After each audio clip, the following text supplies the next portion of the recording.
Good afternoon and welcome to Big Z Sports coverage of high school track. Today, we will showcase boys and girls track teams competing in the Dave Bell Legacy Invite from Indian Valley High School. Our coverage today is made possible thanks to the Indian Valley Athletic Booster Club, Keim Home Center, Wright Mark Roofing, and Impact Collision. Now, let's head to the action with Big Z Sports.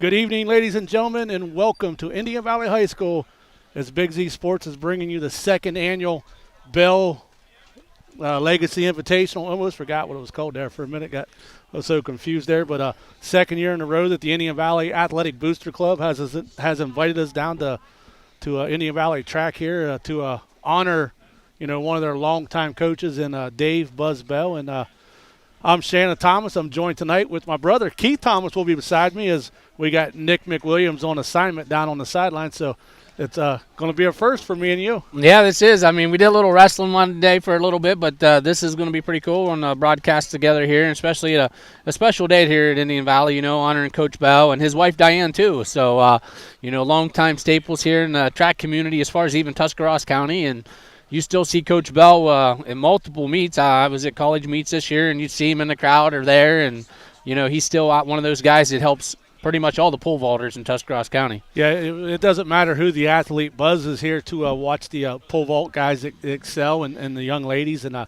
he's done a phenomenal job down here at Indian Valley with some state champions and a lot of state placers, and he's got a couple young kids, and he's got a senior who just started pole vaulting last year, and Josiah Claxon. They call him Cowboy. Just picked up a pole vault for the first time last year. I think his very first meet. I think he barely cleared 9 feet, and now he's sitting. I think he's ranked like 5th in the state. Yeah, right now. He's sitting in the top 6 in the state right now.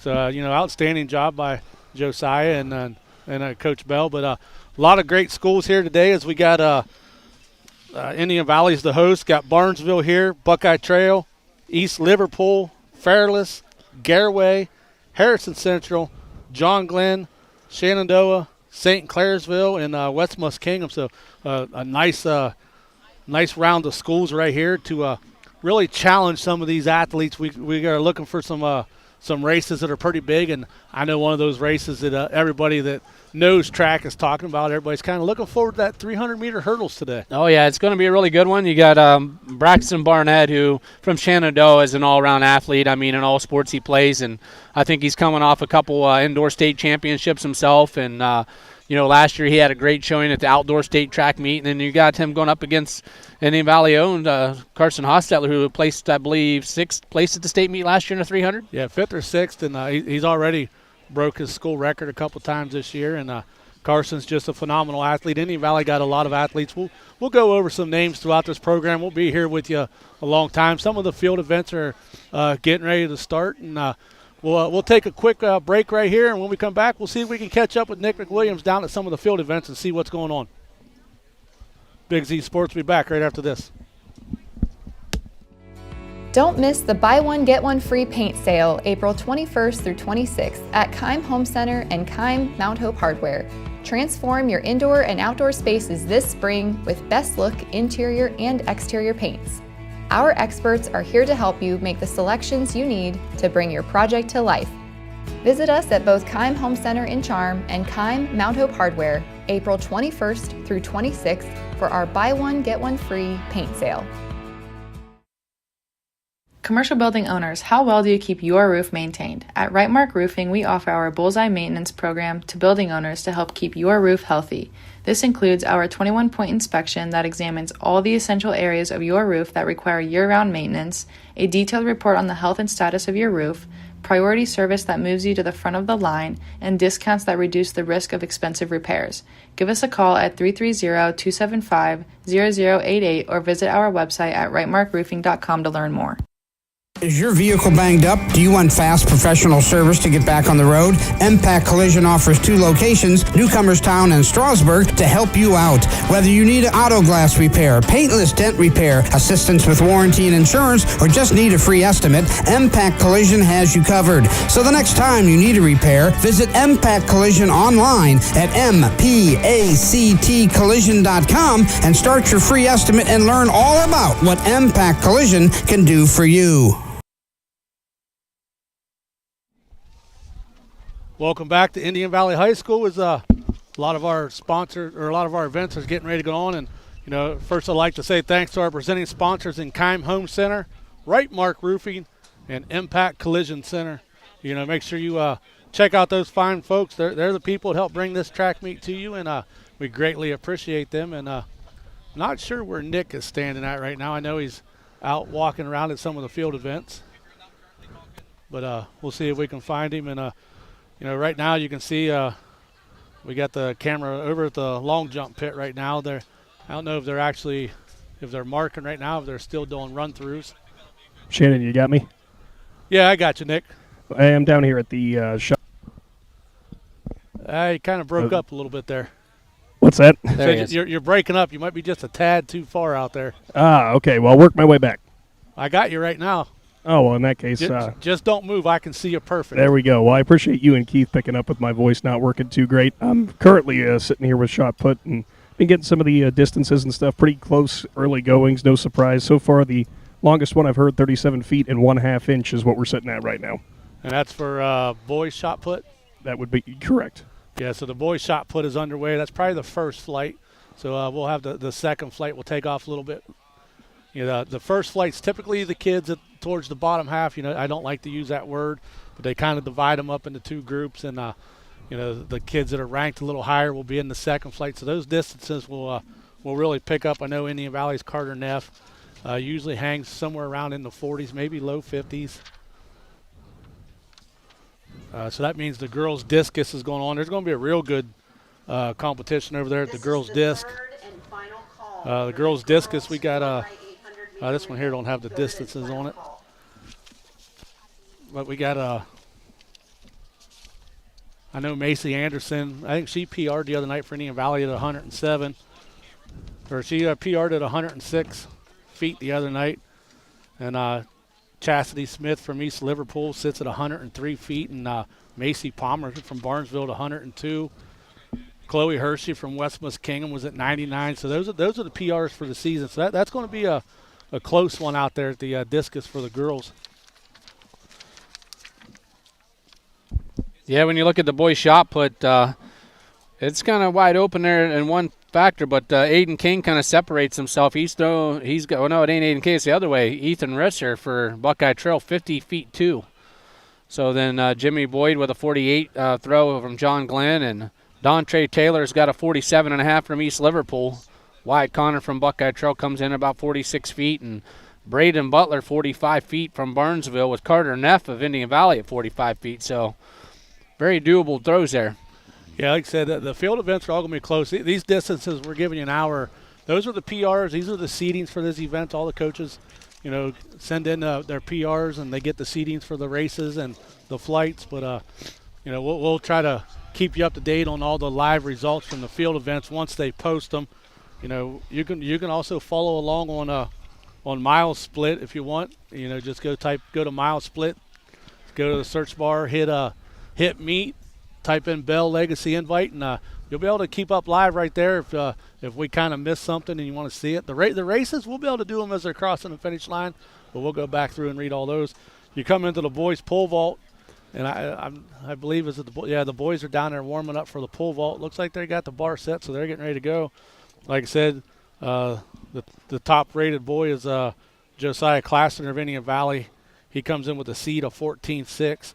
Trenton Allison from Harrison Central, 13 feet. Chase Crum from St. Clairsville, 12 feet. Elia Messenger, Barnesville, 12 feet.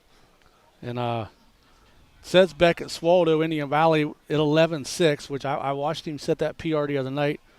Not sure if Beckett is pole vaulting tonight or if Landon McPeek is back. Landon McPeek has been injured. He's the second or number 2 pole vaulter on the team, but the freshman Beckett has done a nice job this year. Yeah, it looks like it's Beckett Swaldo down there on the runway, so it looks like Beckett Swaldo is going to get the call today. Yeah, Beckett had a nice meet up at Sandy Valley the other night, so nice to see the freshman step up.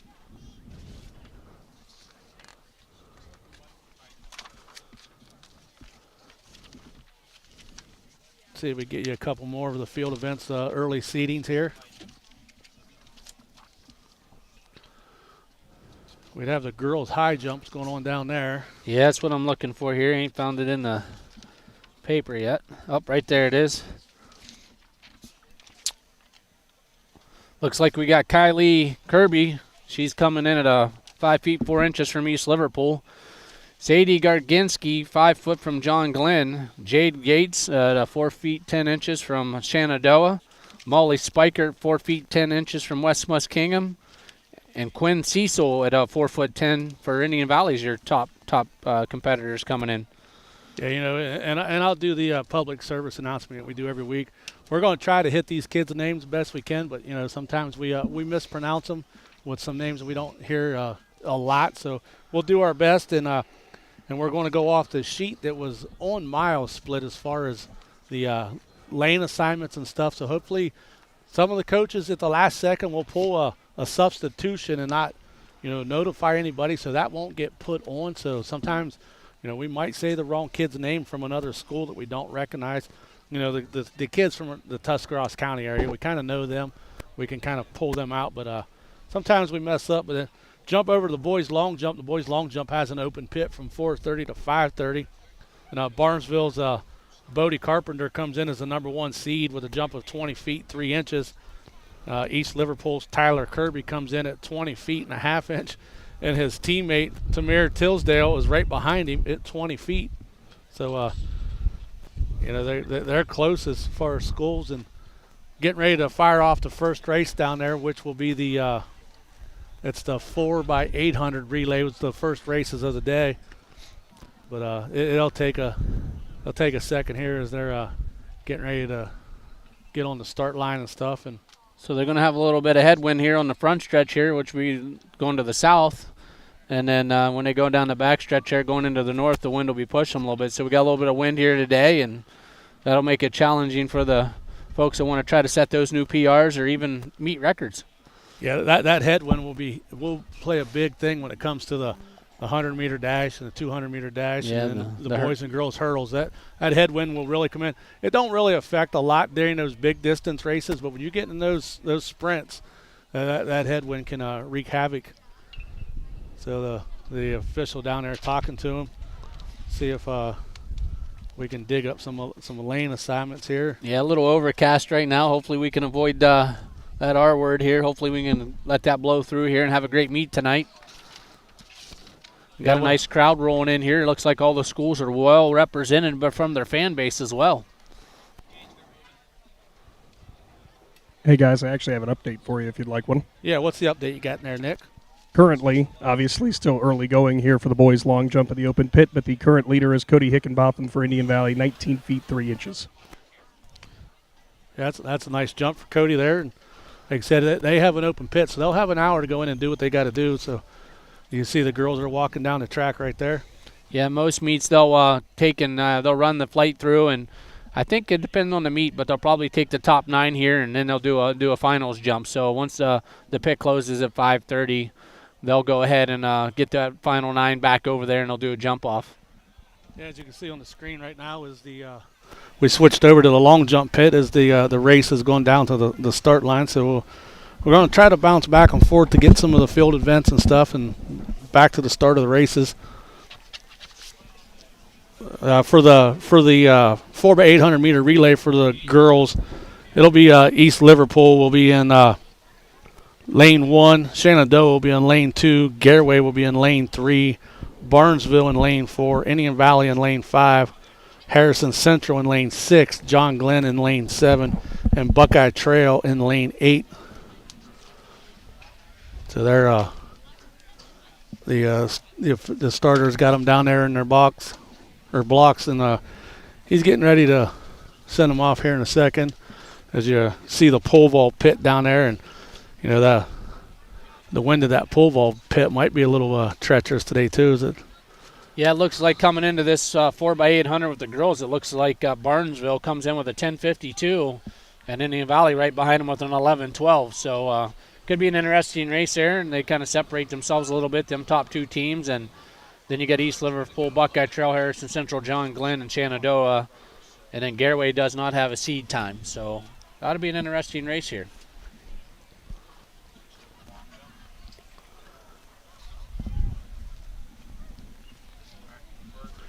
So we're on the race over here now. So their girls are off for their 4x800. We'll watch a little bit of this, and then we'll try to check back. And these first couple relays, they take a little bit of time.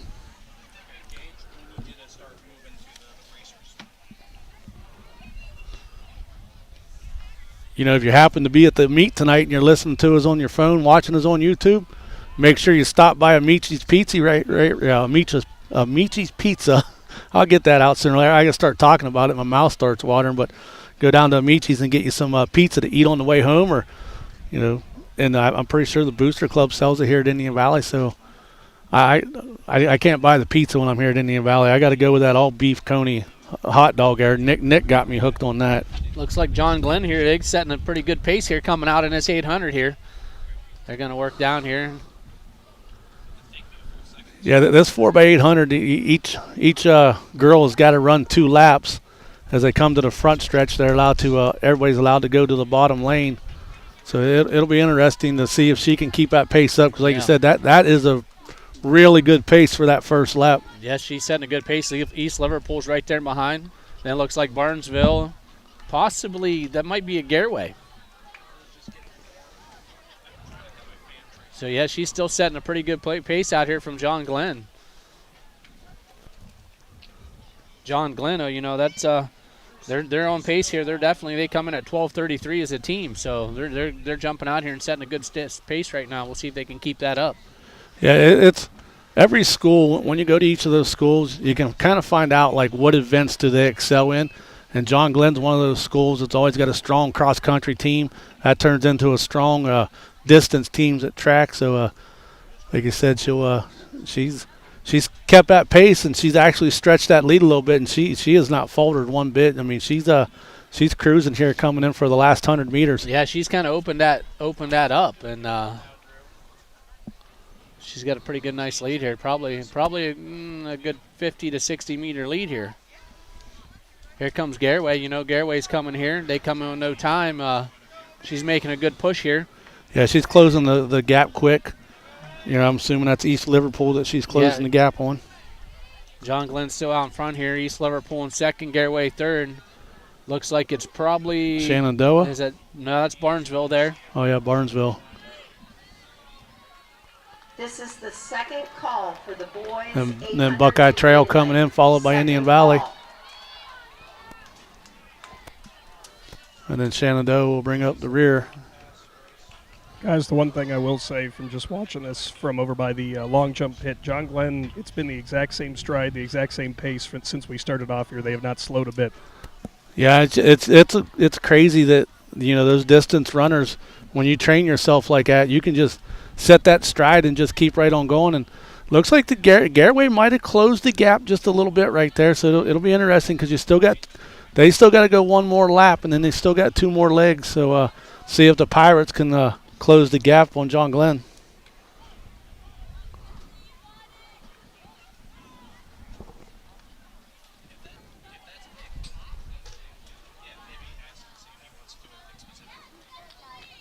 Still looks to be about a 50 meters lead here, so one more lap here out of him. John Glenn out front. We got Garraway in second. Barnesville is going to move into third here, passing East Liverpool. Yeah, for John Glenn, I believe that's Kendra Blake, who's a freshman running right now. According to the sheet we was given, Garraway didn't enter no name, so we can't really help you there. And then with Barnesville, according to the paper, that's Grace Starr, who is a senior. Looks like Garraway made some strides here, made some serious ground up here. Yeah, as you can see, John Glenn's paces might have slowed just a little bit, but Garraway has not, and she's really gaining on her. Yeah, she's closed that up to probably a good 25, 30 meters here. Barnesville as well. Barnesville's making up a little bit of time here. They're the top three. East Liverpool sitting in fourth. Yeah, it's these distance relays though. That's one of those races where you come out. One team might start with their best runner, and the other teams might close the race with their best runner. Some mix them in and out. So you really don't know what you got until you get down to that last runner, last lap to see what's going on.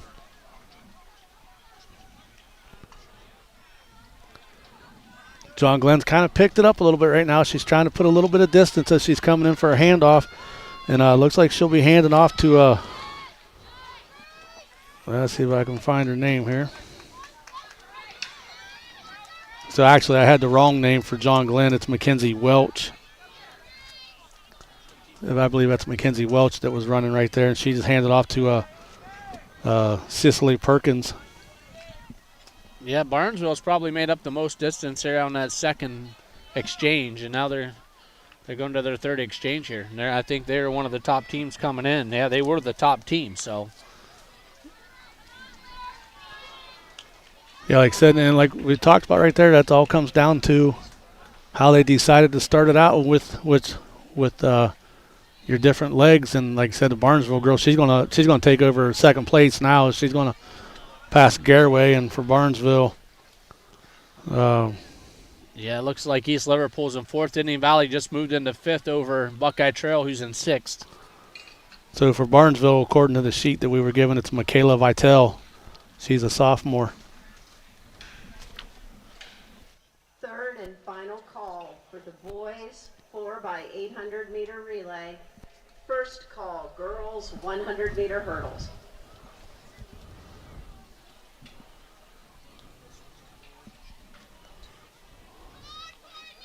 As you see right now, the Barnesville girl is she's gained ground on the John Glenn girl, and she's bringing the Garraway young lady with her. Shenandoah, they're just now getting ready to come in for their second handoff. Yeah, Barnesville just moved past John Glenn for the lead here, and Garraway's making up ground here and trying to close the gap on John Glenn as well as they're in third. East Liverpool. Actually, East Liverpool, after that last exchange, has made up some nice ground. They're closing in here on the Garraway for third. So for Indian Valley here, getting ready to try to overtake Buckeye Trail. That's Violet Steele, a freshman for the Braves.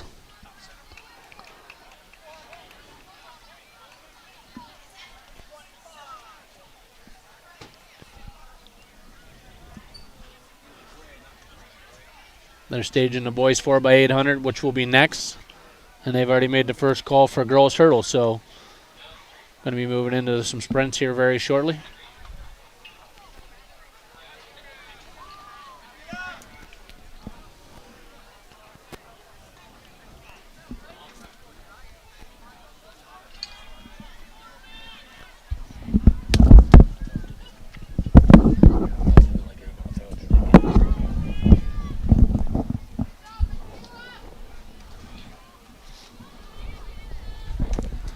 Here we go. We're Barnesville setting a nice pace now. They've opened it up a good 60 meters here. They're on the final exchange here.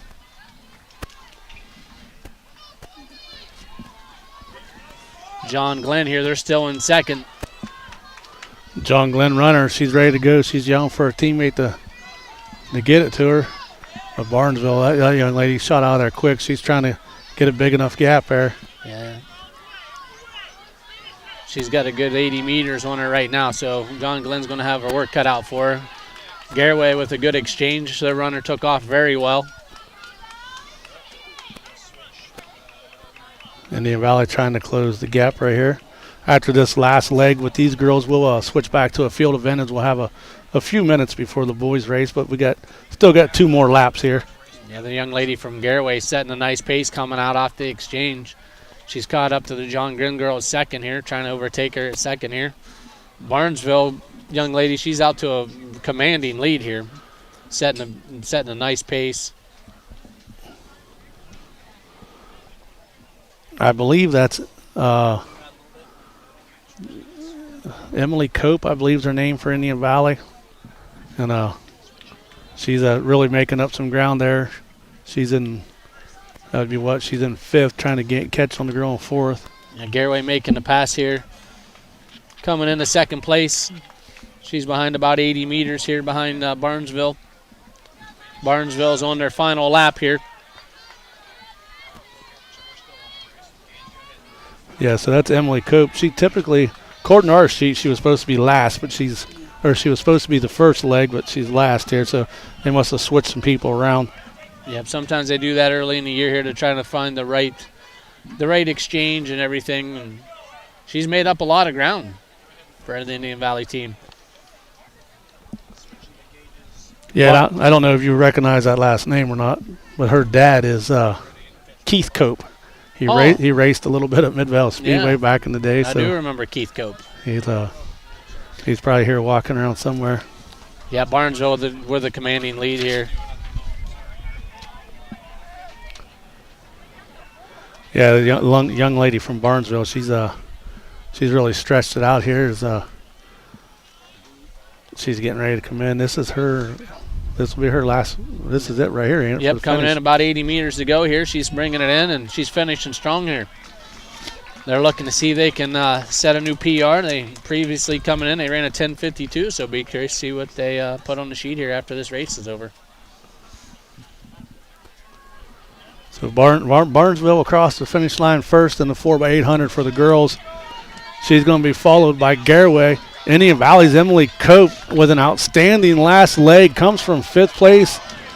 She's going to try to get 3rd, but the John Glenn girl is coming back, and so she's going to have to try to push it. She's got to go, but I don't know if she can hold off the John Glenn girl right there at the end.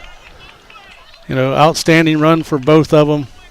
As John Glenn will finish 3rd, Indian Valley will finish 4th, followed by East Liverpool coming in 5th. Buckeye Trail will be 6th, and Shenandoah will round out the top. So we'll take a quick break right here, and we'll come back with some field events. Big Z Sports will be back right after this.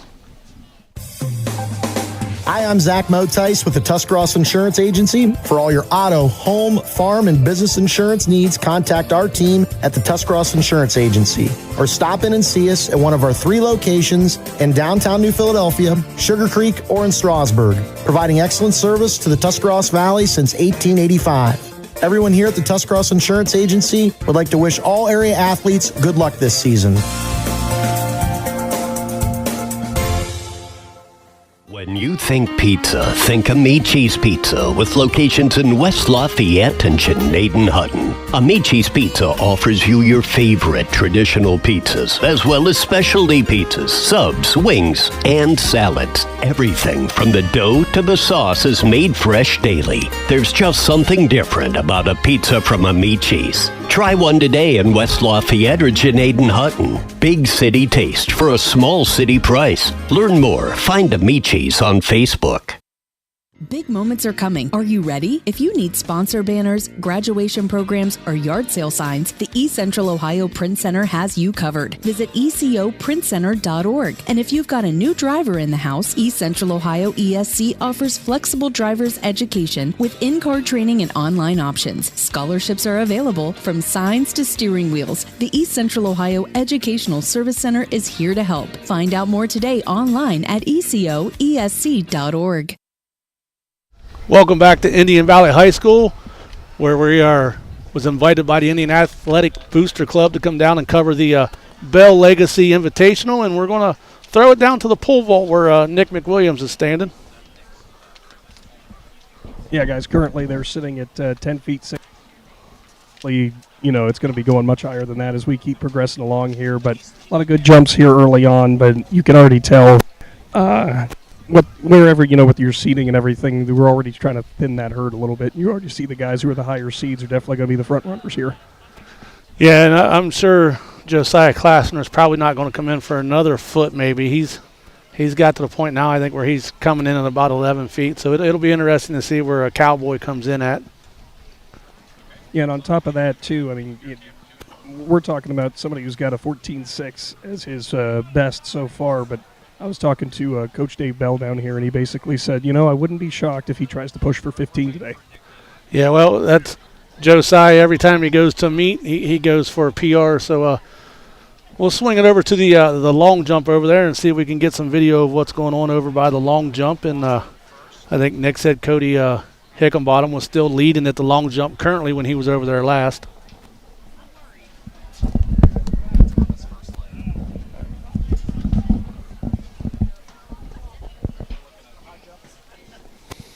Get ready here for the 4x800. East Liverpool, they're the top seed at an 8:14, then Barnesville at an 8:44. St. Clairsville at an 8:56, Garraway at an 8:58. That's your top four teams, and then you're going to have Indian Valley, John Glenn, Harrison Central, and Buckeye Trail in the race as well. Yeah, you know, a lot of good athletes in this one, and you know, for Indian Valley, the first leg will be run by their exchange student, Roberto Matana.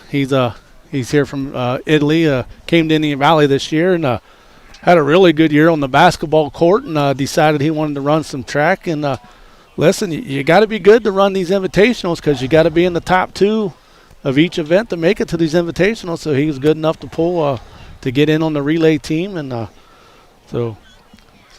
So it's always great when you get the exchange students at their schools and they're excelling, you know, obviously academically, but even athletically, you know, and they're here and, you know, they're away from their families, and, you know, he's here, he's bonding and making teammates, and, you know, that's friendships he'll have for life. So the boys 4x800 relay is underway. Like you said, so we got the lane assignments, like you said, John Glenn in lane 1. Buckeye Trail lane 2, Indian Valley lane 3, Barnesville lane 4, St. Clairsville lane 5, Garraway lane 6, East Liverpool lane 7, Harrison Central lane 8. Now those lanes only last for about 300 meters. About 300 meters, because then you're all allowed to move to the bottom lane. So that's just for your starting blocks. Yeah, as you see them come into the front stretch, you'll see some cones, and they got to pass those cones. And once they pass them cones, they can start merging to the bottom. Yeah, Harrison Central, they're setting a pretty fast pace here coming out of the gate, and Indian Valley's right here in third. That's a good first leg for Indian Valley. Barnesville setting in second, East Liverpool setting in fourth.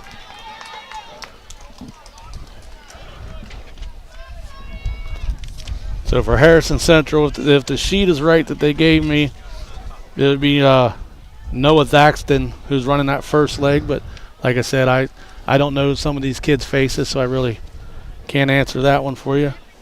Yeah, he's only probably got a 20, 30-meter lead there, it looks like. And then, you know, Barnesville sitting there in second, Indian Valley right there in a nice position in third. So Barnesville, it's Braden Willis running. He's a senior. And then, like I said, Roberto Matana for Indian Valley is running. He's in third. East Liverpool. They got 5 names listed, but the first runner was Quentin Conrad, so we'll not sure if that's him or not. They listed a couple extra people just in case they had to substitute out. Yeah, Harrison Central here coming into the front stretch here, kind of opening up here, probably about 50 meters. Indian Valley just moved into second. He's sprinting. He's going to close this gap up a little bit. Yeah, Matana's kind of got a big push going on right now, so Roberto, he's looking to close that gap. Kid from Harrison Central looked like he might have been a middle linebacker right there. So Matana with a good first leg for Indian Valley.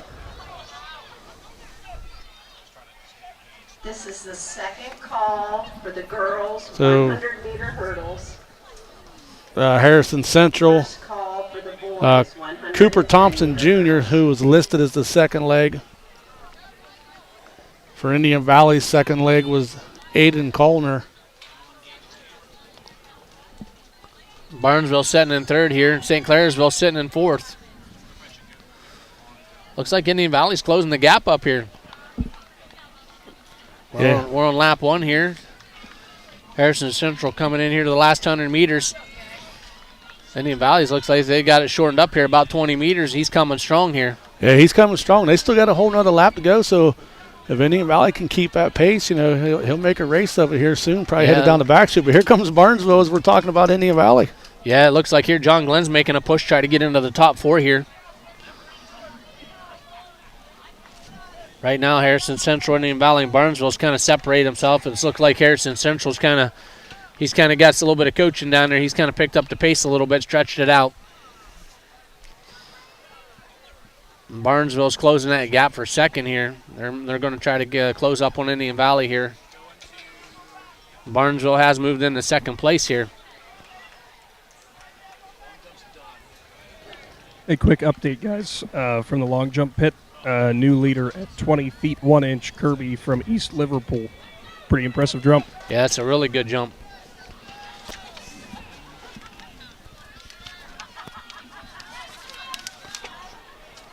Harrison Central here coming in the last 100 meters. Barnesville moved in the second now. Indian Valley sitting in third.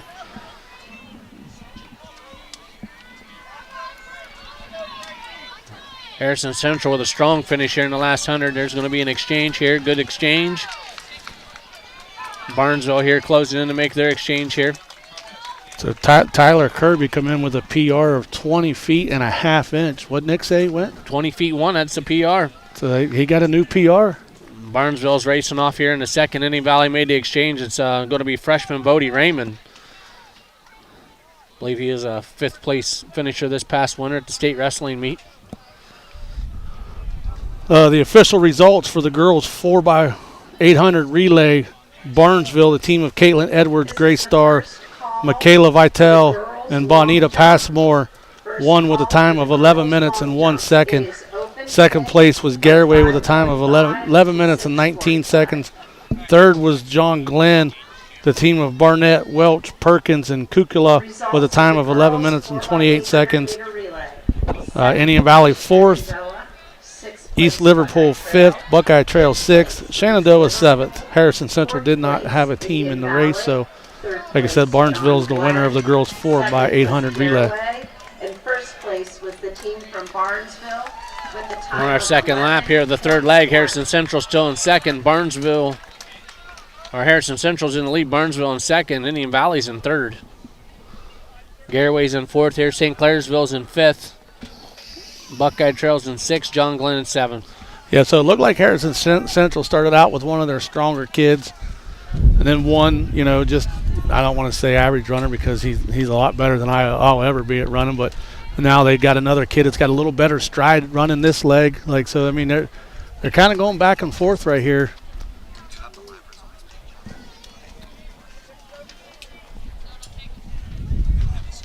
Wind's picking up a little bit here. It's kind of giving me that bad feeling. I'm hoping it's getting a little darker, so I'm kind of hoping this is just going to blow by us here. But Harrison Central here coming in for the final exchange.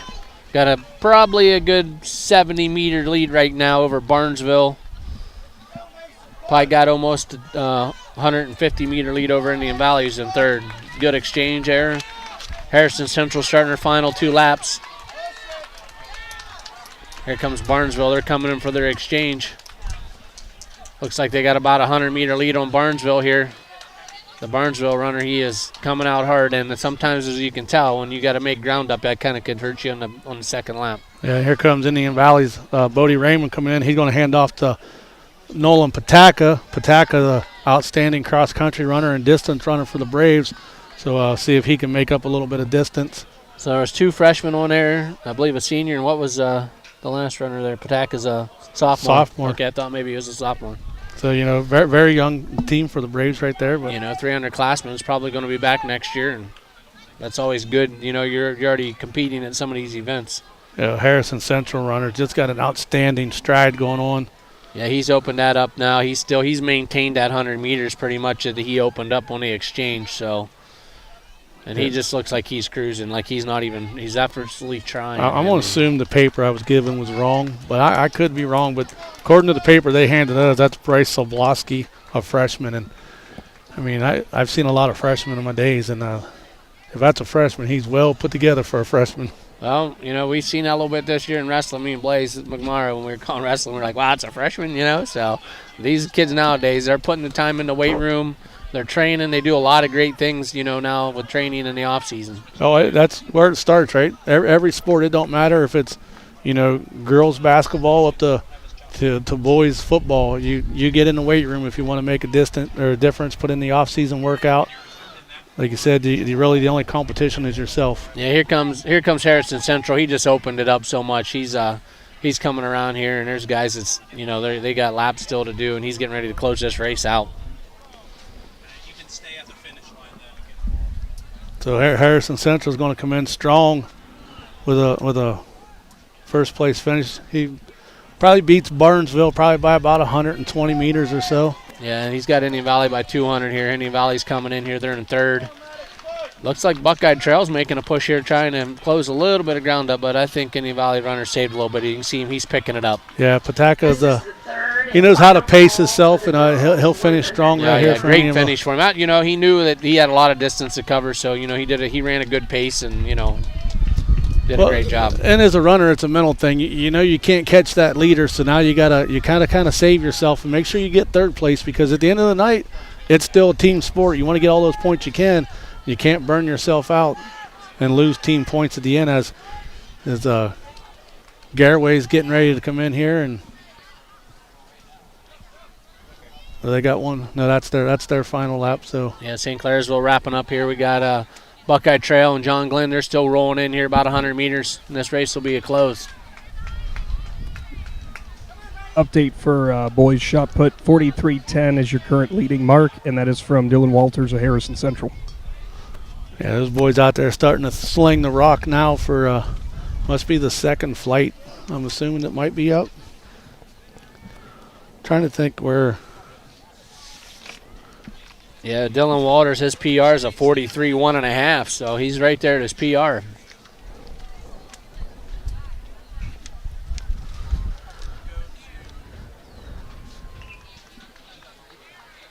As they're getting the hurdles out, getting ready for the girls' 100-meter hurdles.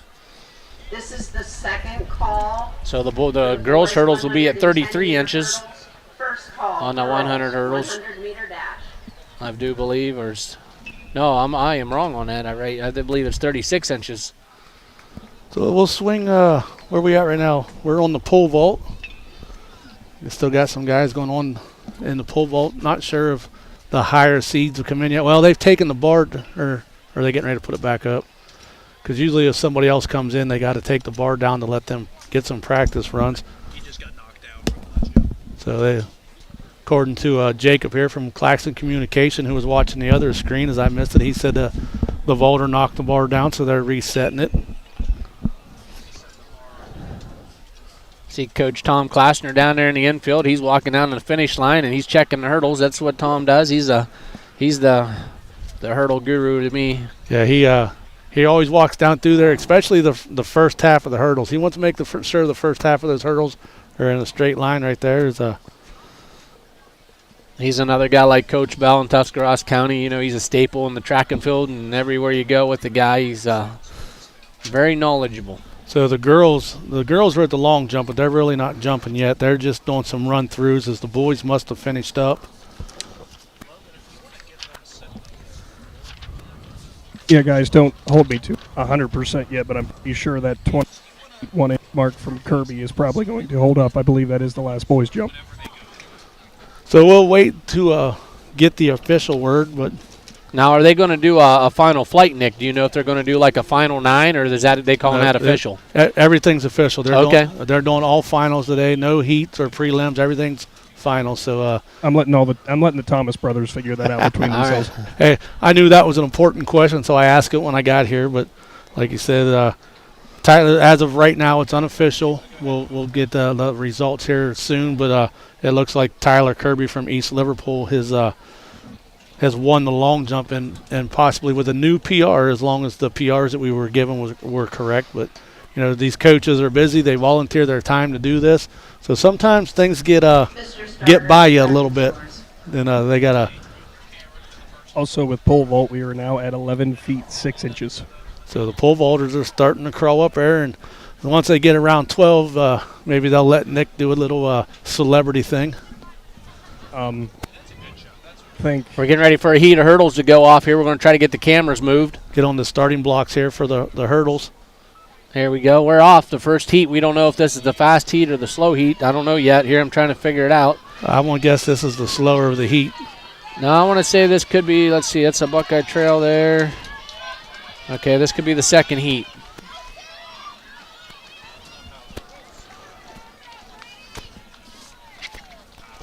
Yeah, let's see. So for the girls. Yeah, this looks like this probably here's the faster heat. Unfortunately, we didn't get the cutoff here, so. Yeah, so we'll have to get the times. So I got the list for the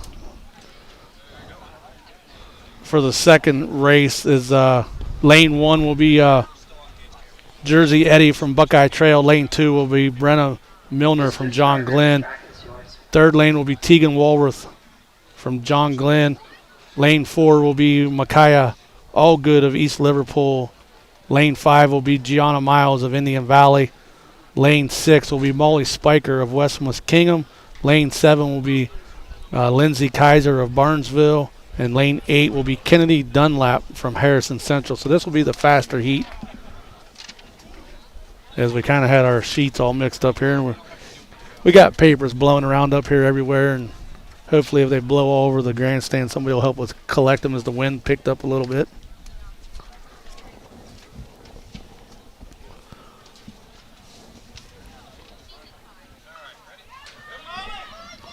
As the second heat is underway. East Liverpool girl, she's out here. Her previous PR is a 15:66.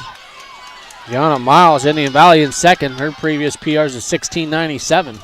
So it looks like it's going to be Allgood, then Miles, and then it's going to be close between Walworth of John Glenn, Milner of John Glenn, and Spiker of West Muskingum. So we'll get the unofficial results for you, or those are the unofficial results. We'll get the official results for you as soon as they get them posted up. So now the boys' hurdles, that we go from 100 meters at 36 inches high. We're going to move to the boys. They'll move the hurdles. It'll be 110 to 39-inch hurdles.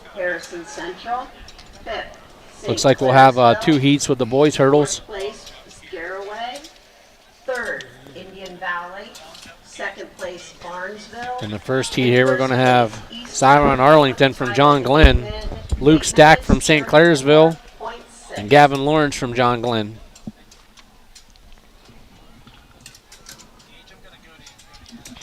So there are going to be 3 runners right now in this second heat. And then as we get to the first heat, as we get to the second heat, we're going to have we'll have 8 runners in that.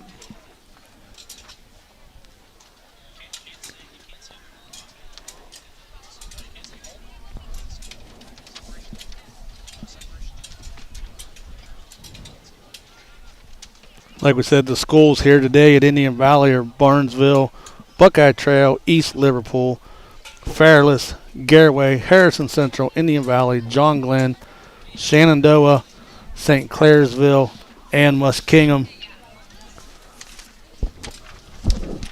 The Bell Legacy Invite Track Meet is the result of many years of a collective vision to hold a home track invitational at their stadium facility. For IV track invitationals are one of the best ways to prepare our athletes for the district, regional, and state meets. Indian Valley is very proud to finally be able to host our own high school event. Coach Dave Buzzbell has been a track fixture at IV for more than 24 years and could often be found at the pole vault pit or in the infield running alongside his runners. Together with his wife Diane, this is Indian Valley Track has been a strong and competitive fixture in the area for years. Coach Bell still donates his time today, helping our pole vaulters with his wealth of knowledge and experience. Not only does he work with the student athletes, but he is also great sounding board for our current track coaches. Coach Bell's focus has not only pushed his athletes to excel on race day, but also mentored young men to become productive citizens in our community. Over his tenure, he has served in many different roles in our athletic programs. He has always emphasized the importance of hard work and being accountable. Thank you, Coach Bell, for many years of commitment to our athletes and track program. We dedicate our invitational to you. Go Braves. And that's just a little thank you that the Indian Valley Athletic Booster Club asked us to read. And, they're very proud of what Coach Bell and his wife Diane have built down here as far as a legacy to leave behind for Indian Valley Track. Yep, here we go. They just give the green light on got the hurdle set, all clear. They got the run through in for the first heat here. We got 3 runners. Cyron Arlington, John Glenn, Luke Stack, St. Clairsville, Gavin Lawrence, John Glenn here. Heat 1.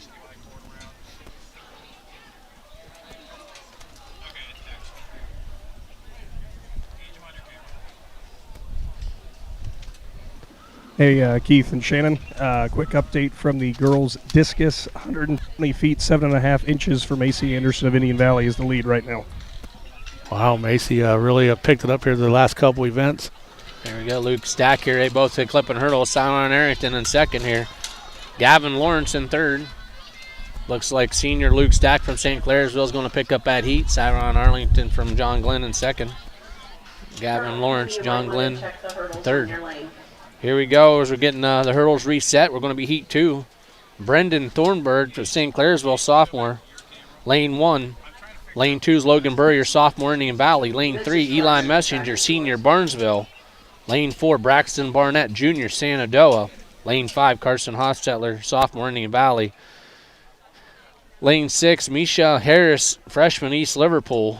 Lane 7, Dalen Clark, sophomore, East Liverpool. Lane 8, Phoenix Graham, sophomore, Barnesville. So a lot of underclassmen, but one senior in this race. Yeah, and that's a great thing for these track coaches because the hurdles is one of the one that's hard to get younger classmen to sign up for. And if you can get a younger classman to buy in and you got him for 4 years to work with, they could really set the bar high for themselves when they become seniors. Yeah, when you're coming into this one here, I mean, this is one of those races. Braxton Barnett, 14:58. Carson Hostetler, 14:77. They've kind of separated themselves because the third place Eli Messengers is 16:05. So, I mean, this is anything can happen with hurdles. Yeah, well, you know, a lot of the Indian Valley athletes know the 2 athletes in this race. As you can see, some Indian Valley athletes have all started to form themselves along the fence here to watch this race. They know that between Hostetler and what'd you say his name was, Baxter? Yeah, no, to our right here on the podium up here, I guess up high is Caden Richmond from +2 of New Philadelphia, and he trains both these guys. So, he trains Braxton Barnett and Gavin Hostetler on the off-season stuff, so.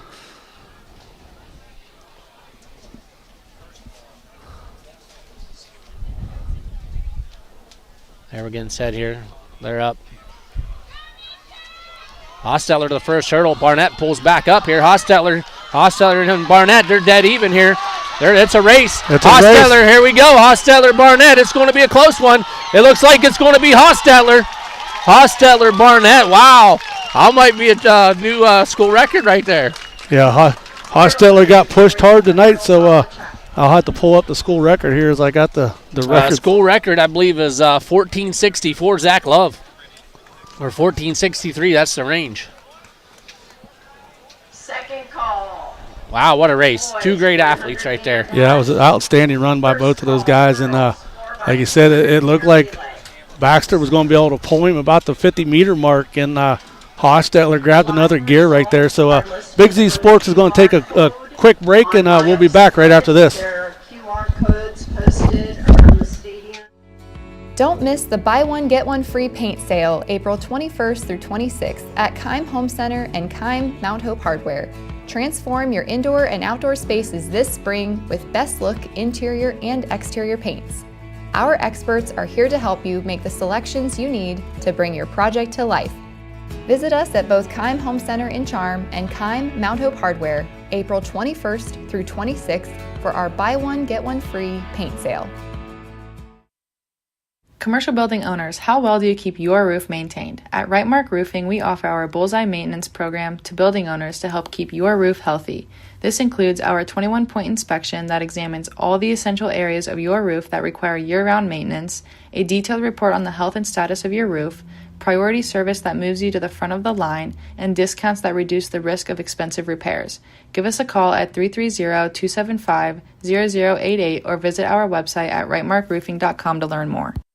Is your vehicle banged up? Do you want fast professional service to get back on the road? MPeek Collision offers 2 locations, Newcomerstown and Strasburg, to help you out. Whether you need auto glass repair, paintless dent repair, assistance with warranty and insurance, or just need a free estimate, MPeek Collision has you covered. So the next time you need a repair, visit MPeek Collision online at mpactcollision.com and start your free estimate and learn all about what MPeek Collision can do for you. Welcome back to Indian Valley High School as we just watched an exciting race there in the 110 hurdles between Hostetler and Baxter. Just got word one of the people here standing next to us said it was a 14:69, so. Just missed the school record, which is a 14:64 held by Zach Love. We knew it would be close because he was being pushed hard right there, and you know that headwind might have hurt him a little bit. Yeah, that was a great run for Carson. You know, he's really worked on his 110 hurdle game. I mean, that's not, his 300s has been his strong suit. Both guys, I mean, they're gonna bring it again in the 300s. So now we're off to the girls' 100-meter dash. Is Alyssa Crum from Shenandoah is in lane 3, Avila Weiss from Harrison Central lane 4, and Aubrey Miller from Gareway in lane 5. And it looks like it will be Crum from Shenandoah. I'm not sure if I said she was from Shenandoah the first time. But that was the first heat. Then next will be the second heat. The second heat will have Malia Galata from East Liverpool in lane 1, Hadley Dobbins from East Liverpool in lane 2, Tyler Smith of Harrison Central in lane 3, Bentley Beiser of West Muskingum in lane 4, Sydney Miller from Gareway in lane 5, Zoe Fritter from Barnesville in lane 6, Ava Leisure from Barnesville in lane 7, Kaylee Abrams from Buckeye Trail in lane 8, and then we'll still have one more. We'll have the faster heat after this one. So 3 heat races for the boys and girls in the 100-meter dash. Yeah, I mean, we got a pretty good headwind today, so, for these guys to be running good times, that's still impressive. They're running into the wind here.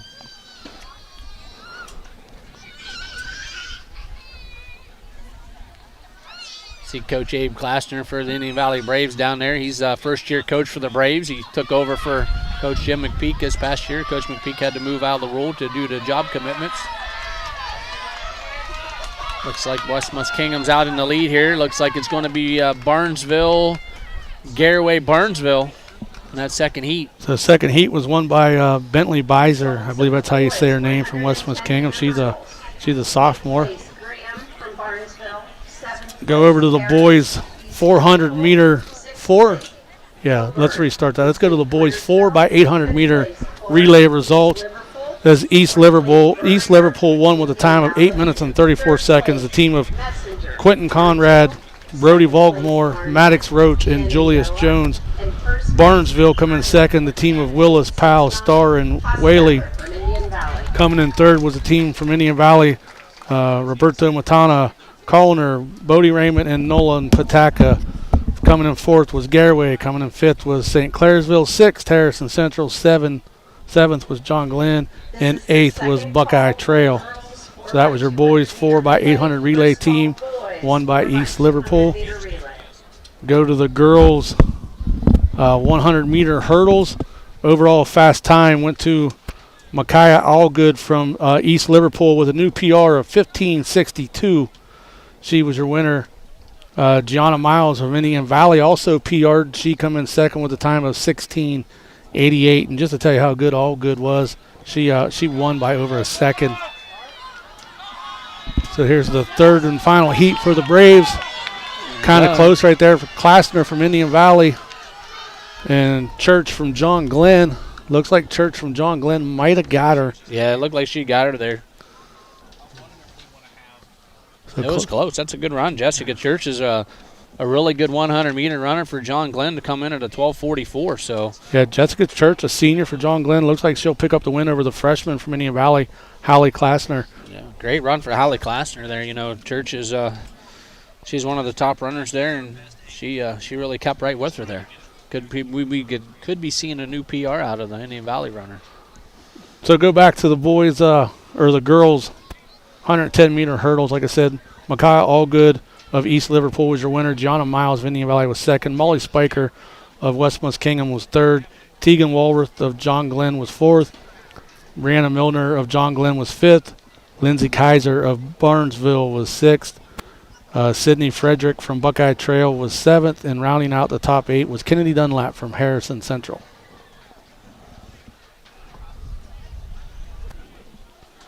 As the boys are getting ready for their 100-meter dash, they'll have 3 heats, so we got time to run down to the boys' 110-meter hurdles. Like I said, Carson Hosteller of Indian Valley was the winner with a new PR of 14:69, followed in second by Shenandoah's Braxton Barnett with a 14:81. Third was Eli Messenger from Barnesville. Fourth was Logan Burrier from Indian Valley. Fifth was Dalen Clark of East Liverpool. Sixth, Brendan Thoburn from St. Clairsville. Seventh was Mashish Harris from East Liverpool. Eighth was Phoenix Graham from Barnesville. And I'll tell you what, being a team sport right there, Logan Burrier coming in fourth for Indian Valley in the hurdles was big team points right there for them. I believe that's Logan's first year hurdling. Well, Logan's pretty good if that's his first year hurdling. I think it might be. So the boys' first dash is off. Harrison Central runner here out to the lead here. Looks like it's going to be Harrison Central Gareway. Buckeye Trail John Glenn. Third and final call. So my first heat race wasn't even right. Second call, boys. If that was Harrison Central, or was that East Liverpool? No, Harrison Central was in the lead there. First call, girls, 1600. So they might have bumped some kids around due to their times after these sheets were, because coaches can go and they can bring that up and say, wait a minute, this kid's PR is this or that, and they can. Yeah,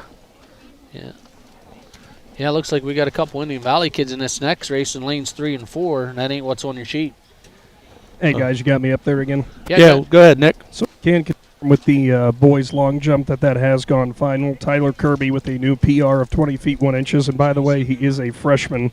Cody Hickenbotham, the senior, a new PR for him at 19 feet 3 inches, places second. Third place, Hunter Rossiter, the junior from Shenandoah, also a PR with 19 feet 1 inch.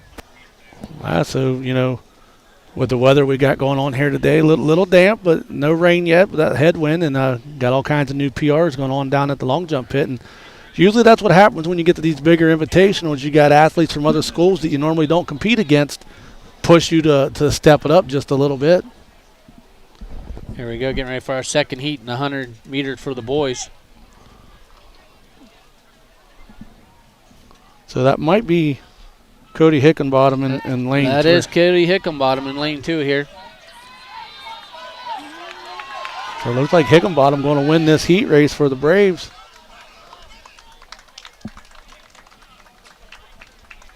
Yeah, Hickenbottom with a nice run here in the 100.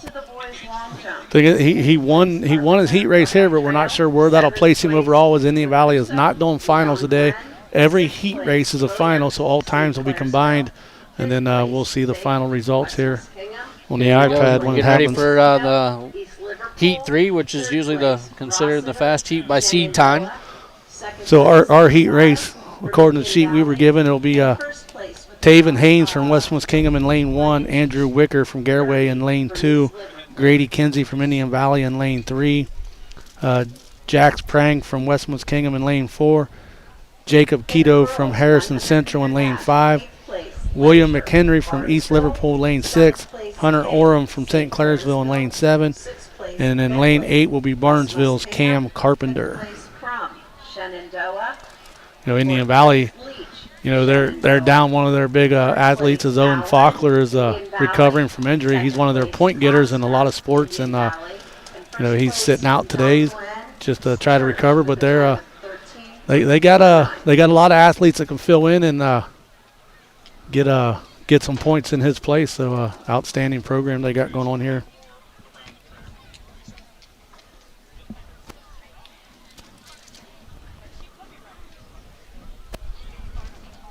If you thought that 110 race was good between Baxter and Hosteller, you might want to make sure you're still live with us when the 300-meter hurdles come. That's Barnett. Oh, Barnett. Yeah, Barnett, yep.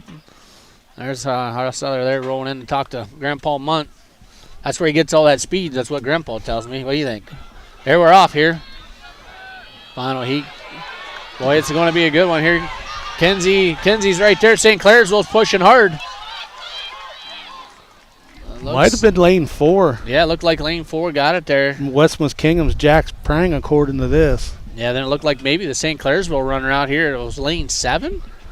He put a nice run together. Hunter Orem.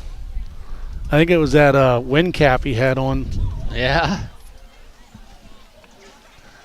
I think he lost the wind cap near the finish line. So. Well, if he lost, then that's probably what it was. The parachute came out. Go to the girls' 100-meter dash results as Jessica Church from John Glenn won with a time of 13.49. And then Hallie Klassner of Indian Valley was second with a time of 13.57. Alana Allen from Indian Valley comes in third with a time of 13.79. Then fourth is Brianna Leach of Shenandoah. Fifth was Alyssa Crum from Shenandoah. Sixth, Bentley Beiser from West Muskingum was in sixth. Malia King from St. Clairsville in seventh. And getting the last point was Ava Leisure from Barnesville as she placed eighth. As they're getting ready for the next race, Big Z Sports will take a quick break right here, and we'll be back right after this. That is for the first heat.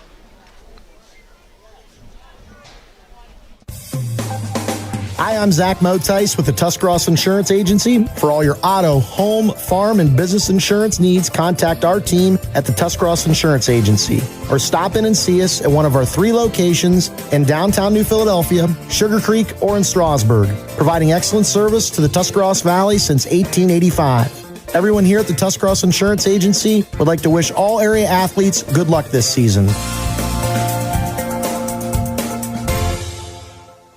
When you think pizza, think Amici's Pizza with locations in West Lafayette and Canadian-Hutton. Amici's Pizza offers you your favorite traditional pizzas, as well as specialty pizzas, subs, wings, and salads. Everything from the dough to the sauce is made fresh daily. There's just something different about a pizza from Amici's. Try one today in West Lafayette or Canadian-Hutton. Big city taste for a small city price. Learn more. Find Amici's on Facebook.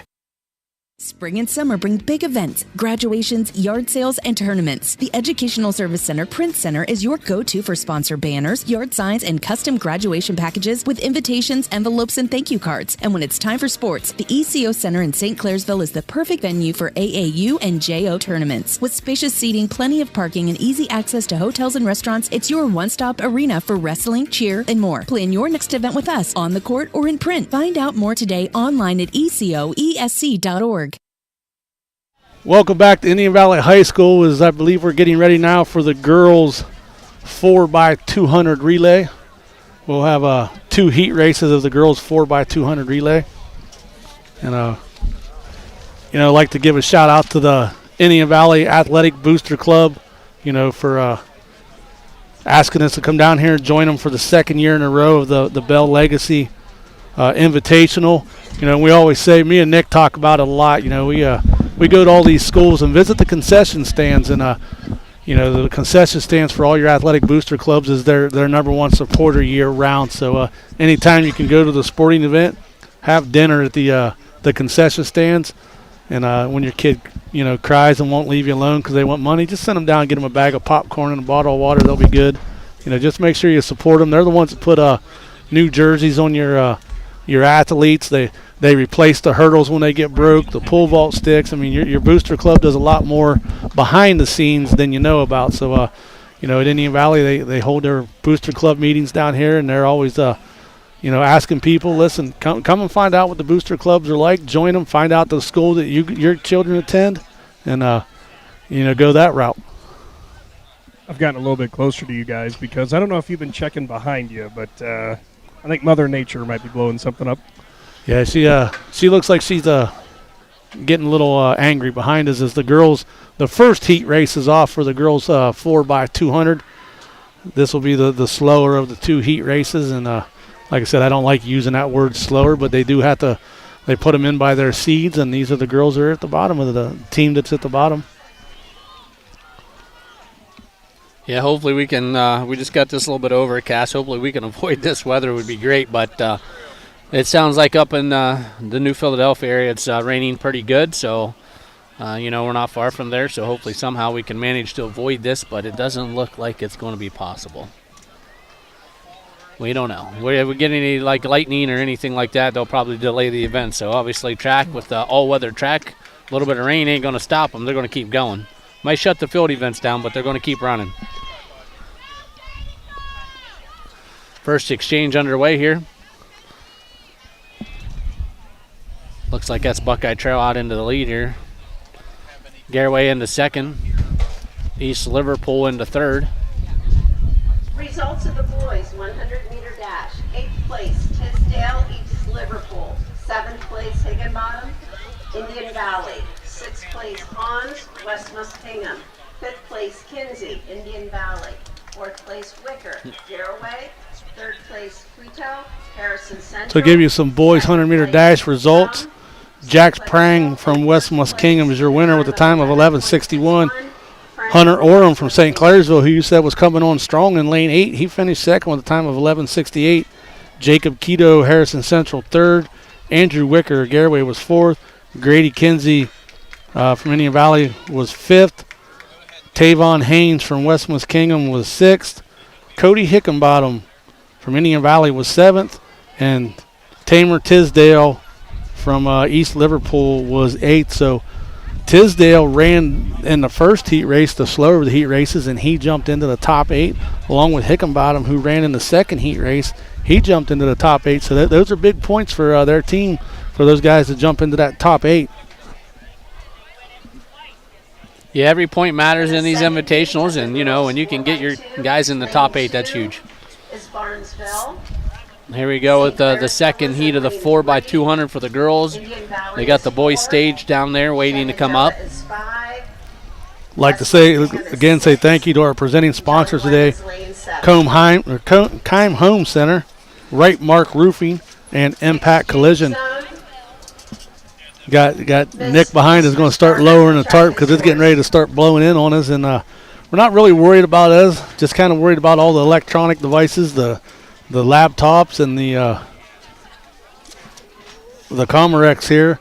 I know if it starts to sprinkle, somebody's got to throw their body on top of that Comerex. That is worth more than any of us. So you or Keith, go ahead and do the sacrifice there.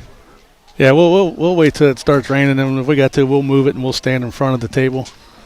I thought maybe you were more worried about them old trapper beef sticks you brought in that Comerex. Hey, those beef sticks rank second. And that's been my dinner so far. Well, before the night's over, I will make it to the concession stand and get me one of those all-beef conies. Here we go, and the 4x200s are getting ready. They're getting everybody. Indian Valley's coming in as the top seed at a 150. Shenandoah at a 153.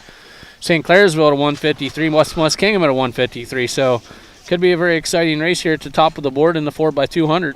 Yeah, so like I said, West Muskingum is in lane 1, East Liverpool lane 2, John Glenn lane 3, Barnesville lane 4, St. Clairsville lane 5, Indian Valley lane 6, and Buckeye Trail lane 7. And that is completely wrong because I just read you the boys and not the girls. So let's try that again.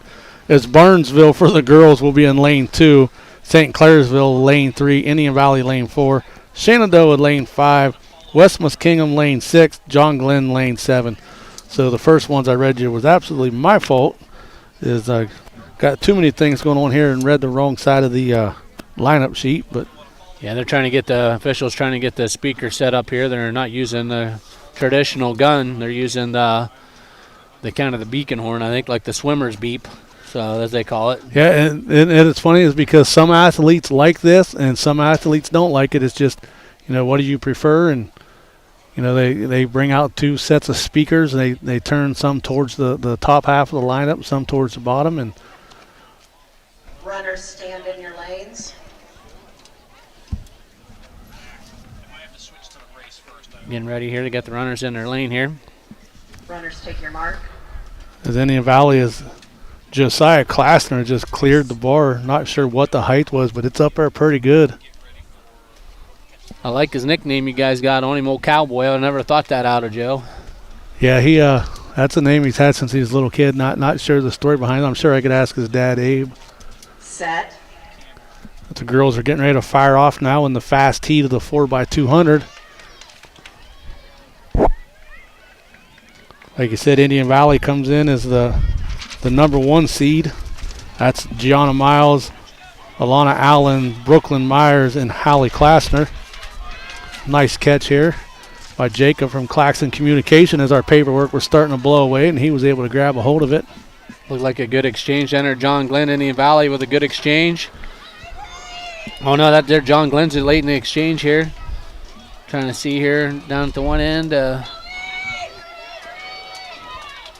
Looks like West Muskingum's out in the lead here. John Glenn and Indian Valley's in third.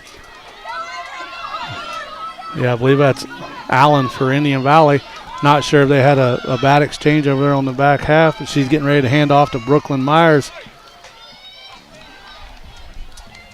Oh, Myers had to wait up a little bit to get the exchange, but she's closing ground quick as Myers, she's just one of those girls that's a 3-sport athlete. She just gets it done in everything she does. And she's going to take the lead on the backstretch as she's looking to hand off to Hallie Klassner back here, I believe. Yeah, they did a good job, even though it looked like it might have slowed the exchange. If they ran through the exchange, Allen to Myers, and that really helped. They're doing a nice job right there, a little cleaner there. Yeah, that was a beautiful handoff right there between Myers and Klassner. As Klassner, she flies out of the block and trying to see who's giving chase there. Looks like West Muskingum. Looks like Barnesville's pulled up to the inside here. Barnesville setting in third here. Indian Valley with a great lead here. West Muskingum in second. St. Clairsville making a push here. Looks like they're going to move into third. So it's going to be the Braves, West Muskingum. Looks like St. Clairsville, Barnesville, John Glenn, and then Shenandoah. Starting to get a little bit of a sprinkle here. They're bringing the boys out onto the track.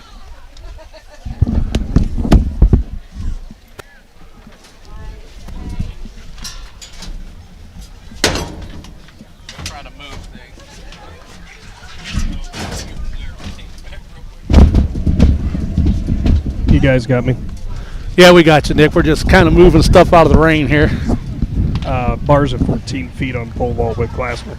So is Josiah the only one left in? It certainly looks like it. So Josiah Klassner has already cleared the bar once, and now they're going to 14 feet.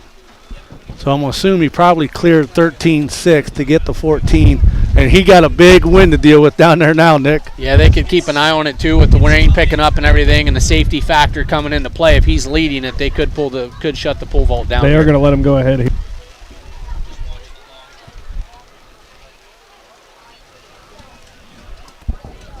Yeah, and I think we're all going to batten down the hatches for most of the field events, as it appears that we might be shutting those down. Yeah, I mean, at some point the safety factor comes into play, especially in that pole vault there, him going into that pit. I don't know. It looks like he started his approach. Now he's resetting, so I don't know what the plan is down there. Well, that's probably where his nickname Cowboy comes in. They are going to go. He's not too worried. He says he's going for it.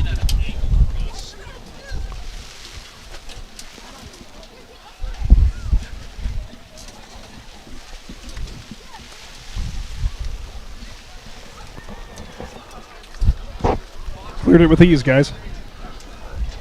In that kind of weather, he clears it with ease. That's unbelievable. He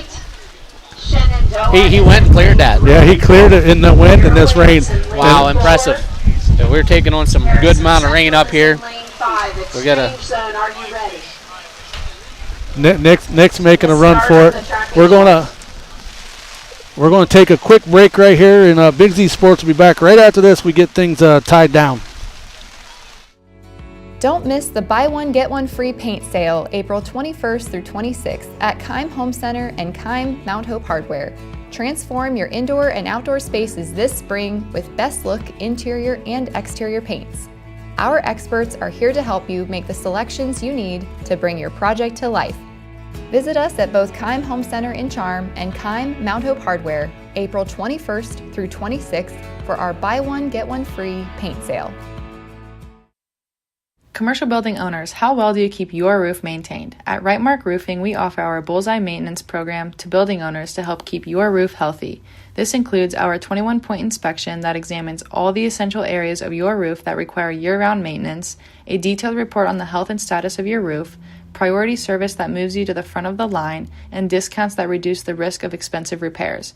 Give us a call at 330-275-0088 or visit our website at rightmarkroofing.com to learn more. Is your vehicle banged up? Do you want fast professional service to get back on the road? MPeek Collision offers 2 locations, Newcomerstown and Strasburg, to help you out. Whether you need auto glass repair, paintless dent repair, assistance with warranty and insurance, or just need a free estimate, MPeek Collision has you covered. So the next time you need a repair, visit MPeek Collision online at MPACTcollision.com and start your free estimate and learn all about what MPeek Collision can do for you. Hi, I'm Zach Motice with the Tuscarawas Insurance Agency. For all your auto, home, farm, and business insurance needs, contact our team at the Tuscarawas Insurance Agency or stop in and see us at one of our 3 locations in downtown New Philadelphia, Sugar Creek, or in Strasburg, providing excellent service to the Tuscarawas Valley since 1885. Everyone here at the Tuscarawas Insurance Agency would like to wish all area athletes good luck this season.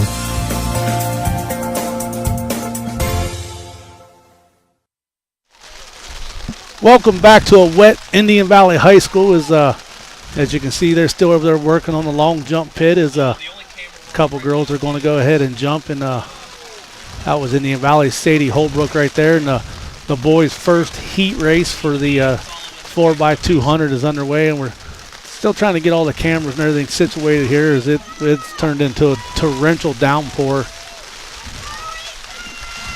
All of our paperwork's going to get wet, so. Oh, man, here it comes, boys. Bury the hatchet. Lock her down. Kudos to the athletes here out there competing because they're going through it. This ain't going to make any sense to anybody who can't see us up here, but I was going to ask if I was cool enough to join the Turtle Club. Yeah. This tarp is as far down as it can go. Yeah, it's We need to readjust the bungee cords. Got to give a shout out to Indian Valley coach Abe Klassner. He's down there, got all his athletes and stuff, and he's checking on us, wanting to know if we need some of that fine Amici's pizzas. Somehow I just lost all my volume there as my headset went dead. That's because we're trying to cover everything up, and my knobs got turned right there. Trying to keep you informed here what's going on right now, but like I said, these athletes are outstanding right now, performing in this type of weather. I mean, a complete torrential downpour, and Adam sent us the canopy that's got the holes in it.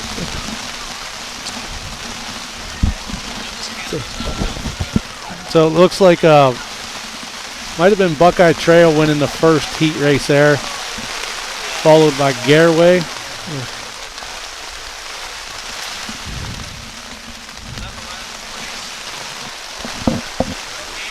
So that was the end of the first heat race for the boys. We'll be coming in here with the fast heat now.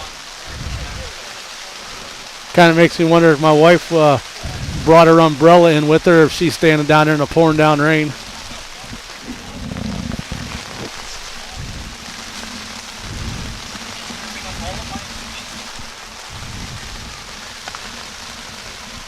Shannon, if you're wondering, my wife was down there with my son. I highly doubt she's still standing down there.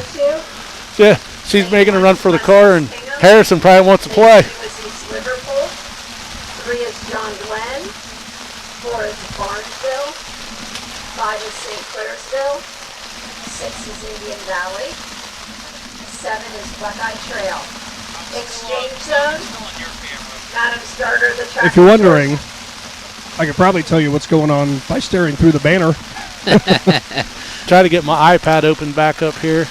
So we're on the boys 4x200. Like I said, this is the fast heat. Lane 1 will be West Muskingum. Lane 2, East Liverpool. Lane 3, John Glenn. Lane 4, Barnesville. Lane 5, St. Clairsville. Lane 6, Indian Valley. And Lane 7, Buckeye Trail. So I'm assuming either John Glenn or Barnesville come into the higher seeds because they're in lanes 3 and 4. Usually they got the middle lanes.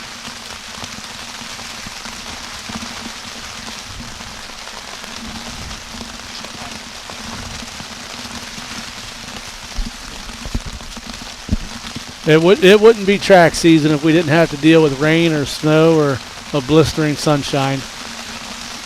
Right now I would take the blistering sunshine. Yeah, today was one of them days you set up outside on beside the press box, hoping this was the great setup, and today would have been a good day to been in the press box. Yeah. Well, one of the Indian Valley Athletic Booster Club members, and she helps run the Booster Club with her husband Steve, is Michelle Carlisle.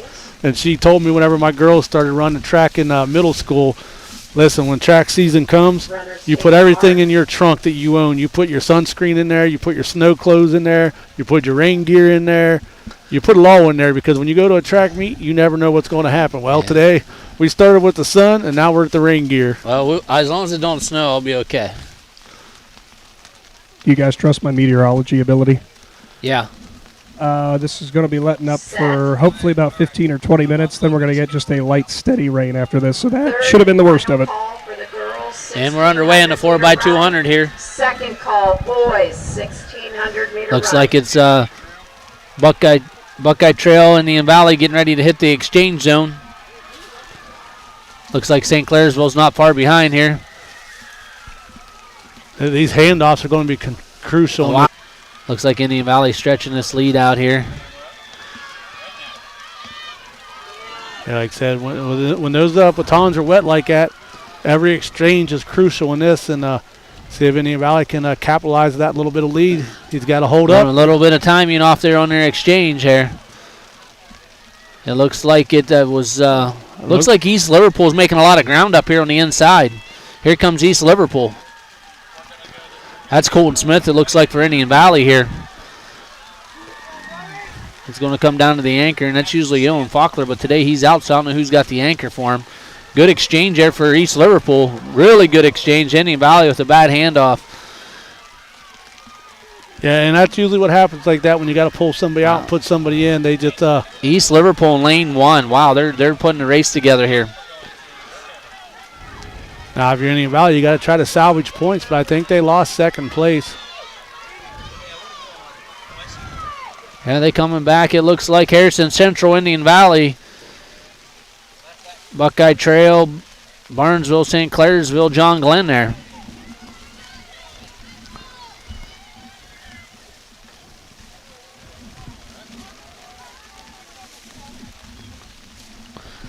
Yeah, it looks like it's kind of did open up here a little bit here. Quick results from the girls 4x200 relay. Indian Valley wins. The team of Gianna Miles, Alana Allen, Brooklyn Myers, and Hallie Klassner with a time of 1 minute and 49 seconds. Coming in second was West Muskingum, the team of Beiser, Bressett, Hill, and Scheid. St. Clairsville was third. Fourth was Barnesville. Fifth was Harrison Central. Sixth, John Glenn. Seventh, Garraway. And rounding out the scoring in eighth place was Shenandoah. So again, the 4x200 relay for the girls was won by Indian Valley with a time of 1 minute and 49 seconds. Girls discus is completed. Macy Anderson with a huge PR today as she threw it 120 feet and 7 inches. So Macy Anderson and Indian Valley is your winner. Second place was Chastity Smith of East Liverpool. She also PR'd with a distance of 104 feet and 9 inches. Third was Macy Palmer. Fourth was Lillian Smith of Harrison Central. My bad is Macy Palmer in third is from Barnesville. Fourth was Lillian Smith of Harrison Central. Fifth was Lida Welch. I think that's how you say her name. She's from Barnesville. Sixth was Quinn Schwartz from Garraway. Seventh was Chloe Hershey from West Muskingum. In eighth place, rounding out the score in the girls' discus, is Gracie Wyckoff. So once again, girls' discus was won by Indian Valley's Macy Anderson with a new PR of 120 feet and 7 inches. Got the girls' 1,600 meter run out on the track right now. Got 16 competitors competing in this run. Here's the lane assignments right here, Keith. That's just showing the roster. That's not really the lane assignment because they got 2 per lane. Coming into it, Jillian Walsh of Indian Valley, 544.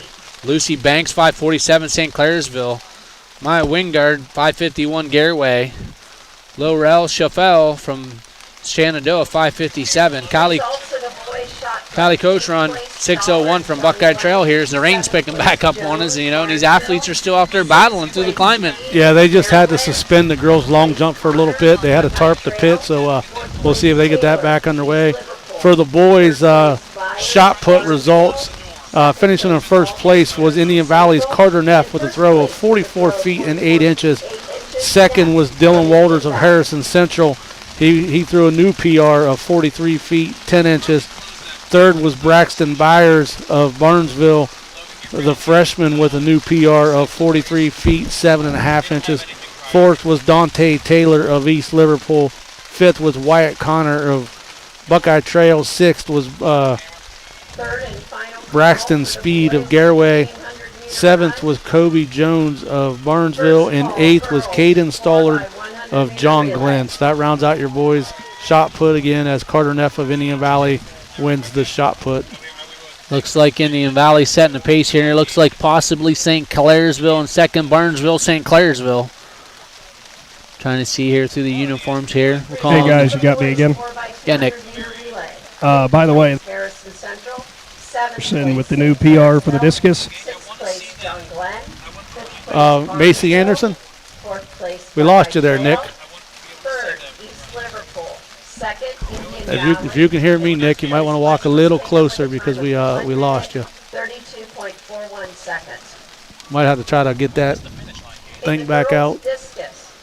Indian Valley out front here in the 1,600 meters. 7th, Hershey, West Muskingum.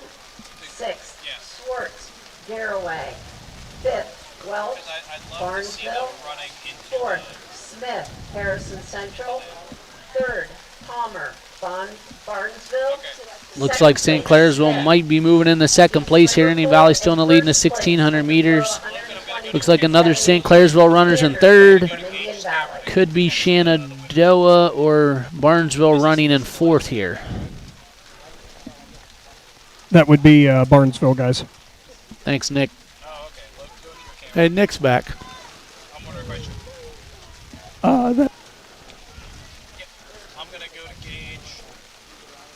I know Nick already touched on this once, but the boys' long jump results. Tyler Kirby of East Liverpool won the event with a new PR of 20 feet and 1 inch. Cody Hickenbottom was second from Indian Valley with a new PR of 19 feet 3 inches. Hunter Rosesetter from Shenandoah was third with a new PR of 19 feet 1 inch. Fourth was Tamara Tisdale. Fifth was Austin Fink. Sixth was Darian Williams. Seventh was Anthony Machesko, and eighth was Evan Carpenter. So a lot of new PRs in the long jump from top to bottom. Indian Valley here stretching out the lead here. Looks like St. Clairsville, Garraway. Garraway moved into as they crossed the finish line here, coming around on their third lap, I do believe. Garraway moved into the top 4.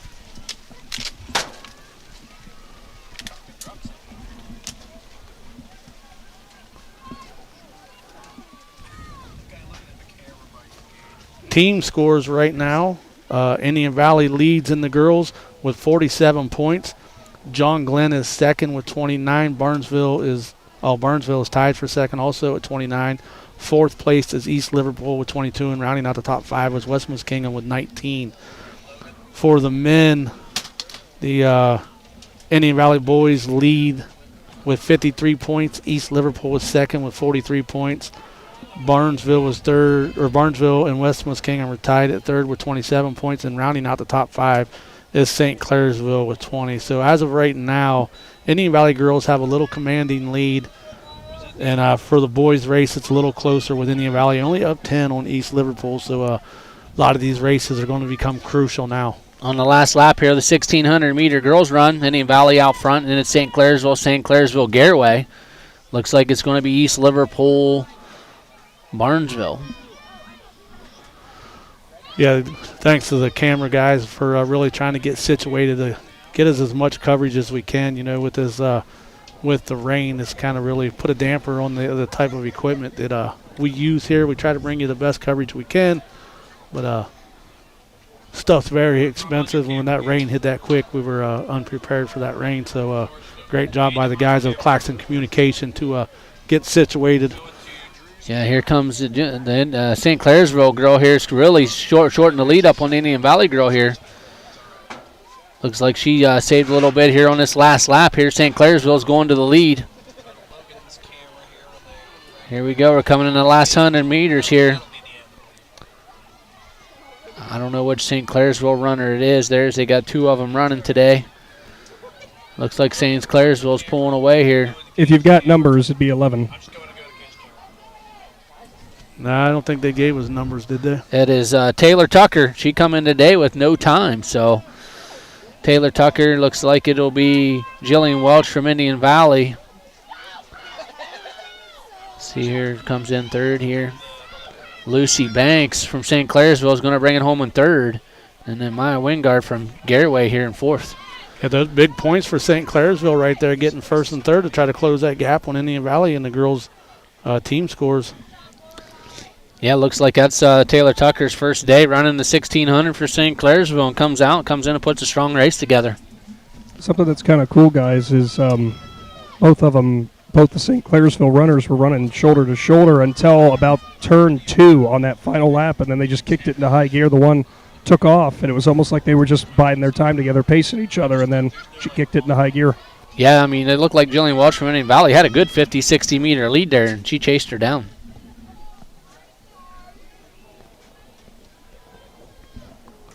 Boys 4x200 relays is West Muskingum picks up the win with a time of 1 minute and 32 seconds. That's a team of Taven Haynes, Dustin Brown, Grant Rogers, and Jax Prang.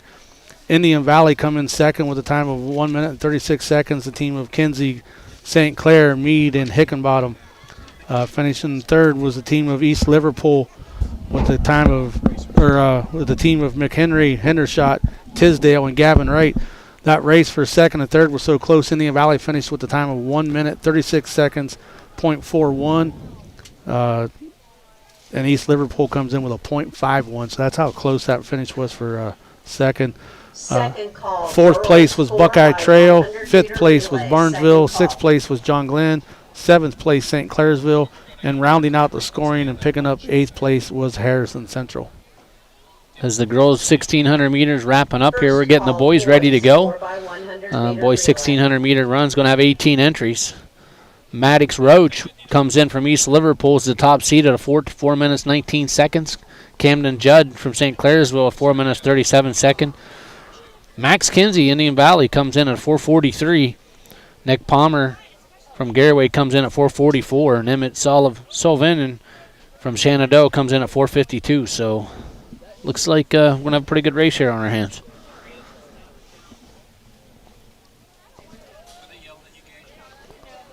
Looks like Maddox Roach from East Liverpool, he's got himself separated here by good. It looks like about 18 seconds on the field here, but, in the distance you can make that up. The rain has kind of eased up here. Track's a little slippery still. They're getting all the lane assignments underway here, getting everybody set up.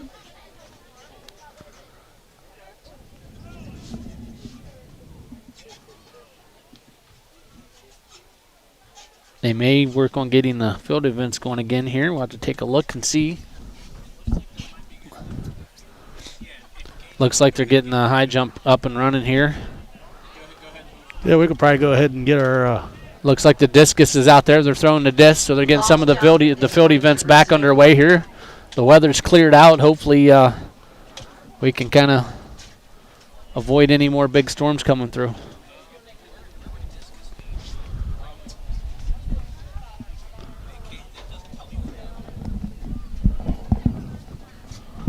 Yeah, we'll just leave the camera on the race right here, and we'll turn our microphones off so we can set our canopy back up here. And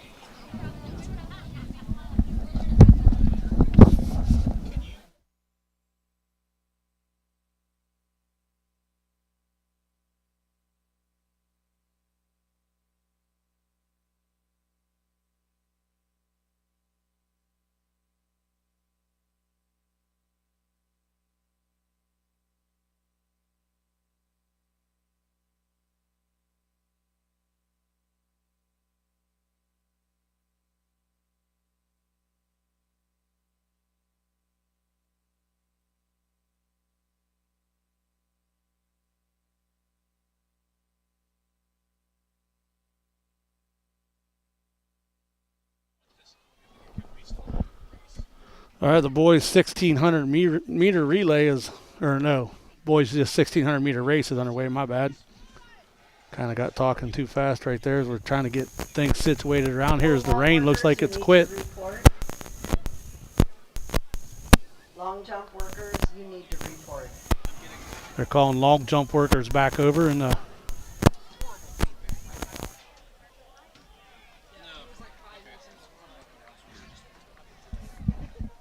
starting to get some feedback here from our microphones, trying to figure out what's going on here. Must be the weather.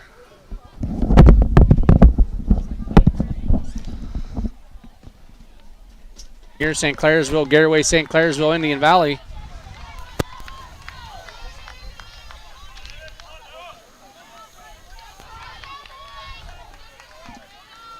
Looks like Brody Zero-Skitsky from Harrison Central, if I said that right.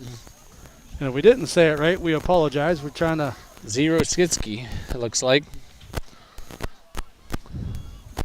He's stretching the lead out here. He's got a really nice pace going in the 1,600.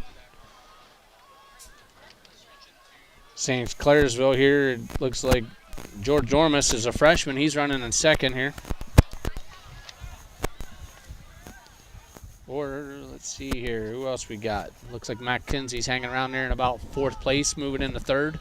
Hey, if you want to see something that's you know, we kind of laugh about it. We've made comments at other track and meets that we've done. Watch Max Kinsey from Indian Valley as he comes by. He's always smiling. And it doesn't matter if it's lap 1 or if it's lap 4. Every time Matt Kinsey goes by, he's smiling. Yeah, he's moving in here. He's putting himself in position here right around second. Garraway's making a move here into second as well, so kind of throw a little blanket over all those guys.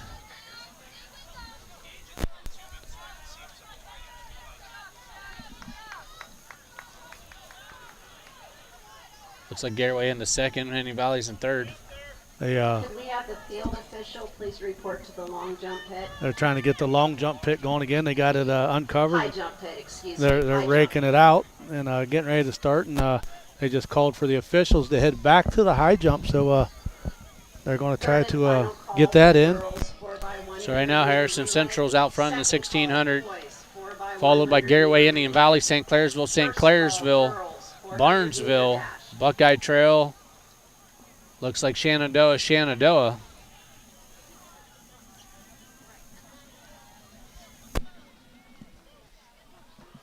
it's going to be tough to try to dig through all of our papers now that they're all soaking wet. And see if we can keep this straightened out here.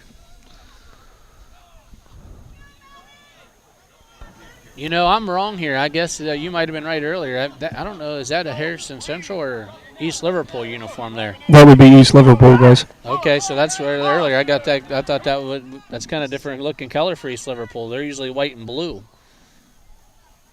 So yeah, so that's Maddie Roach out front at he's PR'd at a 14:19. So I'm going to have to ask Nick. You know, where'd you get that pretty umbrella you got down there? Well, that would be my wife, it was so lovely of her to give it to me after it was done raining. It's the thought that matters. Well, she was keeping our sun dry. Apologies there to the East Liverpool runner here. That uniform mix up. Usually Harrison Central has got uniforms that are black and blue.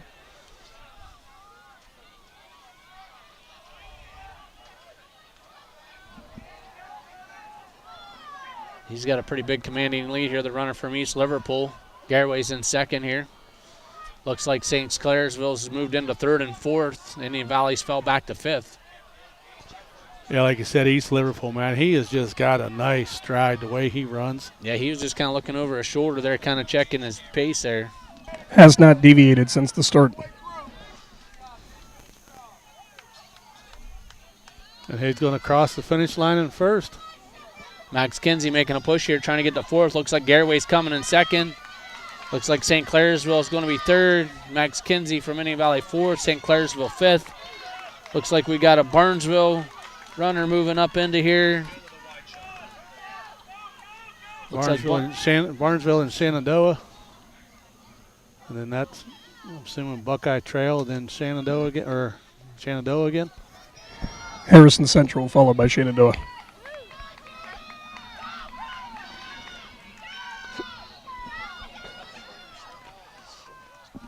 Wrapping up his 1,600-meter run here. Was that a Fairless runner, Nick, that crossed down there in the all-white jersey? Yes, it was. So I think Fairless must have only brought a couple distance runners to get maybe some competition, because I haven't seen too many Fairless entries in the other races. So it looks like if we follow suit here, looks like we'll be getting ready to do the 4x100s. We'll do a quick recap here on the girls' 1,600 meter race. Is St. Clairsville's Taylor Tucker with a PR of 5 minutes and 54 seconds. Like you said, we had no time on her, so not sure if that was her first race of the year, but she wins. And coming in second was Indian Valley's Jillian Welch with a time of 5 minutes and 57 seconds. Third was Lucy Banks of St. Clairsville. Fourth was Maya Wingard from Garway. Fifth was Kylie Cochran from Buckeye Trail. Sixth, Caitlin Edwards from Barnesville. Seventh was Lorelei Schafel from Shenandoah. And rounding out the points was in eighth place was Peyton Hall of Buckeye Trail.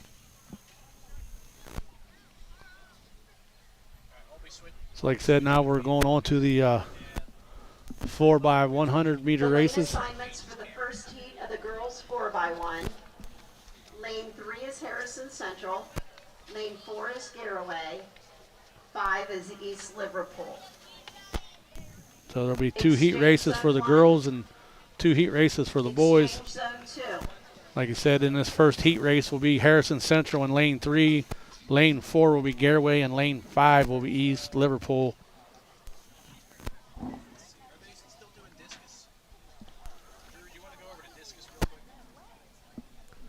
Yeah, they should have the boys will be over there throwing discus.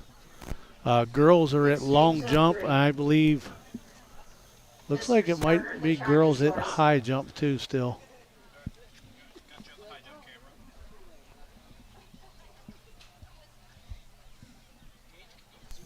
So we'll watch some high jump as they get the blocks and everything set out for the girls 4x100. Looks like it's a young lady from John Glenn, might be at the high jump right now. Shenandoah.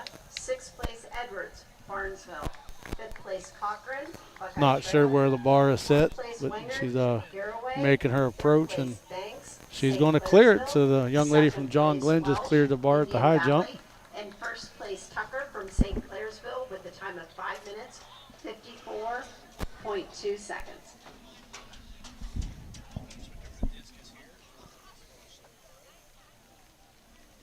Not real sure if Josiah Klassner is still in at pole vault for Indian Valley. I'm pretty sure he's already won the pole vault event as the rain come. He cleared 14 feet. Not sure if he's went back out since then. They don't have the bar up. You know, Coach Bell, has probably told him, like, listen, there's no reason to continue, but as an athlete, you're going to keep talking to your coach. Yeah, it depends on, too, if they got any water down in the pit, where they plant the pole. So there could be some factors there that might be holding it up. Safety concerns. Well, Coach Bell just grabbed the clipboard, so he's obviously got something, which he's still got the girls to pole vault yet too. So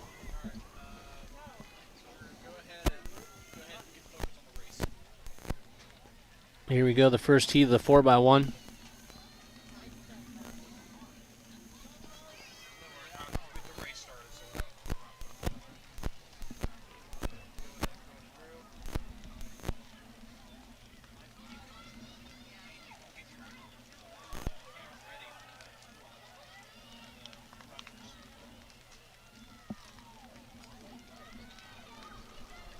looks like Garraway might be leading this first heat race there. She comes around and gets a clean handoff, so Garraway's going to lead this first heat race.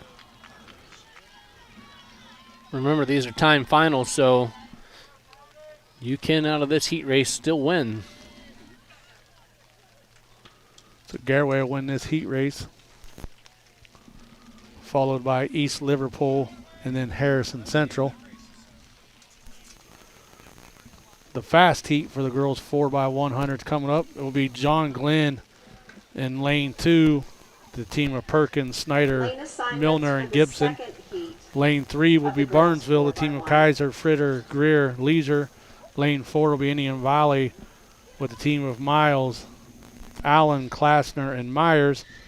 Not sure they have Aria McDaniel listed as an alternate, so I'm not sure if she's in or if she's out. Lane 5 is St. Clairsville. Lane 6 is Shenandoah with the team of Williamson, Moore, Haga, and Leach. West Muskingum will be lane 7, the team of Stark, Schneid, Irwin, and Beiser. So seeing how Indian Valley's in lane 4, they might be the number 1 seed here. Mr. Starter, the track is yours. According to the pre-seeds, it ought to be a pretty good race between Burnsville, Indian Valley, and St. Clairsville. But with these invitationals, they're all so close. So like I said, Garraway could really, ruin the party being in that first heat race. Second call, girls, 400-meter dash. First call, boys, 400-meter dash.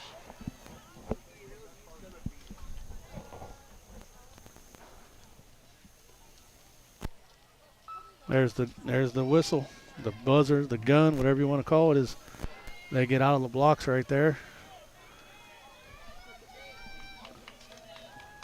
Looks like John Glenn's going to get to the exchange zone first. Looks like Shenandoah is out front here. Looks like Klassner from Indian Valley's making some gain there. St. Clairsville right with her. Good exchange by Indian Valley. Good exchange by Shenandoah here. It's going to come down to this last exchange here. Looks like Shenandoah's got a little bit of a lead here. Coming into the exchange, it's Indian Valley, St. Clairsville. Shenandoah at the first handoff. Here comes Brooklyn Myers from Indian Valley. Shenandoah is out front here. Brooklyn Myers chasing her down. Here comes St. Clairsville. Going to be close to the line, but looks like Shenandoah is going to get it. Indian Valley second, St. Clairsville third. Yes, Shenandoah had a great second leg on the backstretch here and had a great handoff between the second and the third leg. So the team of, if this is right, the team of Mackenzie Williamson, Rachel Haga, Emily Moore, and Brianna Leach of Shenandoah look to have picked up the win. Still got to wait for all the exchange zones to say there was no fouls, and we'll wait for the live result as the boys 4x100 teams are taking the track. As the first heat race will have Garraway in lane 3, Shenandoah in lane 4, and John Glenn in lane 5. Guys, I have an update up here from the currently are stuck in a jump-off at 411 between John Glenn and East Liverpool. All right, Nick says we got a jump-off going on down here at the high jump pit between John Glenn and East Liverpool. Coming into the 4x100 boys here, Indian Valley's coming in a top seed of 43.08, chasing the school record at 43.05. Then it's going to be West Muskingum at a 43.76, St. Clairsville 44.79. So Indian Valley's got themselves set out here by a little bit of a 7/10 here, but you just don't know if this weather right now. And West Muskingum's notorious, last few years being around the high school regionals down there that they participate in. They always have a great 4x100 team. Not saying Indian Valley, don't have a shot, but that PR comes with Owen Faulkner, and Owen Faulkner's out. Reese St. Clair filled in for him at Sandy Valley, and he was a walking ball of nerves at Sandy Valley because he didn't want to be the one to let the team down. You know, he was focused the whole time on getting a good exchange and stuff, and Indian Valley was able to win that relay up there, and he had a great race. And I believe they set the meet record at that. I remember that them talking about that. Yes, they did, and Nick's got an update down there at the high jump. Well, I do, but I don't know if you guys heard that they were having a little trouble with the starter pistol. They were giving everybody a good laugh in the stadium. They have moved the height back down to 410 for this jump-off. So they're readjusting the height, and these two young ladies are going to jump to see who wins. It looks like Josiah Klasner is he's practicing over. You'll have to correct me if I'm wrong. I believe it's Brzezinski from John Glenn, and it's Kirby from East Liverpool. See if we can pull up our sheets here.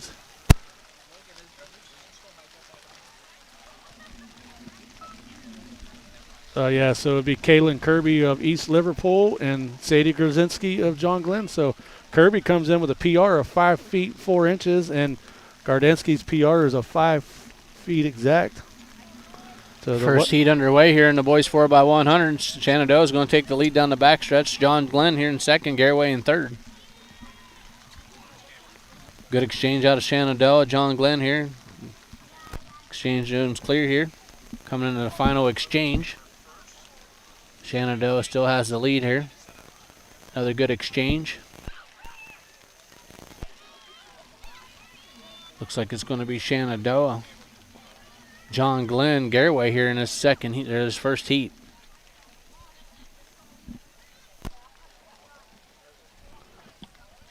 Still waiting for the unofficial results of the girls 4x100 to come in. 400-meter dash. Second call, boys, 400-meter dash. First call, girls, 300-meter hurdles. The girls' shot put, I believe, is still going on. The second flight. Boys' discus is still going on. Girls. Well, the girls' long jump's supposed to be going on, but I don't see nobody over there, so maybe they've finished. St. Clairsville is lane 3. Like Nick said, they got a jump off going on down there. 4. West Muskingum is lane 5. As the East Liverpool 6. girl just knocked down the bar. Harrison Central is 7. Exchange zone 1, are you ready? Exchange zone 2.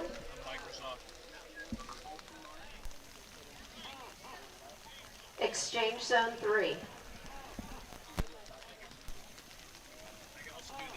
Madam Starter, the track is yours. Again, we'd like to give a shout out to Michi's Pizza. They always come on board with anything that we do at high school sports, and come down here to Jeanette and Hutton or in West Lafayette. They have a dining room. You can call ahead and order your pizza, then go there and sit and eat it. You can go there and pick it up. I mean, outstanding pizza, breadsticks, wings, salads, subs. Michi's got it all.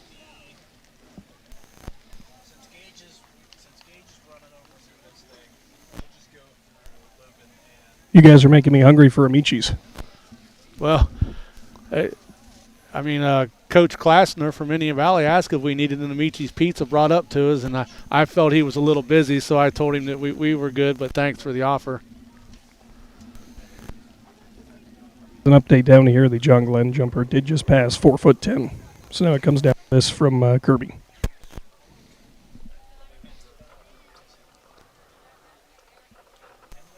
So that's it. Looks like it'll be over as Kirby knocks it down. So John Glenn, or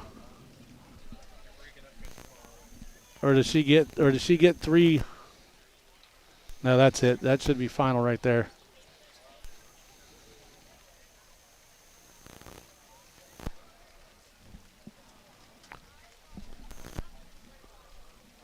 Getting ready here to kick off the 4x100 second heat of the boys.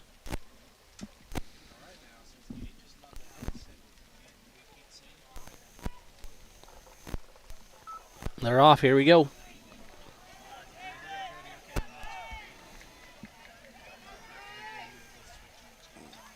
This is going to be a fast-paced 4x100 right here.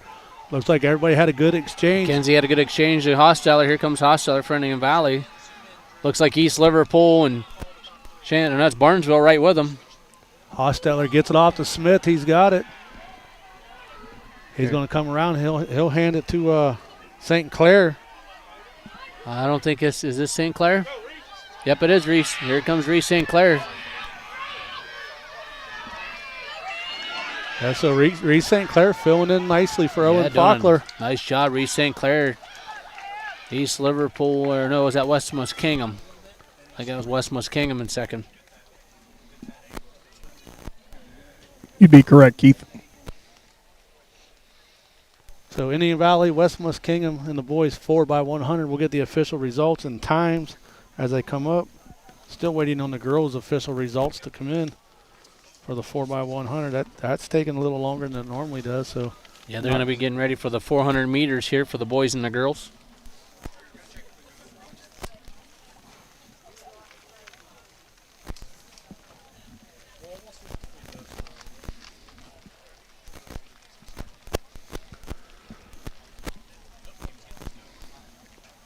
So as everything gets situated around right here, Big Z Sports will take a quick break, and we'll be back right after this. When you think pizza, think Amici's Pizza with locations in West Lafayette and Grenada-Hutton. Amici's Pizza offers you your favorite traditional pizzas, as well as specialty pizzas, subs, wings, and salads. Everything from the dough to the sauce is made fresh daily. There's just something different about a pizza from Amici's. Try one today in West Lafayette or Grenada-Hutton. Big city taste for a small city price. Learn more. Find Amici's on Facebook. Big moments are coming. Are you ready? If you need sponsor banners, graduation programs, or yard sale signs, the East Central Ohio Print Center has you covered. Visit ecoprintcenter.org. And if you've got a new driver in the house, East Central Ohio ESC offers flexible driver's education with in-car training and online options. Scholarships are available from signs to steering wheels. The East Central Ohio Educational Service Center is here to help. Find out more today online at ecoesc.org. Don't miss the buy one, get one free paint sale April 21st through 26th at Keim Home Center and Keim Mount Hope Hardware. Transform your indoor and outdoor spaces this spring with best look interior and exterior paints. Our experts are here to help you make the selections you need to bring your project to life. Visit us at both Keim Home Center in Charm and Keim Mount Hope Hardware April 21st through 26th for our buy one, get one free paint sale. Welcome back to a wet Indian Valley High School as we're here for the Bell Legacy Invitational presented by the Indian Valley Athletic Booster Club. The second year for this invitational, and outstanding job that they've done down here 2 years getting this started, bringing in some schools, and the competition is pretty fierce today. Yeah, getting ready to start our 400 meters here. We got 3 heats for the girls and 3 heats for the boys. First heat's going to have Harrison Central runner, East Liverpool, Shenandoah. It looks like maybe only 2 runners have made the call, though. Looks like it's just Shenandoah here and Harrison Central.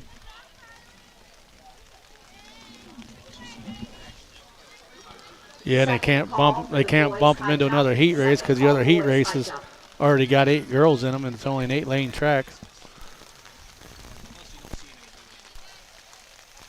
Yeah, lane 4 scratch. That would be the East Liverpool girl. So it looks like Harrison Central and Shenandoah made the call. Looks like Zoe Whipke for Harrison Central. And Arsta Platt for Shenandoah.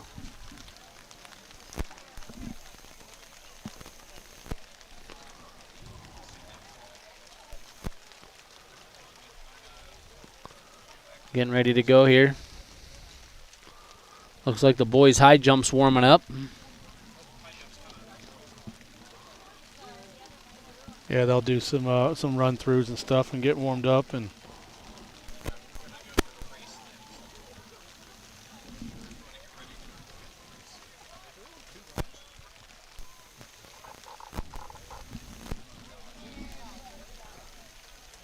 kind of a little delay here. I think they're having trouble with the starter. That actually has been a problem the past couple races, guys. Yeah, it looks like they're going to the tent. Maybe they're going to the old reliable starter gun there. Is he getting in the old toolbox? Well, they shouldn't feel bad because we're also having problems over here at pole vault with the bar. Oh no. Oh, we're having problems up here underneath the tent too. So we're supposed to be the driest people here other than the press box, and we got our own issues going on. So I can imagine the issues they're having.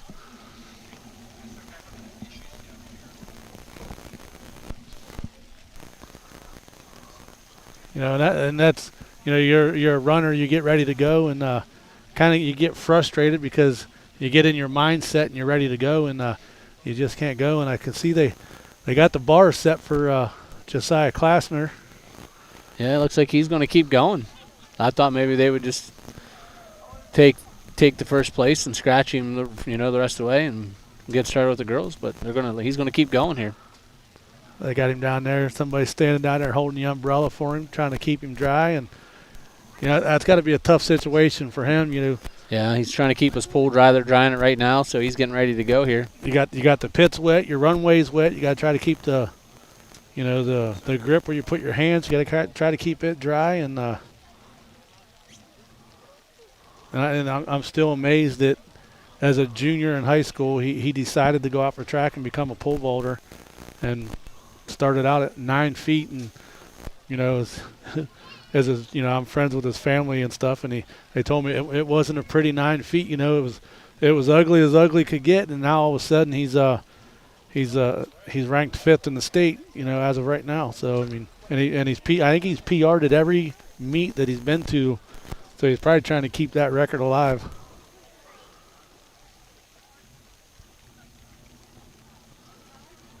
Oh no, not a good run there. Yeah, didn't get a. Well, that's tough. He was ready to go earlier when the weather come. He's warmed up. He's in a good spot, right? So now he's got to get right back in that mindset and get the body warmed up and get ready to go here. And talking about Coach Bell, he had a state champion pole vault. It was a long time ago. The Caldwell girl, Kayla Yep. Caldwell, I think her name was. Yeah, I think she won 3 of them. Yeah, she was a former state title here for him in the pole vault.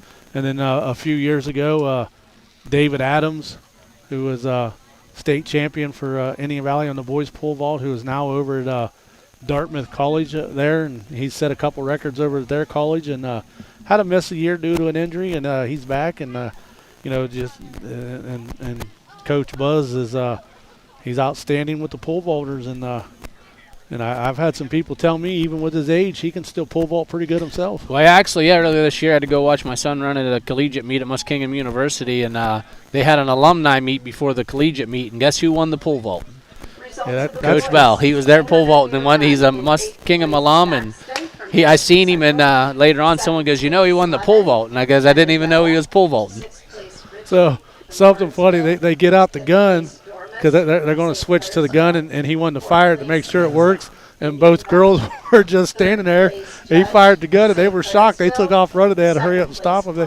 They thought they wasn't paying attention. So a little bit of fun going on down there in the corner, and the girls are sitting there talking, laughing about it.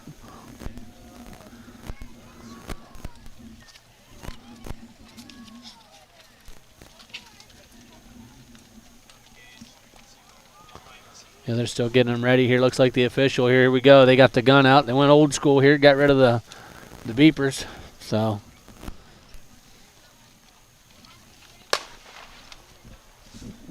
and they finally got the gun fired off, and they're headed.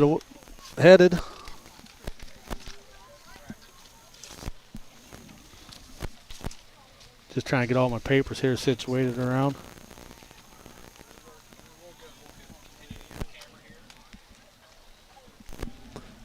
running away here. Shenandoah is out here over the Harrison Central gear here for a first heat race of the 400 meters. We're going to have 3 heats of the girls, 3 heats of the boys. Yeah, coming in for the girls, Jessica Church from John Glenn leading the way at a 57 seconds seed, 57 seconds. So I'd like to give a shout out to one of our presenting sponsors in the Keim Home Center. Don't forget, guys, Mother's Day is coming up. So, if you need to do some remodeling for your wife, go get her some new chairs or anything like that. The guys out at Keim Home Center, they can hook you right up, get you some paint. You can repaint the living room floor and all kinds of projects. So need some help with those Mother's Day gifts, head out to Keim Home Center. Coming to the finish here, Shenandoah girls pushing through. Harrison Central in second here. They already got the heat number 2 out on the track, and it looks like there's only a few girls participating. Shocked they didn't try to add those girls into the heat. Looks like they got some late scratches possibly. I don't know here. Let's see. Guys, we've got a leader, and I think might be final for girls shot put. Would be Macy Anderson from Indian Valley, 36.5. Then that shot put was one of the tight races coming in. So looks to be like Macy Anderson might have doubled up with the discus and the shot put, and it's helping her Braves extend their team lead.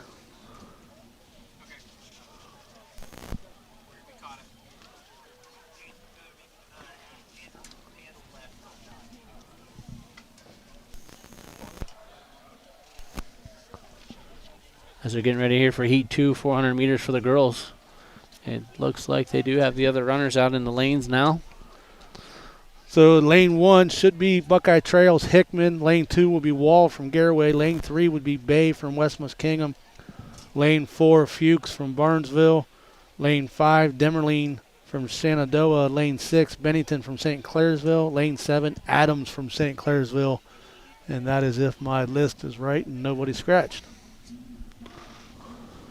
Also like to give a shout out to Wright Mark Roofing for coming on. Any of your commercial roofing needs, get a hold of the guys at Wright Mark Roofing. They can take care of those roofs. They are experts in flat roofing in this type of the year. You don't pay attention to that flat roofing, and water starts to puddle up on it and gets underneath of it and starts to lift it. You know, you might want to get these guys out there to look at it and get it checked out and get things taken care of before it gets too worse. Or too bad. Yeah, just reach out to them. They do offer maintenance programs to keep ahead of that. So, you know, they probably, you give them a call, right, Mark? They can offer you an annual inspections and things and stay on top of your maintenance. We're off here on heat number 2, 400 meters. Looks like Shenandoah and St. Clairsville is setting the pace here.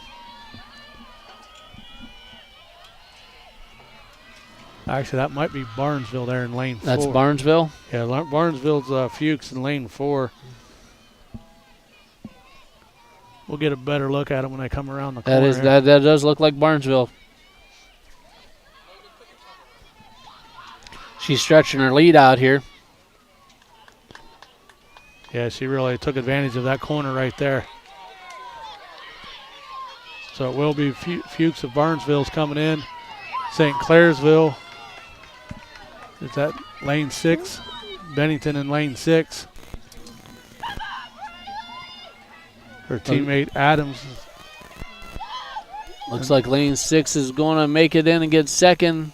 Lane 7, third. West Muskingum in lane 3 got fourth. So it'll be Barnesville's Fuchs, Bennington from St. Clairsville, Adams from St. Clairsville, and Bay from West Muskingum rounding out the top 4. And up next will be the fast heat for the girls 400-meter relay. And that will be lane 1, Amelia Smith of Indian Valley. Lane 2, Candace Brissett of West Muskingum. Lane 3, Lanice Andrews from East Liverpool. Lane 4, Jessica Church from John Glenn. Lane 5, Faith Saxton from John Glenn. Lane 6, Aria McDaniel from Indian Valley. Lane 7, Autumn Christer of Buckeye Trail. And lane 8 will be Grace Miller of Harrison Central. So John Glenn coming in with 2 strong runners in this race.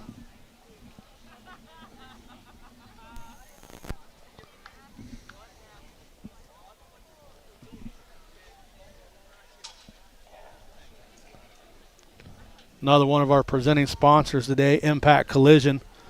If need any work done to your car, you got teenage drivers, or maybe you hit a deer or something this winter and need to get things taken care of, get a hold of the guys at Impact Collision.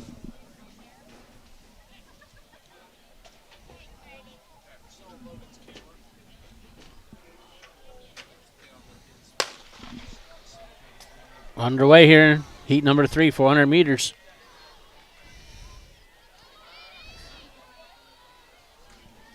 Coming out of the turn here. Looks like John Glenn's really going to make a move here on the backstretch. Boys 400-meter dash. Second call, girls 300-meter hurdles. Yeah, it looks like John Glenn's 1 and 2. Looks like Indian Valley third. By the start of the 100 before each race. Yeah, John Glenn's runners are separating themselves from the field here. Looks like Amelia Smith from Indian Valley pulling up on the inside lane here, lane 1. She's making some progress. All boys 300-meter hurdles.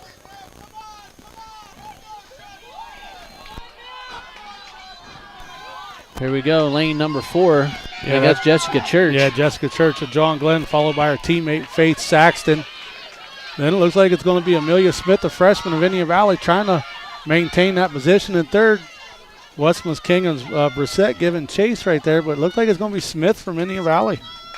Yeah, I think Smith's a sophomore, I do believe. Yeah, she's a sophomore. So Church, a senior for John Glenn, wins, followed by Faith Saxton, who's a junior for John Glenn in second, and the sophomore Amelia Smith of Indian Valley.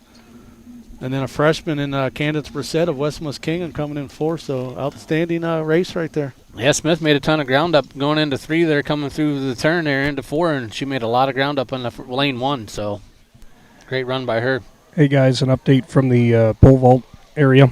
There is more incoming rain. They're going to try to get through as much as they possibly can to hopefully get our participants in. But if they have to postpone it again, it looks like pole vault for the girls will be a scratch.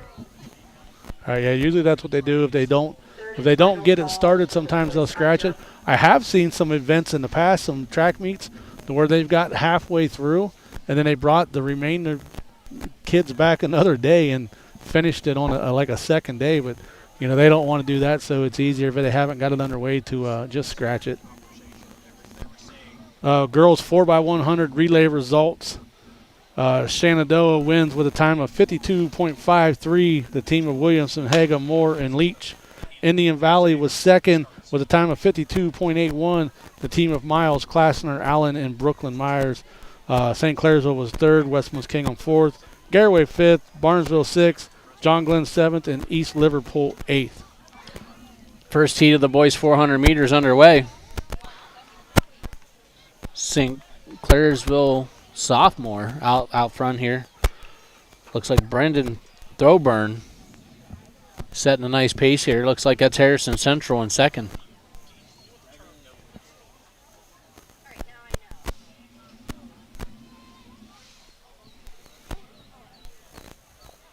Coming in here, final 100 meters. Throwburn still out front for St. Clairsville. Looks like he's going to finish this off. He's picking up the pace.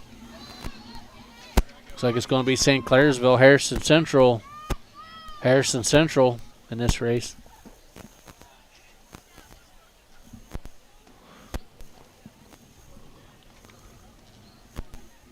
Getting ready for heat 2 here in a second. Wrapping up the first heat here. Yeah, as heat 2, or as heat 1 wraps up, heat 2 lane assignments will be lane 1, Ethan Stritz of Shenandoah, lane 2, Jace Miller of Garraway, lane 3, Joel Detlinger of Barnesville, lane 4, Aiden Metz of West Muskingum, lane 5, Nick Maggers of West Muskingum, 6 will be Dalen Clark of East Liverpool, 7th will be Braden Willis of Barnesville, and lane 8, I just got a last name in on Swartzentrooper of Garraway.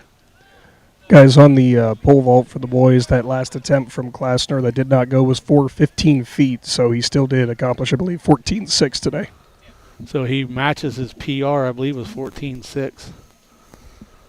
In this weather, that's not too bad. So we do know unofficially Josiah Klassner of Indian Valley will win the pole vault, as he was the only one that was still able to attempt that feat. Couple more races here in the 400 meters up to get underway. Here we go, heat number 2 for the boys.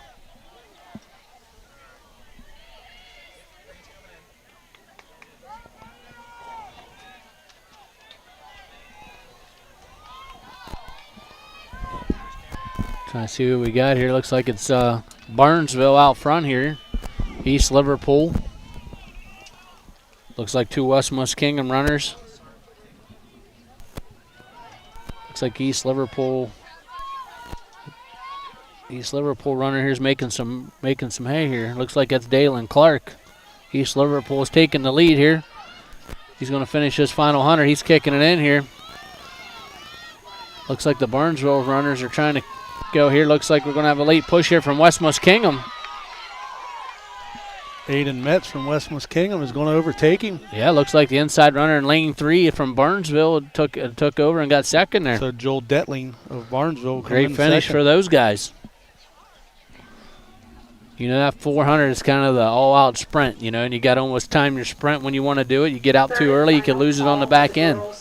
Yeah, and here comes the lane assignments for lane 4, heat race 3.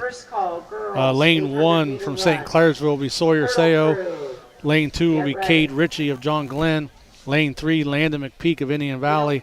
Lane 4, Quentin Conrad of East Liverpool. Lane 5, Colton Smith of Indian Valley.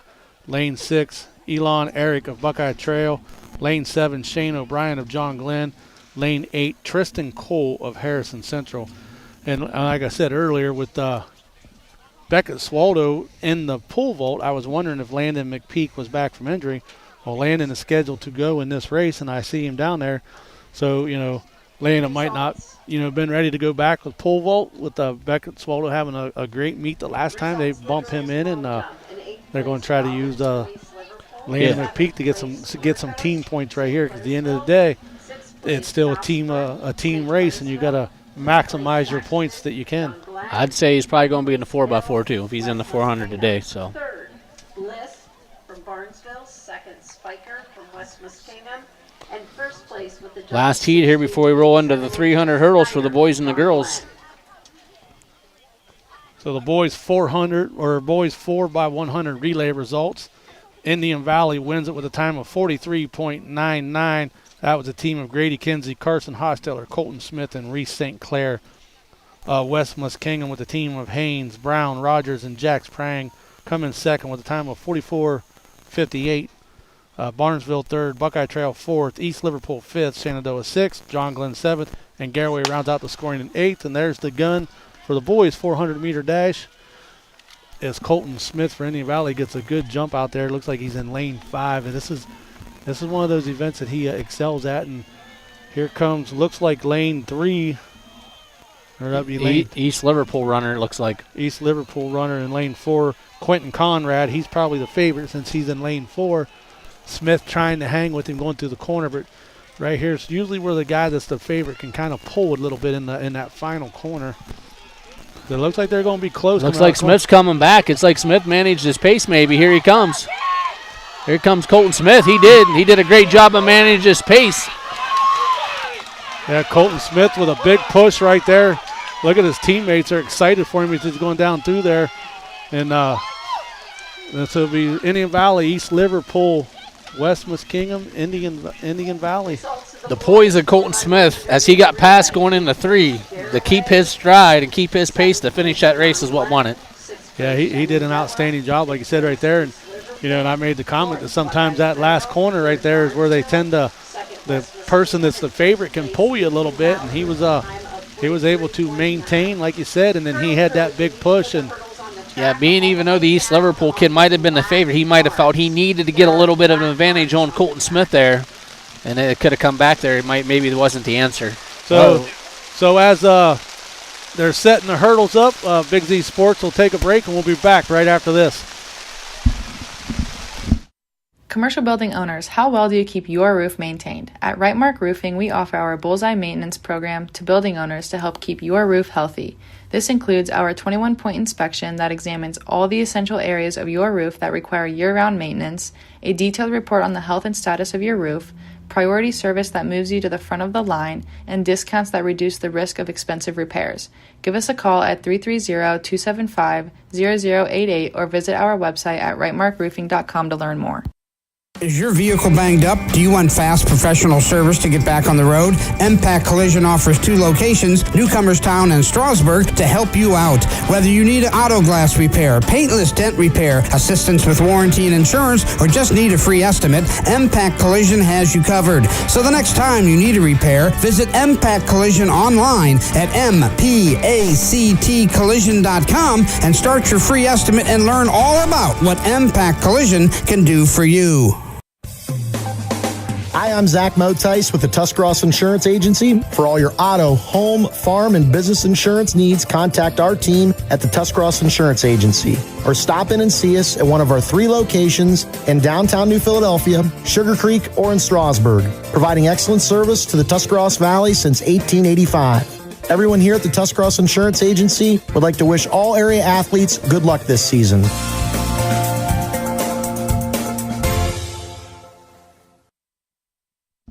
Welcome back to Indian Valley as Mother Nature has turned the shower on again, and they're setting up the hurdles for the 300-meter boys and girls hurdle races. And like I said, this typically should have been a very good race, so we're kind of hoping that maybe the weather doesn't affect it, but that I kind of got a feeling Mother Nature is going to play a little role in this.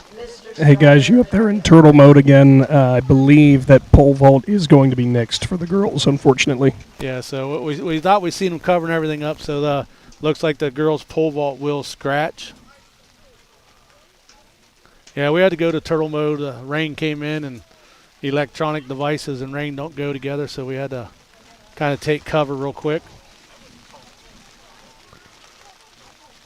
2 heats in the 300-meter hurdles for the girls and 2 heats for the 300-meter hurdle for the boys. So see if there's any scratches here if someone elects not to run it due to the weather.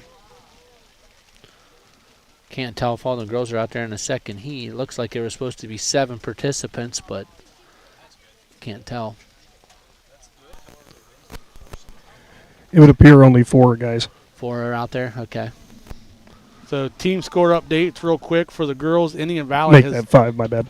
Yeah, Indian Valley girls have stretched their lead. Their lead is now 71 points. John Glenn is second with 43. Barnesville third with 39. East Liverpool fourth with 31. And St. Clairsville rounds out the top 5 with 30 points. For the boys, Indian Valley and East Liverpool are still in a pretty good race as Indian Valley is in first with 68. East Liverpool second with 57. Barnesville third with 36. West Muskingum fourth with 35. St. Clairsville rounds out the top 5 with 30 points. So the boys' race is still kind of tight. You know, we know Claxon is going to win the pole vault. So that'll get them 10 team points there. Not sure about East Liverpool. Looks like we're underway here. Looks like it's going to be Barnesville out front here. Looks like it's going to be East Liverpool and Harrison Central out there. East and West Muskingum. Gage, I'm not sure if we'll be able to use your... And I think I got that uniform wrong there. Results of the girls' high jump. There was a 3-way tie. Looks like St. Clairsville here in lane 3's out front. Elizabeth Morgan. John Glenn, Yates from Shenandoah, Board from East Liverpool. Here comes the Buckeye Trail runner. And also McKinney from Indian Valley. In 5th place. 1 hurdle to go here. St. Clairsville and Buckeye Trail. Who's going to get it here? West Muskingum. Looks like Buckeye Trail. Cecil from Indian Valley. 2nd place Kirby from East Liverpool. And 1st place with a height of 4 feet 10 inches, Gardinsky from John Glenn. All right, there they got the other runners out on the track here, trying to keep things moving along. Yeah, get things moving along quick. Girls' high jump results. In 1st place with a jump of 4 feet 10 inches was Sadie Gardinsky of John Glenn. Kaylin Kirby also jumped 4 feet 10 inches for East Liverpool. They went into a jump off. Gardinsky won. In 3rd place was Quinn Cecil of Indian Valley. 4th place, Molly Spiker, West Muskingum. 5th, Olivia Smorelli of Barnesville. 6th, Emmy McKinney of Indian Valley. She also tied with Mackenzie Welch of John Glenn. And Jade Yates of Shenandoah. So those three tied for 6th place. So the girls 300 hurdles, this last heat race, lane 1 will be Kendall Hercules of Harrison Central. Lane 2, Maria Hill of West Muskingum.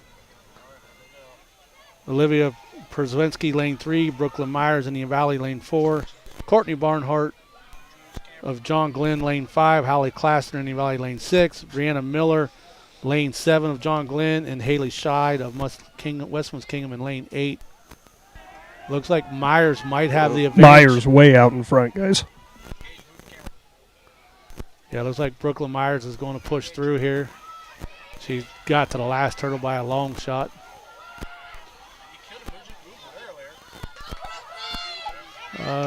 Don't see Klassner. Maybe she, or she'd be in lane Klassner 6. pushing up to 3rd. Yeah, she's in lane 6. So Myers is going to win it. Oh, that's pretty sweet right there. As we got a Big Z logo on the.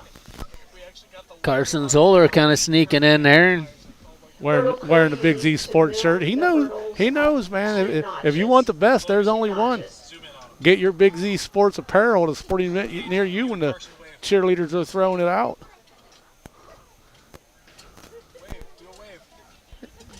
I will say a polo shirt. Oh, he's waving into the camera.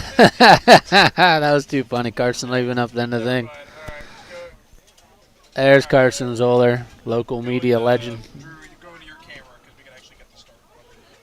Did you see where I think it was one of Carson's friends does all the stuff on the media for Travis Hunter?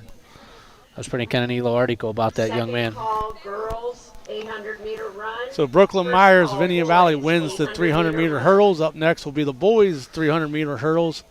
And two heats of that. Yeah, so in the first heat race, it'll be Jason Knoll of Shenandoah in lane 1. Lane 2 will be Andrew Morgan of John Glenn. Lane 3, Cohen Snyder of St. Clairsville. Lane 4, Blake Messenger of Barnesville. Lane 5, Gavin Lawrence of John Glenn. Lane 6, Seth Shy of Garraway. Lane 7, James Parsons of St. Clairsville. Lane 8, Cole Detling of Barnesville. 3rd, St. Clairsville. 2nd place, Indian Valley. And 1st place, Shenandoah. So Mother Nature decided to turn the shower head off again. So looks like we got some little bit of daylight sneaking through.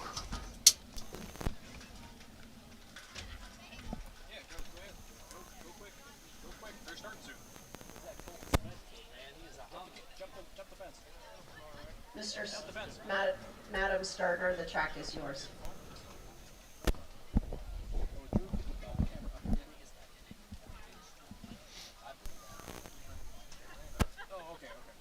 We'll keep it on Logan then for the start of this race.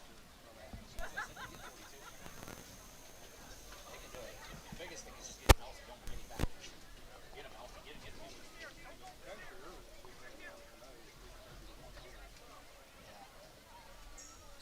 Nicole ran a good race. He didn't let that guy jumping out or Logan stayed and kept his pace.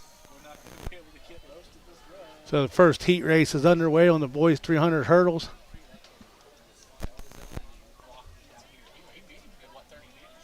Logan, I'm just going to have you go as far as you can, then zoom out.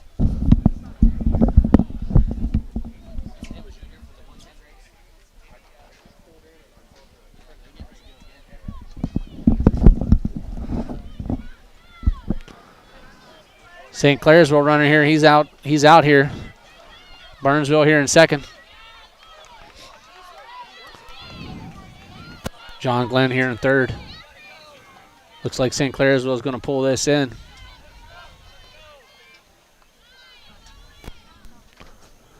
Getting ready for 2nd heat here in the 300-meter hurdles. Yeah, we'll run through the girls' shot put results real quick here. As Indian Valley's Macy Anderson wins the shot put with a throw of 36 feet and a half inch. 2nd place was Macy Palmer, 34 feet 9 inches. She's from Barnesville, and her teammate Lydia Welch got 3rd with a throw of 32 feet 11 and a half inches. 4th place is Chastity Smith of East Liverpool. 5th, Josie Hirschberger of Garraway. 6th, Breland Barr of John Glenn. 7th was Vadia Newhart of Buckeye Trail. And rounding out the scoring and finishing 8th was Chloe Hershey of West Muskingum. Boys 300-meter hurdles, race number 2, heat 2. Lane 1, Connor Egan of Buckeye Trail. Lane 2, Logan Burrier of Indian Valley. Lane 3, Dustin Brown of West Muskingum. Lane 4, Braxton Barnett of Shenandoah. Lane 5, Carson Hostetler of Indian Valley. Lane 6, Gavin Wright of East Liverpool. Lane 7, Mahesh Harris of East Liverpool. And I hope I say that name right. And lane 8 is Matthew Frey of Gareway. Here we go as they're getting ready. So if you was watching whenever we did the 115 hurdles, you know Hostetler and Barrett put on a show, and they're going to put on another show. Hostetler's out hard. Yeah, Hostetler got to that first hurdle in a hurry. Yeah, he's trying to set a pace, it looks like. Barnett, he's right there, though. Hostetler, man, he's out. He's pushing hard. Barnett's going to be there. Yeah, Barnett's coming. He's pushing. Hostetler's pushing hard. Man, Hostetler's pushing hard. Man, what a race. Man. Yeah, there might be some new PRs in this one as Hostetler. Oh, wow. Cruz. Look at Burrier coming in 3rd, it looks like. Oh, 4th. Wow, what a run by Logan Burrier. Yeah, we'll have to get the official results there for that, but outstanding race by Carson Hostetler. You know, we can't say enough about how much of a special athlete that kid is. You know, Big Z Sports has got to cover him the last 2 years in track, and he's done a phenomenal job. And every week it seems like that we're getting an email or a text message asking us to post his picture. He just breaks school record after school record. 8th place Hershey, West Muskingum. 7th place Newhart, Buckeye Trail. 6th the Bar, John Glenn. So we'll see if we got any more. Hey, guys, I got a little update from that last race. Yeah, what you got for us? No, it is hand time. Remember that. 37:40 for Mr. Hostetler. Wow. Barnesville in 1st place with a Good run for Hostetler. Very good. Yeah, so that would be a hand time, and so that would be a school record, but because it's hand time, they have a formula that they use where they add and subtract and divide and do a percentage, this and that. So we'll let the powers to be to handle all that, but just an outstanding race. Yeah, I don't think the timing system's down. I think that's just the people having the hand time down there. We'll see what they come up with here. Most likely probably be about a 37.6, 37.7 range. First call girls 200-meter dash.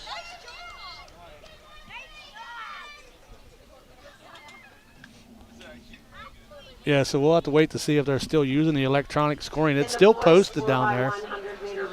So maybe Nick can find out if they're still using the electronic scoring or do they have it down. Hey, we'll figure that out for you shortly. 5th, East Liverpool. 4th place, Buckeye Trail. 3rd place, Barnesville. 2nd place, West Muskingum. And 1st place, the team from Indian Valley with a time of 43.99. So now we move on to, which is a new Bell Invitational record. now we're on to the girls' 800-meter run.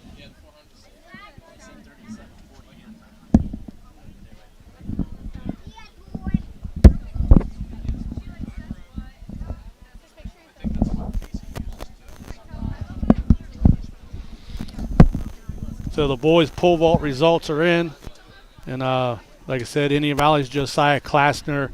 He is the winner as he cleared 14 feet. Trenton Allison of Harrison Central comes in second with a jump with a vault of 12 feet 6 inches. Third was Chase Crum of St. Clairsville with a new PR of 12 feet. Indian Valley freshman Beckett Swallow comes in fourth with a vault of 11 feet. So Swallow still continues to improve for Indian Valley. Fifth was Braden Trigg of Barnesville. Sixth was Elia Messenger of Barnesville. Seventh was Jake Geisey of Buckeye Trail. And eighth was James Parsons of St. Clairsville. Guys, to my understanding, that 37:40 was electronically timed. That was not a hand time. Also, that was electronically timed 37:40, so that will be a new school record. Eighth place, Claresville, 7th place East. Very impressive time, 37:40. 6th Messenger, Barnesville. Definitely going to be a top 3 time in the state, I would imagine. Barnesville, 4th Swallow. Well, coming into this race, 3rd Crum. if I can find my wet piece of paper, I can tell you what is. So it's right here, coming in. Bell Invitational record. Klaxner from Indian Valley. 300 hurdles. He had the school record at 38:36. Is that right, or did he go 37 earlier? This it might have been. No, he's still in the low 38s. So it started. So the new school record at 37:40, and that would have ranked him second in the state with that 38:36. So he could possibly be the number 1 kid in the state. But he won't settle for that. Yeah, nothing away from Braxton Barnett. He's going to be right there competing for a state title in Division III. The young man is very talented.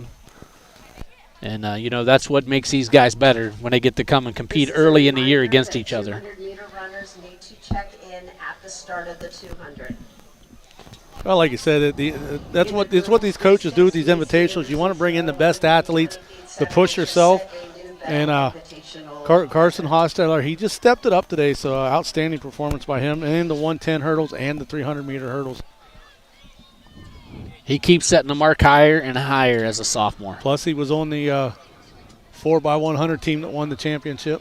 Took first place. They've been on the verge. They almost had the school record earlier this year with the 4x1, and I'm sure when they get, a Phone Faulkner comes back healthy, they should be able to get that 4x100 team into the 42 seconds.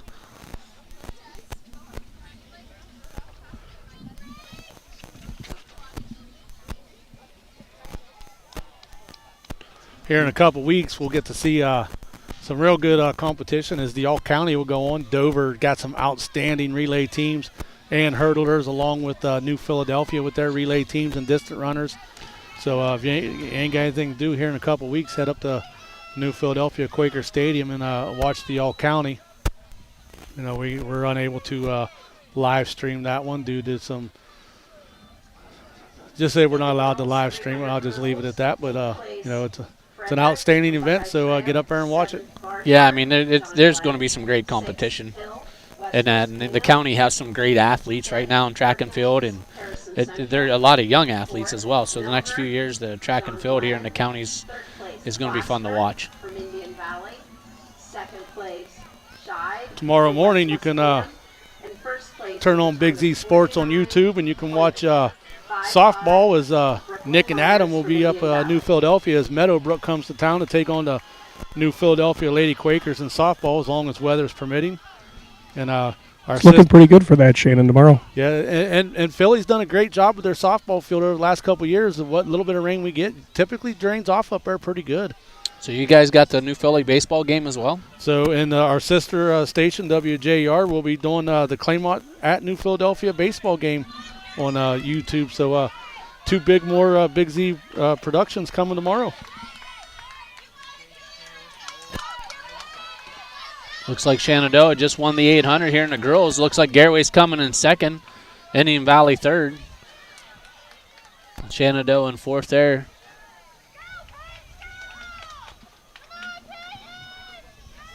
So we got the results of the girls' 300-meter hurdles as Brooklyn Myers of Indian Valley wins with a time of 49.65. Second place was Haley Scheid of West Muskingum with a 52.54. Third was Hallie Klassner of Indian Valley with a 53.58. Fourth was Brianna Milner of John Glenn with a time of 53.81. Rounding out top 5 was Kendall Hercules of Harrison Central, 53.83. And then Maria Hill of West Muskingum was 6th. Courtney Barnhart of John Glenn was 7th. And Sydney Frederick was 8th of Buckeye Trail. And we'll see if we can get the update on the boys 300. Fourth place Spurrier, Indian Valley. So boys 300-meter hurdles. Indian Valley with Indian Valley's Carson Hostetler with a new PR and a new school record was 37.41. In the United States top 50, Hostetler from Indian Valley. And Hostetler didn't open. Well, I tried to get it to open. He's still second behind Chase Limscomb of Fairfield Union, I do believe that's where Chase, he ran a 36.94. So Hostetler still second in the state, but did move into the USA top 50 rankings with that run. Yeah, so Hostetler of Indian Valley wins with a 37.41 school record, PR, and Dave Bell Invitational record, or Bell Legacy Invitational record. Braxton Barnett of Shenandoah was second with a 38.58. Dustin Brown of Westmouth Kingham, 42.07, was third. Indian Valley's Logan Burrier with a new PR runs a 42.14 to finish fourth. Fifth was Connor Egan with a new PR of 44.02 and fifth. James Parsons of St. Clairsville was sixth with a new PR of 44.48. Seventh was Mashish Harris of East Liverpool, 45.79. I know I've said that kid's name 5 ways, so hopefully one of them's right. And eighth is Matthew Frey of Garaway with a time of 46.03, and that was a new PR. And there's a lot of PRs in that 300-meter hurdle, so the competition made everybody rise to the occasion. Yeah, I mean, I'm impressed with Logan Burry. I'm almost positive this is his first year running hurdles, and unless I'm missing something. He's only a sophomore, so. Yeah, I mean, because I think he was a pretty good baseball player, and I think he switched over to track, and yeah, I mean, you know, he's right there. He's going to be training with Hostetler the next several years, both being sophomores, and you know, that's a good situation for both those young men.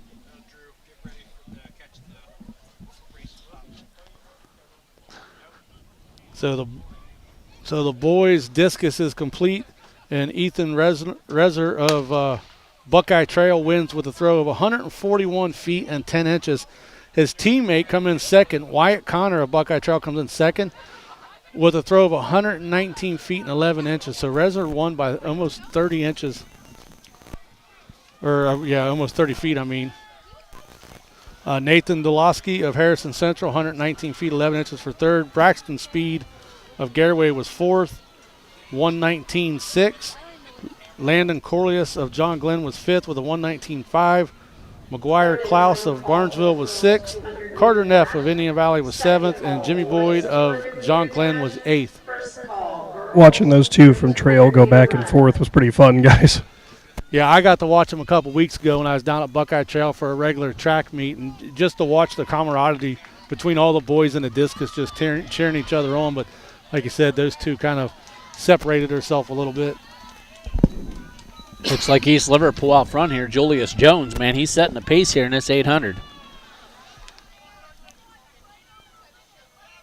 Looks like we got Shenandoah runner here in second.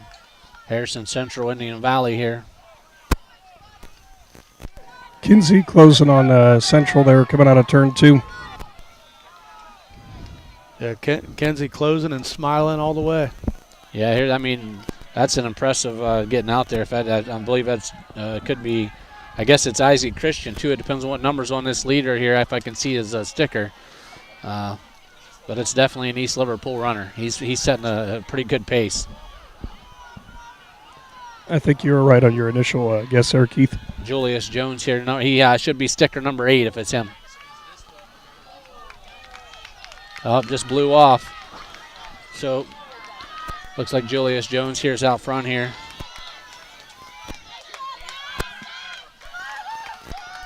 So Chuck a stat from Shenandoah here in second, and Max is kind of pulling him in here. Roberto Matata from Indian Valley, the Italy exchange student, going past a bunch of kids coming down to shoot here. So he's just going to miss the scoring, I believe, in the top 8. So a good run by Roberto right there to try to close the gap late. Well, look like top 3 there, East Liverpool, Shenandoah, Indian Valley. Third and final. I'm all mixed up on my papers now. Oh, you had the 800. Yeah, you're good. 3,200 meters is next. Should be. Wait, no, where's the 200 meters go? That's right here. Yeah, 200 meters. 3 events left, guys. 200 meters, 3,200, and 4x4. So did they ever say? Meet record was set this year with 20 feet 11 inches. All kinds of meet records being set, but did they ever say if they were going to continue the girls' long jump? I did not hear. Kind of looks like, guys, right now they're actually, I thought, going over to the long jump, and I think, oh, maybe not. I will get clarification on that for you. Yeah, it looks like they're over there looking at it, though.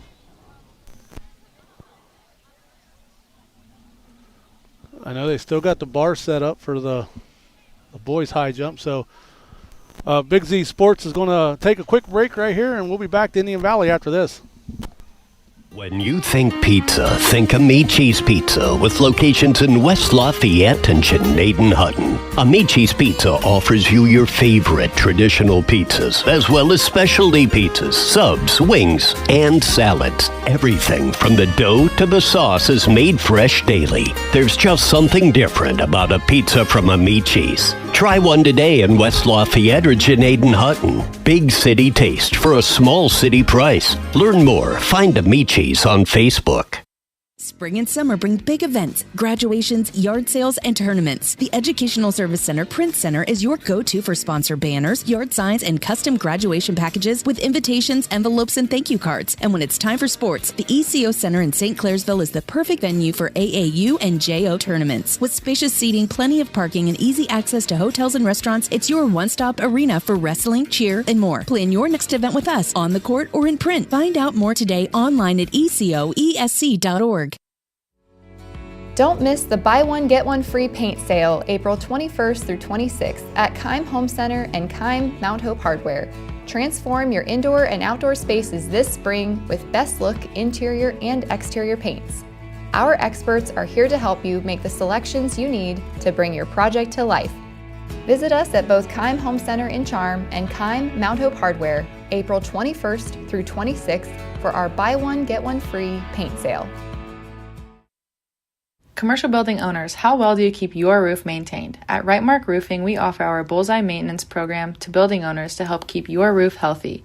This includes our 21-point inspection that examines all the essential areas of your roof that require year-round maintenance, a detailed report on the health and status of your roof, priority service that moves you to the front of the line, and discounts that reduce the risk of expensive repairs. Give us a call at 330-275-0088 or visit our website at rightmarkroofing.com to learn more. Welcome back to Indian Valley High School. Is the first heat race of the girls 200-meter dash is finishing up. Looks like it was Shenandoah coming in first, Barnesville in second. Not sure who.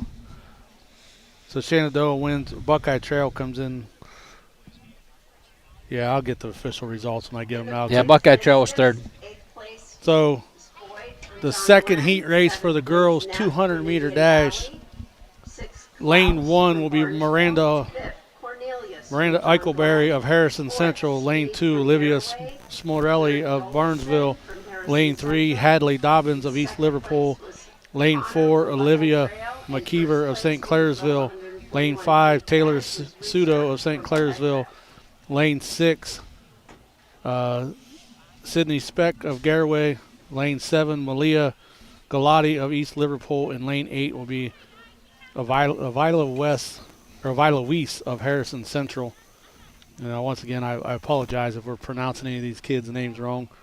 A lot of them we're seeing for the first time in the area where we live. We see a lot of Smith and Joneses. So sometimes we mispronunciate a kid's name.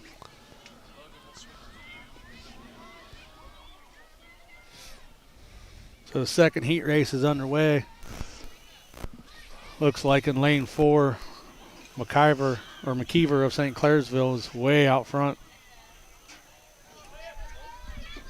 And man, with that pace, she might be able to jump into that top 8. Like I said, every race is the finals. They tally all the times and place them where they need to be, and that could be a big push towards the team title right there. Third and final call for the girls, 3,200. As like I said, on the girls' side, they got a lot of work to do to catch Indian Valley. Indian Valley girls are way out front as far as the team. See if we can get some more results here pulled up. So the girls' 800-meter run. Ida Hestat of Shenandoah was your winner with a time of 2 minutes and 30 seconds. Garraway's Ellie Goring of Garraway was second. Indian Valley's Jillian Welch was third. Grace Starr fourth. Kendall Stahl of St. Clairsville was 5th, or Kendall Saul, I'm sorry, was 5th. Sydney Wallace of St. Clairsville was 6th. Emily Cope of Indian Valley was 7th. And rounding out the scoring was Garraway's Rebecca Yoder in 8th.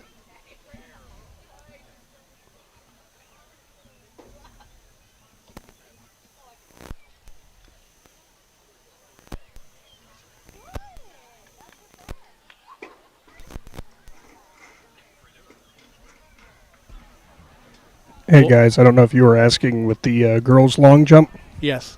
That has been completed, actually. Oh. It is Braden Snyder, the senior from John Glenn, with a mark of 16 feet 7 inches, who wins. Molly Spiker from West Muskingum, 15.7, and Avery Bliss from Barnesville, the freshman, also with a 15.7.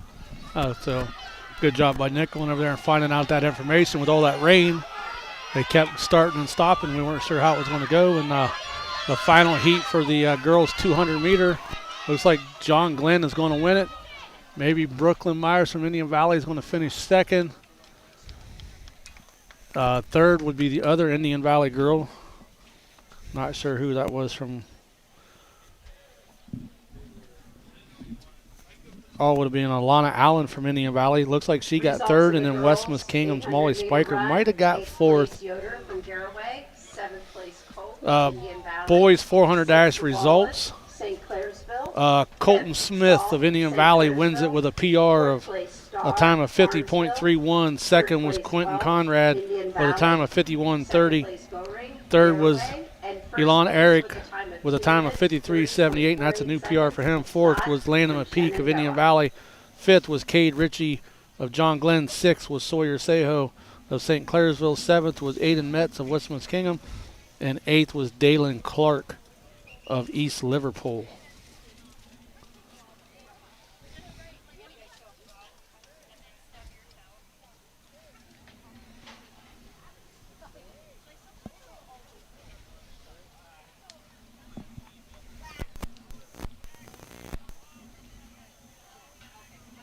And just as Nick gave you the girls' long jump, they updated here. So like he said, Braden Snyder.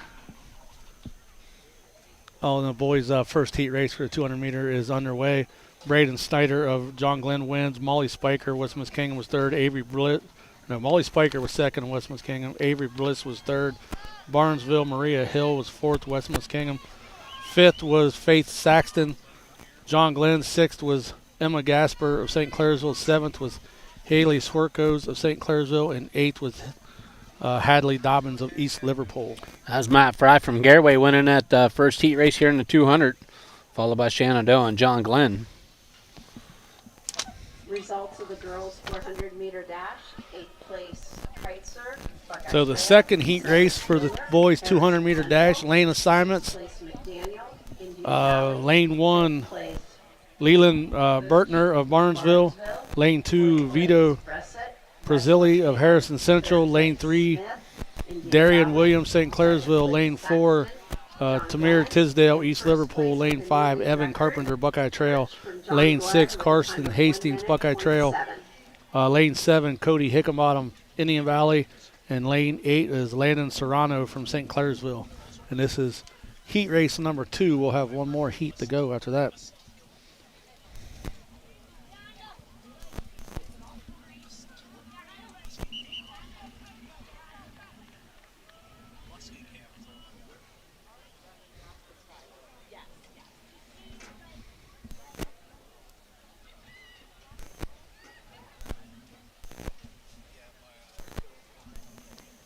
I'm getting ready over there for heat number 2 here.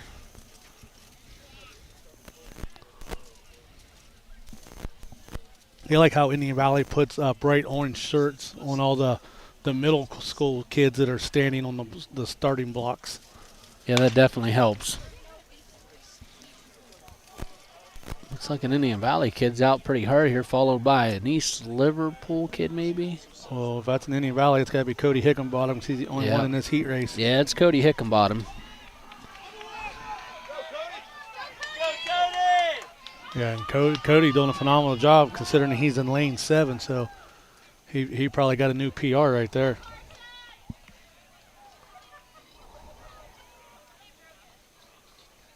So Hickenbottom of Indian Valley wins heat race 2. moving on to heat race 3 in the 200 dash for the boys. Lane assignments will be lane 1, Bradley McIntyre of Barnesville. Lane 2, Grant Rogers of West Muskingum. Lane 3, Colton Smith of Indian Valley. Lane 4, Jax Prang of West Muskingum. Lane 5, Jacob Keto of Harrison Central. Lane 6, Andrew Wicker of Garraway.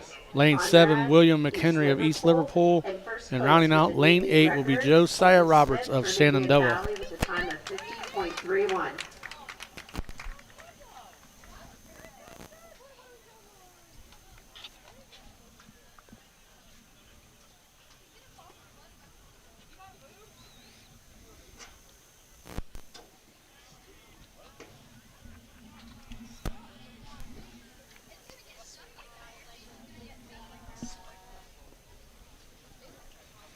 The boys' 800-meter run results. Julius Jones of East Liverpool with a time of 1 minute and 58 seconds. That moves him into the Ohio top 50. Lane 2, Jarrett Wentworth runs a new PR of a time with 2 minutes and 5 seconds. He's from Shenandoah. Finishing third was Max Kinsey of Indian Valley with a new PR of 2 minutes and 6 seconds. Fourth was Landon Capers of St. Clairsville, new PR, 2 minutes and 9 seconds. Fifth, Chuck Kostop from Shenandoah with a new PR with a time of 2 minutes and 9 seconds. Finishing sixth, Briar Walter of Buckeye Trail with a new PR, 2 minutes and 11 seconds. Finishing seven, Ethan Markham, Barnesville with a new PR, 2 minutes and 13 seconds. And eighth place was Isaac Christian of East Liverpool with 2 minutes and 14 seconds. So a bunch of new PRs right there as the final heat race for the boys 200 is underway.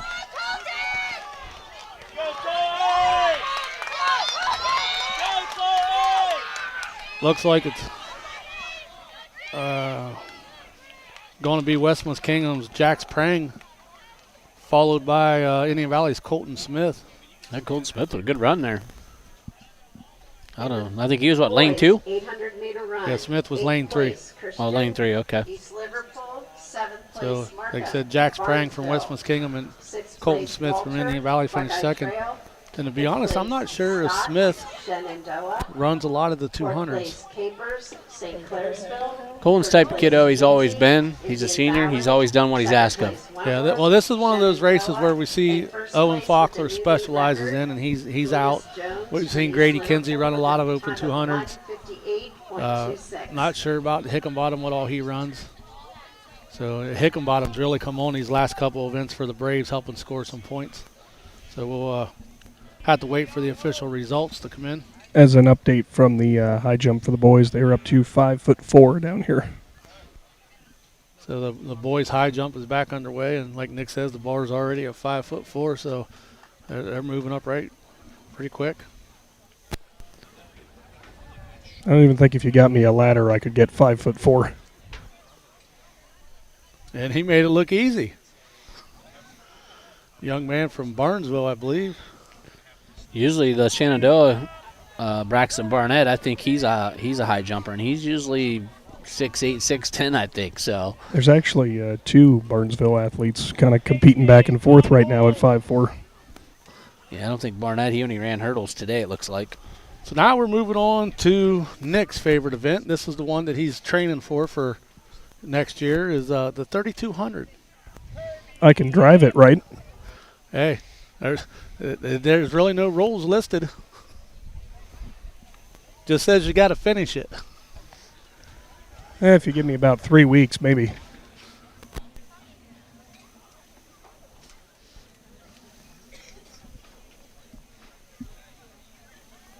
So in this race for the girls 3200 will be Blair Harsey of Indian Valley, Chloe Egan of Buckeye Trail, Aubrey Moss of Harrison Central, Mackenzie Welch of John Glenn, Delana Jenkins of Barnesville, Ashlyn Kukulika of John Glenn, I think I said that right, Michaela Vitale of Barnesville, Haley Menifee of Indian Valley, Abby, I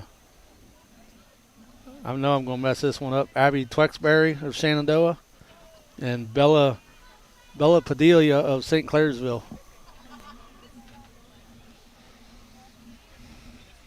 So this is one of these races here. You're going to see somebody's going to jump out quick. A couple people's going to pace themselves. And then at the end, somebody's going to sneak in.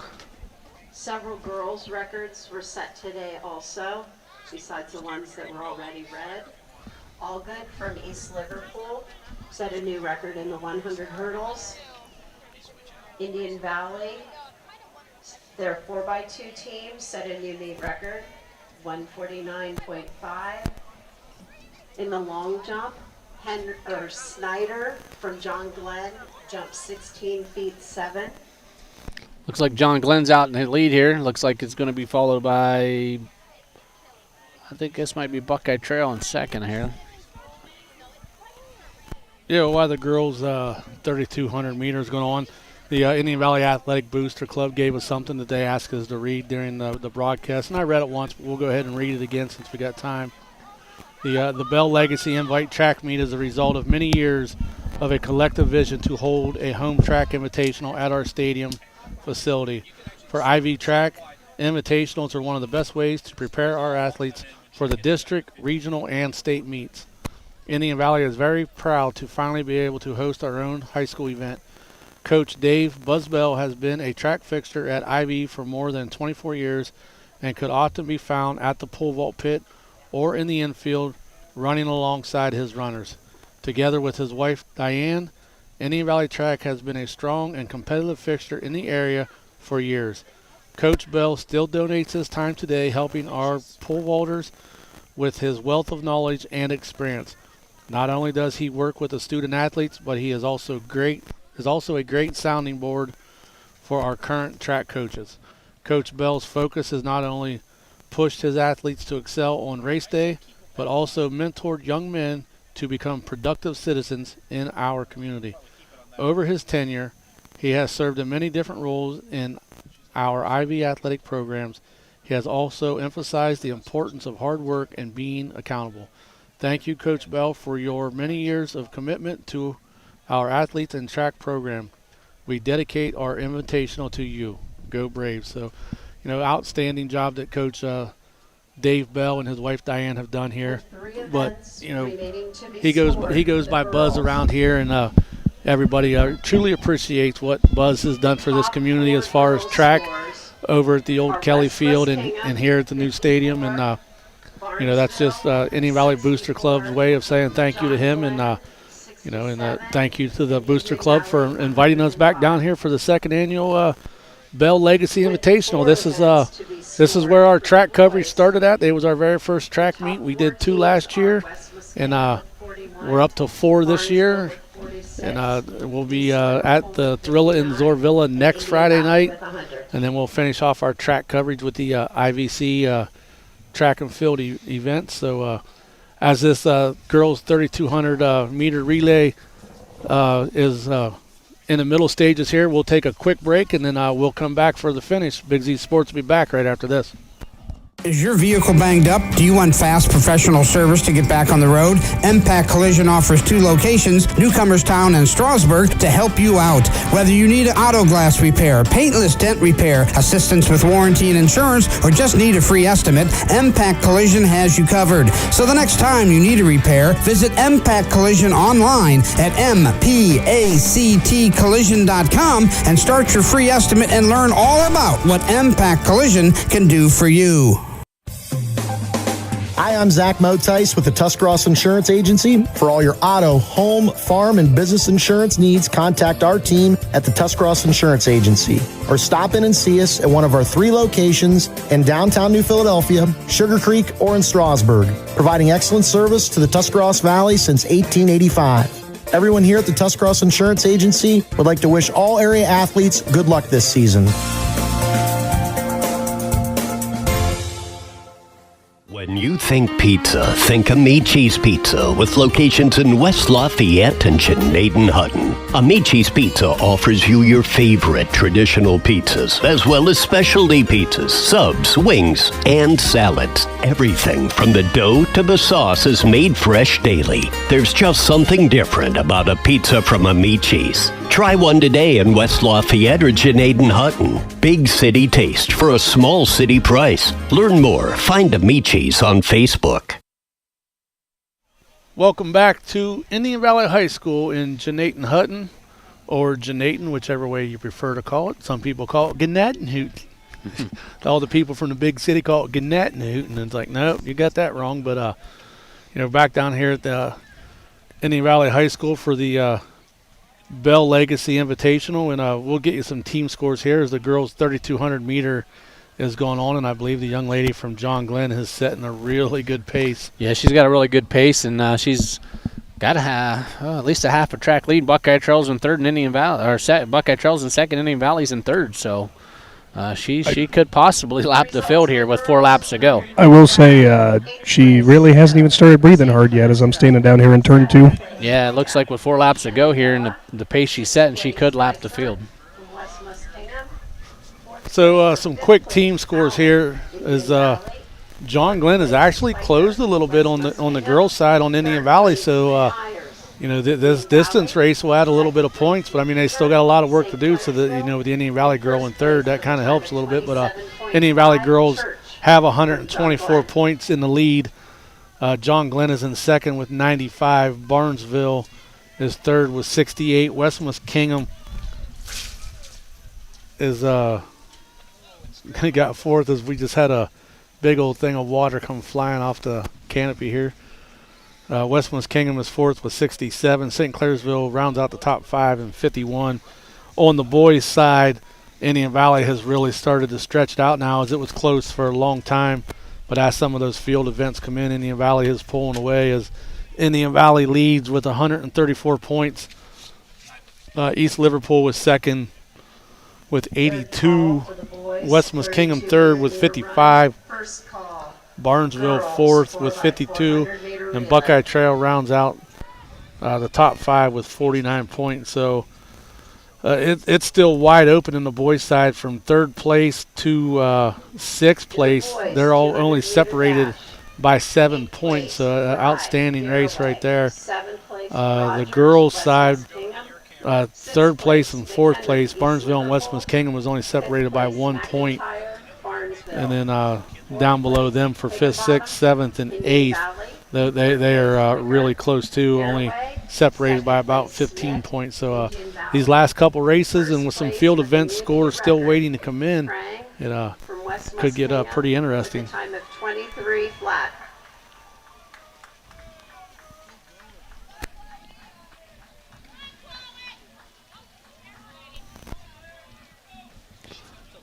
Yeah, the John Glenn girl's coming in there with 100 meters to the finish line, and she's going to have 2 laps to go. Buckeye Trail just crossed here, starting, and then Indian Valley's in third. Actually, John Glenn has another runner in 5th, so that's going to be big for their team points with Indian Valley here. Yeah. They only have 1 in the top 8, it looks like.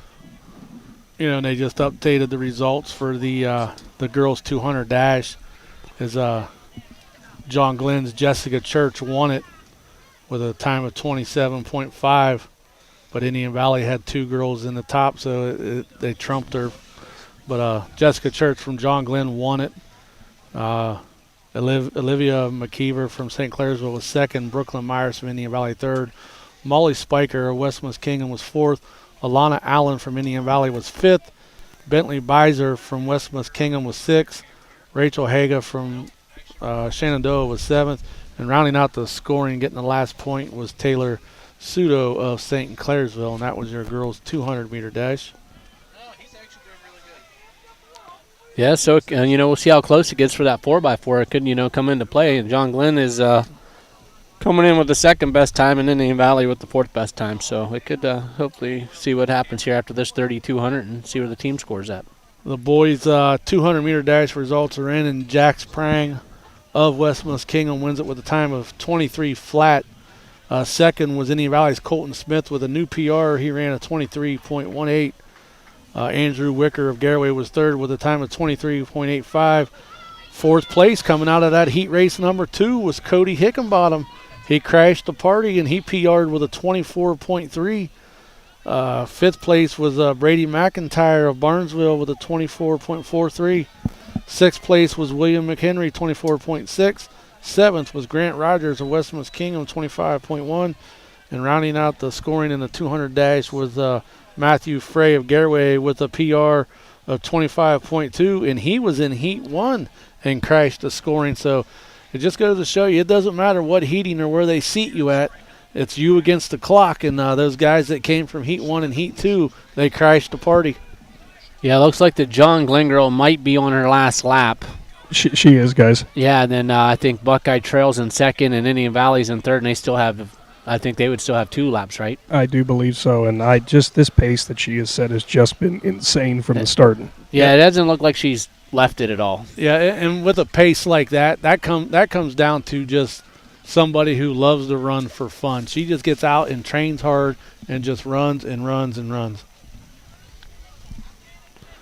Yeah, I mean, she's passed him, and she's even opened it up even more. And I mean, she looks like she's getting ready to have a little push here to the finish. If she wouldn't have got disqualified, she probably could have turned, ran over to the concession stand, got a bag of popcorn, come back. Yeah, this is going to be amazing to see what kind of time that they post for her here.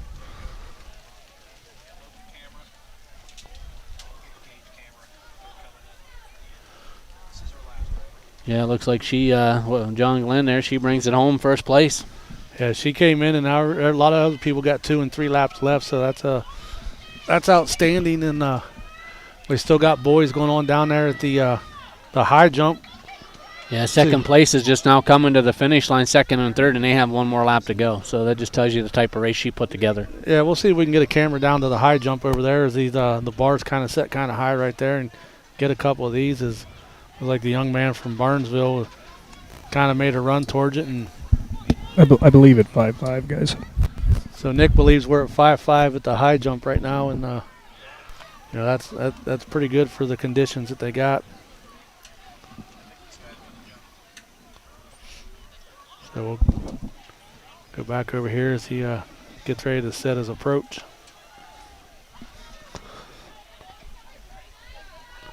And he pulled up. He pulled up again. He's just not getting the steps right. You know, they count off those steps before, and they put chalk marks down there to see what they want to do. And he's went twice and wasn't happy with his approach.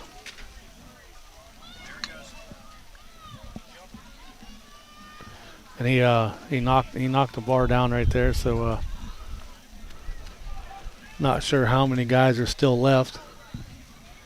Let's see, an Indian Valley kid down there jumping up and down like he's warming up. As of right now, guys, we have 2 from Indian Valley, and with that, 1 from East Liverpool not getting over. So it's 2 from Indian Valley and 1 for Buckeye Trail.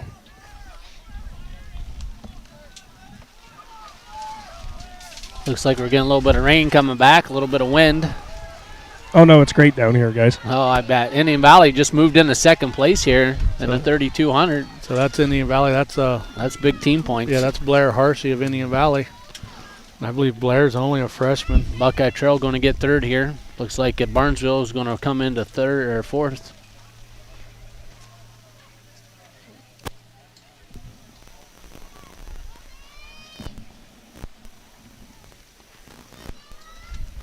Looks like St. Clairsville here might come into fifth, and possibly John Glenn going to get another runner in here in sixth. Looks like that's maybe Indian Valley's Colt James down there might be getting ready to jump. Oh, no, he's walking back towards this way.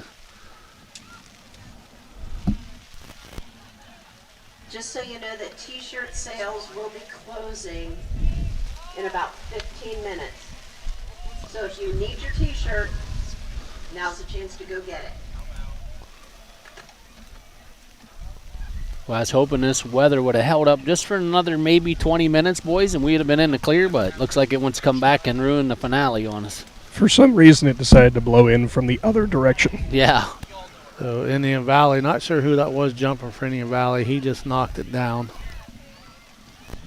Have to see if we can dig out our papers here.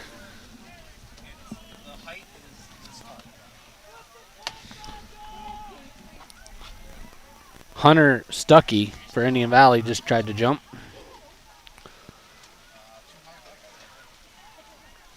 Looks like that was Elin Eric for Buckeye Trail.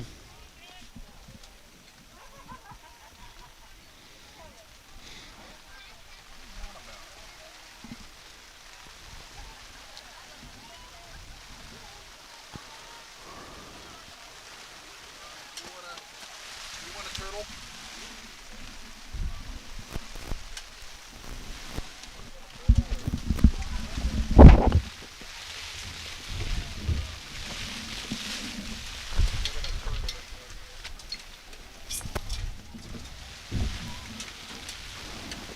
rain moving in again. It's picked up, and I can guarantee you it's going to quit raining here in a little bit.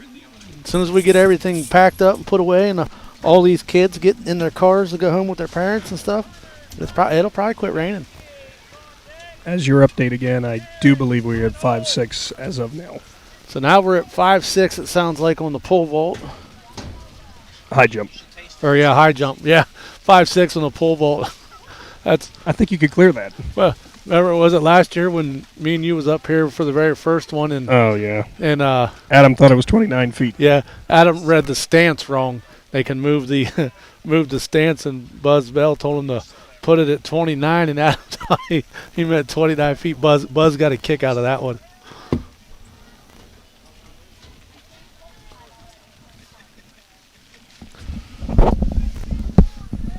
I know hearing about one more event, I'm going to have to put my order in for Amici's Pizza, get me some dinner on the way home. Thank Amici's Pizza for always jumping on board for all of our sporting events. You a standard pie or a specialty pie kind of guy? I usually go with the specialty pie. I go with the I'm not sure if it's called the Works or what it's called down there, but I don't get it with olives on it. And the first time I went in there and got the box, I thought I was carrying out a 20-pound dumbbell. It was so heavy. There was so much stuff on it. It was very good. Yeah, I'm a standard pie guy, and I like their Italian sub. Really love the Italian sub from there. Hey, I lied, guys. We're actually on 5-8. 5-8. Oh. 5-8 in Indian Valley. That's Stucky for Indian Valley there. So this will be the final attempt for Hastings here from Buckeye Trail. So has anybody cleared this height yet since you're down there and I haven't been paying attention? I have not seen one. Well, I believe Colt James is the only one.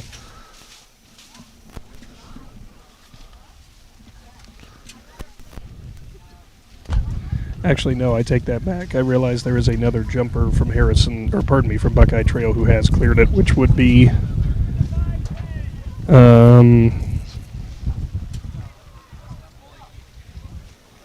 believe Noah Thaxton has cleared it. Carson Hastings has cleared it.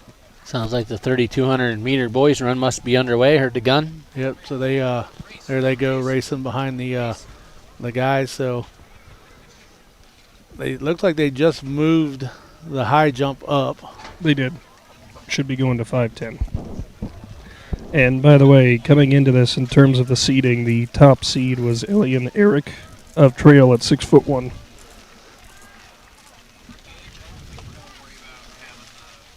And I hope I'm pronouncing his name correctly. Sounds good to me.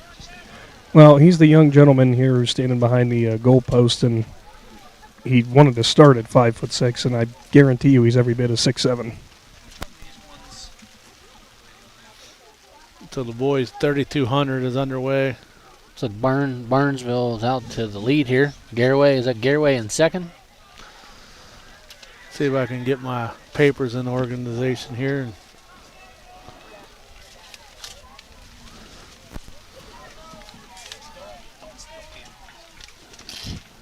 So here's the boys' 3,200 is in this race. We'll have Harrison Central's Bryce Sobolowski. He's a freshman. Noah Strickler of Indian Valley. Aaron Tucker of St. Clairsville. Connor Starr of Barnesville. DeAndre Schleball of Garraway. Caden Rositter of Shenandoah. Christopher Miller of East Liverpool. Xander Davis of St. Clairsville. Xavier Wynn of East Liverpool. Nolan Pataka of Indian Valley. Rowan Askren of Fairless. Carter Travis of Garraway. And Camden Cool of Barnesville. Now, some of these names that I recognize that are really good runners is the young man from Barnesville. I believe it's Connor Starr, who is a really good runner. Fairless, the Askren kid, is a pretty good runner. Pataka from Indian Valley. Those are just some of the names I've heard over the years. The Garraway, I think it's I'm not sure if it's Schleball from Garraway that is a good one, but they're all good if they can run 3,200 because they got me beat by a long shot. From down here at high jump, it is down to Colt James and Ellie and Eric from trail. This is actually Eric's last attempt, though. Has not cleared 5:10 on the last two.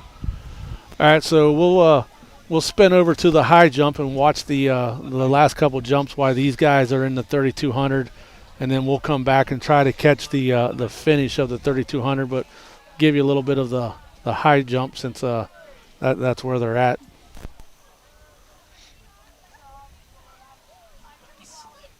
So it looks like he might have lost his footing as he went to go up.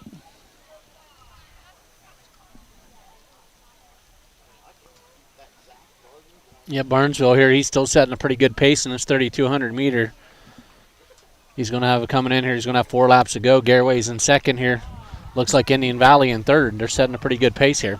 So you were right, Shannon. Eric lost his footing going in, so the winner's going to be Colt James at 5:10, but they're going to move it up to 6 foot. He's going to attempt that, which would be his new PR. So, like I said, you hate to see a kid lose that way because Mother Nature played a part in that, and he lost his footing. So we'll see if Colt James can set a new PR here. As he'll get 3 attempts at this height.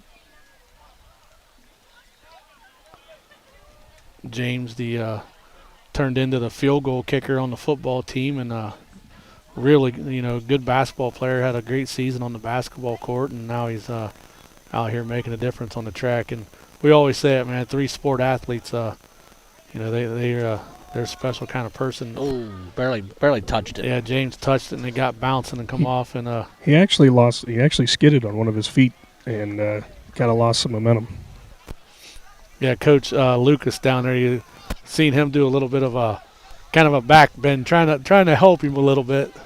Yeah, Coach Lucas, I think he's done a phenomenal job here the last few years building the girls program up here, and he's gotten the numbers up, it looks like, and they've been very competitive this year. Yeah, I know a lot of the athletes from the football teams to the track team. They all just enjoy being around Coach Sam Lucas. And yeah, I think he's been at IV for about 3 years now. Yeah, he's done a great job. Results of the girls. On the boys' side, Jimmy McPeek was a coach for a few years, and he got the boys' program really going right there. And due to his job here at Indian Valley, he had to kind of step away from that position. He's still here volunteering during the track meet and stuff, but Abe Klassner took over, and Abe said that he's got a lot of great athletes, and they're doing a good job as Colt James knocks it down there, so he'll get another shot. But Abe easily pushes off all the credit to his athletes. His other coaches, I know he's got Jake Miller that helps with the throwing, and his dad Tom Klassner is the hurdles coach here, and Tom has done a phenomenal job here. He's been here over, I don't know how many years. I know it's over 20 years he's been here working with hurdlers. You got Jimmy Crocker, Doug Crocker, they help. Superintendent Ira Wentworth volunteers this time with the track team. He's got a lot of great people helping out. I don't want to try to name all the coaches because I'll end up missing a bunch of them, but they all work together. And you always say that when you invest in a kid, you'll get the best out of them. Looks like we got 2 laps to go here on the 3,200. Barnesville still out front. Garraway second, Indian Valley third.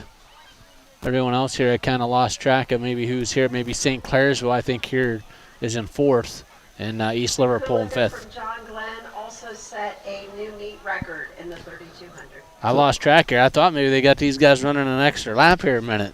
So we'll see if Colt James goes here soon. There's only 2 laps left, so we'll try to get back over the race, but kind of want to see the high jump. We want to give everybody a shot. Getting on air, but I think Colt's kind of maybe taking a break a little bit. We'll see. The girls' 3,200 results are in. Is Ashlyn Kukula of John Glenn with a new PR of 11 minutes and 33 seconds is your winner. Blair Harsey of Indian Valley comes in at 13 minutes and 33 seconds for second. Chloe Egan of Buckeye Trail was third. Michaela Vitale of Barnesville was fourth. Bella Padilla of St. Clairsville was fifth. Mackenzie Welch of John Glenn was sixth. Seventh was Delana Jenkins is The top 7th. 4 places are West Muskingum. 8th place is 67, Abby Barnesville, Twexbury of Shenandoah, 75, and I know I'm saying that name wrong, and I 108, apologize. But and Indian Valley 132. That is with 1 event left to run. Girls team scores. Only 1 event to go with the girls team scores, and Indian Valley leads 132 to 108 over John Glenn. Barnesville's 3rd, West Muskingum 4th, St. Clairsville 5th, Shenandoah 6th, East Liverpool 7th, Garraway 8th, Buckeye Trail 9th, and Harrison Central 10th. Second call. First call, boys, 4x4. Should be coming up here soon. 1 to go here. He's on the backstretch, the Barnesville racer here. Yeah, the Barnesville guy looks like he's going into turn 3, as we would call it. He's got a pretty good lead here. He's Garraway runner here. He's probably in a good 60, 70 meters back. They're bringing the girls 4x400 out here, getting close to the end of the meet here. So the Barnesville runner exits turn 4, hits the apex, and he's going to bring it down the front and shoot to get the win.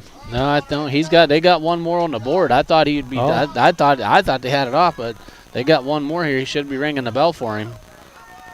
So this is the Bell lap at the Bell Legacy, as they call it, the white flag. So the Bell lap at the Bell Legacy Invite is the Barnesville runner as continues the stretch. Yeah, Garraway's in 2nd, Indian Valley 3rd. St. Clairsville looks like they're in 3rd, they're 4th. Colt James looks like he's walking back to try to dry his feet off on the turf, get ready for his last attempt right here. Let's see if he can set a new PR.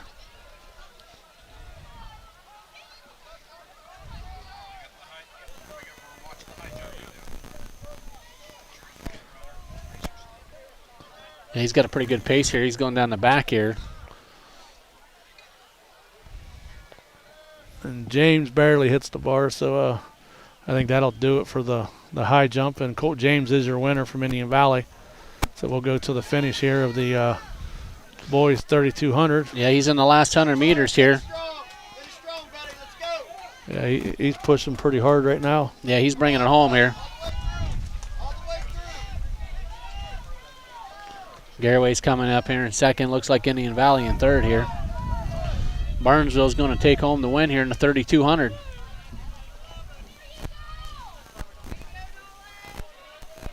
Garraway's going to come home 2nd, Indian Valley 3rd here. Yeah, I know. Not sure the name of the other 2 athletes. Nolan Pataka is the Indian Valley athlete.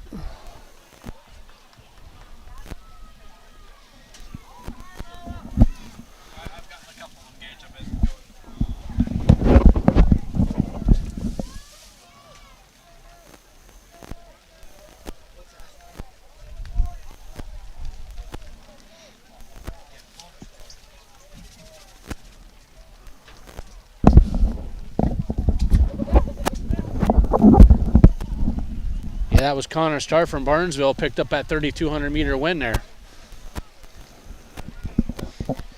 Set a beautiful pace there the whole race there. And Garraway, I tell you, the kid from Garraway made a nice run there to try to close up the gap.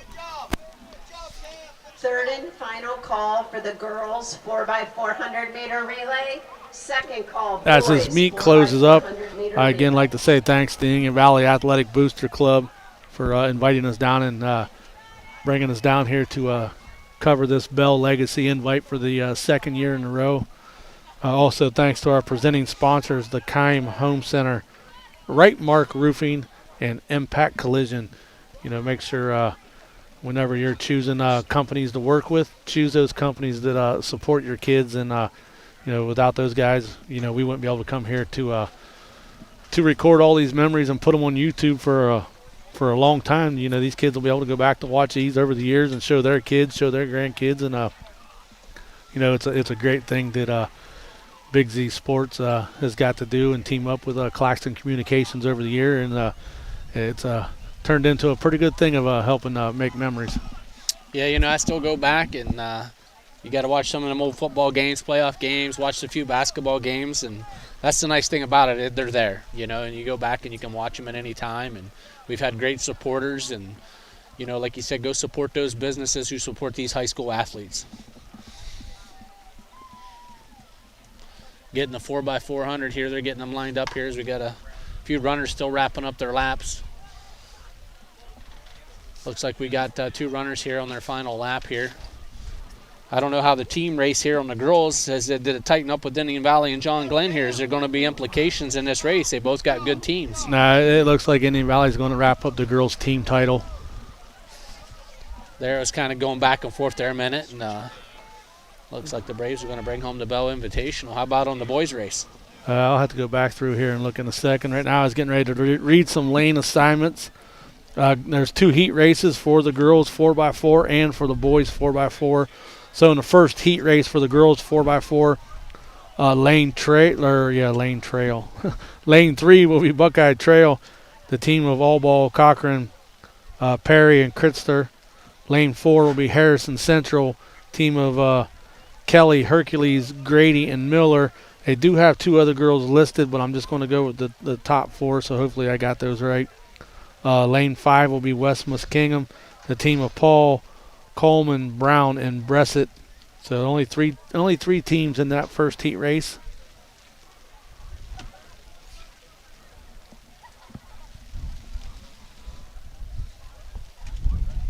With Colt James winning the high jump, I mean, that probably really opened it up for the boys' side of things, as that score is probably not even listed in yet. And Indian Valley leads 134-82, so that's pretty much a wrap too. Yeah, it looks like they're going to bring home team titles for both the boys and the girls Braves today. Yeah, and I know the boys won it last year. I don't think the girls did, so this would be their first Bell Legacy championship. Ever since the hurdles over Coach Klassner, the hurdle coach Tom, he's been rewatching the iPad on all his hurdlers and breaking them down, and I've been watching him throughout. That guy is, he works tirelessly for his athletes, and you just see he's looking to get his kids better and better every day, and he's always got that stopwatch out. Yeah, he's a phenomenal guy. He's the pastor at our church actually, and he's the bishop, and my girls were running middle school, and we were talking to him once about how they were struggling, and he come down and stood up on the bleachers and watched them at practice, and he went home and broke that film down and just filming them at practice, and he come back and told us, one thing that our daughter Ashton was doing wrong, and he told her how to change it because she was running tense and tightening up, and she goes out the very next race and listens to him, and I believe she PR'd in like every race for the next 2 or 3 races, and in elementary or middle school, I can't remember what it was, but he knows running, outstanding job. And so the girls 4x400 is underway, the first heat race. How you holding up out there, Nick McWilliams? Are you still with us? Nick might have packed it in and headed home, I think. I ain't seen him out there in a while. If you look straight down, you might see me. I look straight. Keep looking down. There you go. You're not. I was looking on the field, man. The field events are done, my friend. You're I'm coming up. He's out of here. He's going to sub me out. He says, you're good. No, I'm not going to do that. No, I'm good. I'm waiting here. I'm going to text my order in here to Michi's Pizza here real shortly so I can pick it up on the way. All you guys kept talking about it, so I figured I might as well jump on here and go ahead and get that pizza ordered. Hey, Jacob back here is trying to get comfortable, and I thought he was going to flip his chair there for a minute. I'm waiting. Jacob usually breaks out the peanut butter sandwiches, and I haven't seen one today. Everyone today is doing a great job, and, you can't thank the guys enough for battling the weather, but the one guy's been in the good comforts, and it looks like Logan McPeek's been in the dry all day. Logan hanging out in there in the press box. Hey, Logan's Mr. Indian Valley, man. Senior here at Indian Valley High School, does a phenomenal job, works for Claxon Communications. He's the voice of Braves Nation for all the Indian Valley basketball games and stuff, and it's been fun working with Logan over the years. But well, I thought Logan was only a junior. I think Logan is only a junior. Yeah, I think Landon's a senior. Landon's a senior. His cousin Landon's a senior. Logan's only a junior. So I had him graduating a year early, which he would probably like to graduate a year early. Yeah, I mean, I've getting to know him over the last few years, and when my son was here playing sports, and he had approached me, and that's how I got to know him. And I always thought, like, this kid's the encyclopedia of high school sports. This kid knows athletes and stats in like every sport. And, every sport, every school. I mean, it's just amazing the things. And there he'd come up and give you a game plan or a breakdown of somebody, and it's like it was almost spot on. I mean, phenomenal young man. Don't know what his career holds, I always ask him about broadcasting and stuff, and, he says he just hasn't made his mind up. But what he does do for Braves Nation communication is just he does a phenomenal job with the rest of that team. Well, I'll tell you what he ought to do is he ought to go get a job with the Browns front office because it's obviously they don't know how to run it. Yeah, I mean, it's he could probably do something like that knowing him, and that would be just amazing to see if he'd do it. And I'm sure the way he is and the way he is about analytics, he'd probably do a great job at it.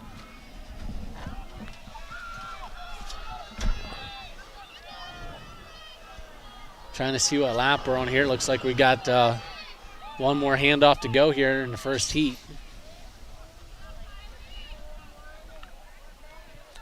Looks like the weather's let up a little bit here.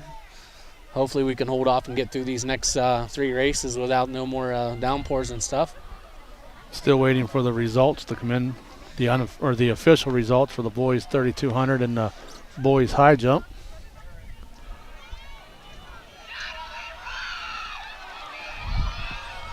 You hear the fans getting excited. It's going to be a close race coming in for this handoff right here as the girl from Harrison Central is making a push to kind of get forward, coming up on this last lap right here to get the handoff.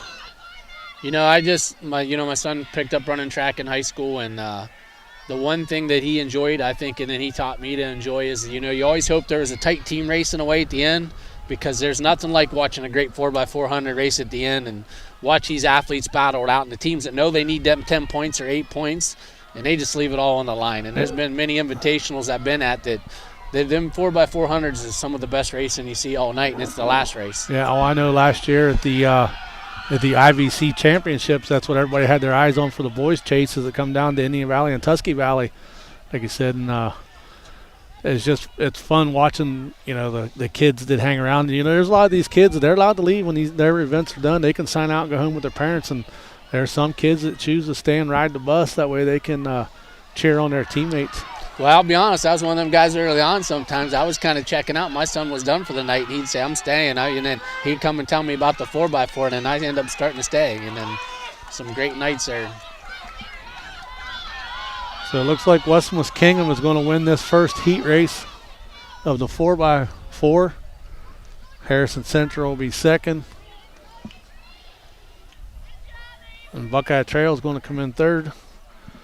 I crawled out from underneath the tent and forgot to bring my paperwork with me. So heat race number 2 for the girls, lane 1 will be Shenandoah, the team of Reed, Archer, Yates, and Barlock. Gareway will be in lane 2. Sorry, we don't have names for that one. Lane 3 will be Barnesville, the team of Fuchs, Stephen Kaiser, and Passmore.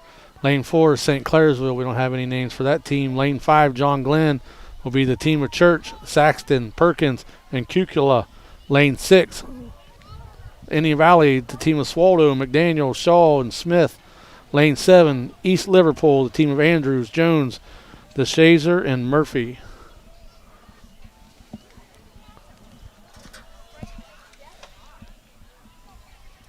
Nice and calm right now. No wind, no rain. It's kind of enjoyable now.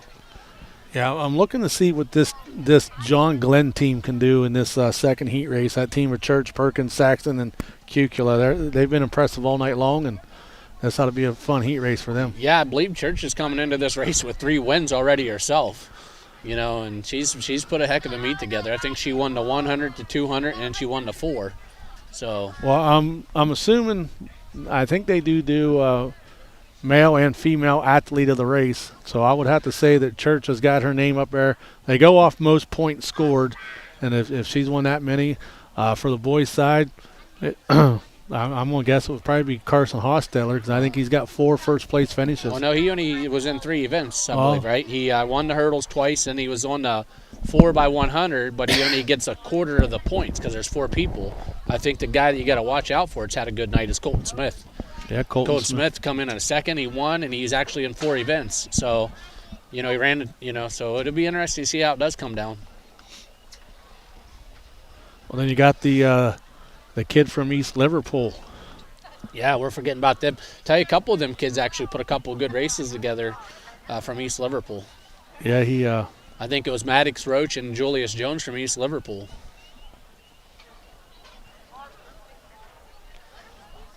I mean, we've seen some outstanding performances today, so it's really hard to single out any athlete at all.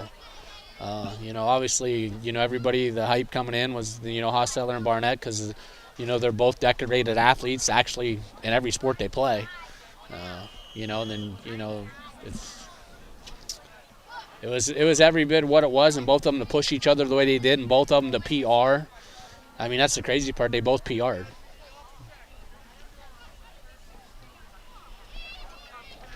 Now the girls are still getting ready here.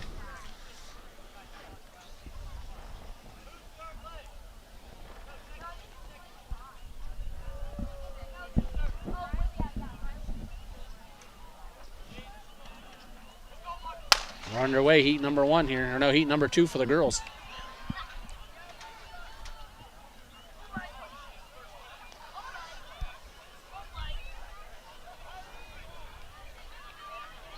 Results of the boys high jump.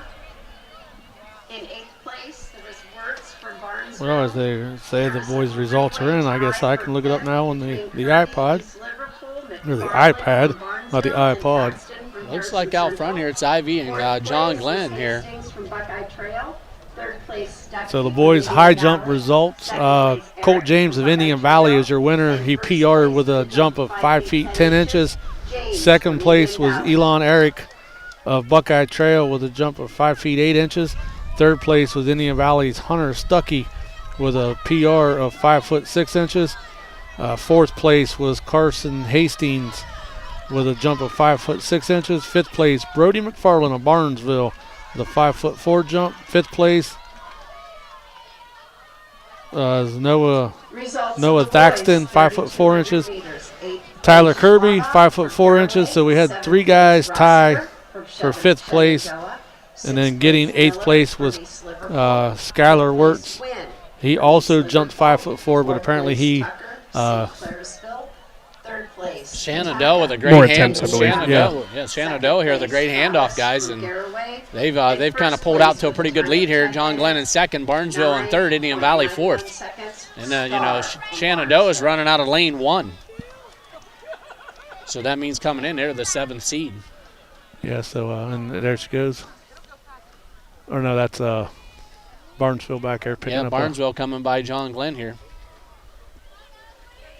Yeah, so Shenandoah is trying to crash the party right here and going to come down to this last leg right here. And no, there's 2 legs to go. Oh, there are 2 to go? Yeah, there's another girl waiting here. Keith, I tell you what, John Glenn closed in big time here on the finish show. Yeah, that's a big close right there. Yeah, like I said, I wanted to see what John Glenn would do here, and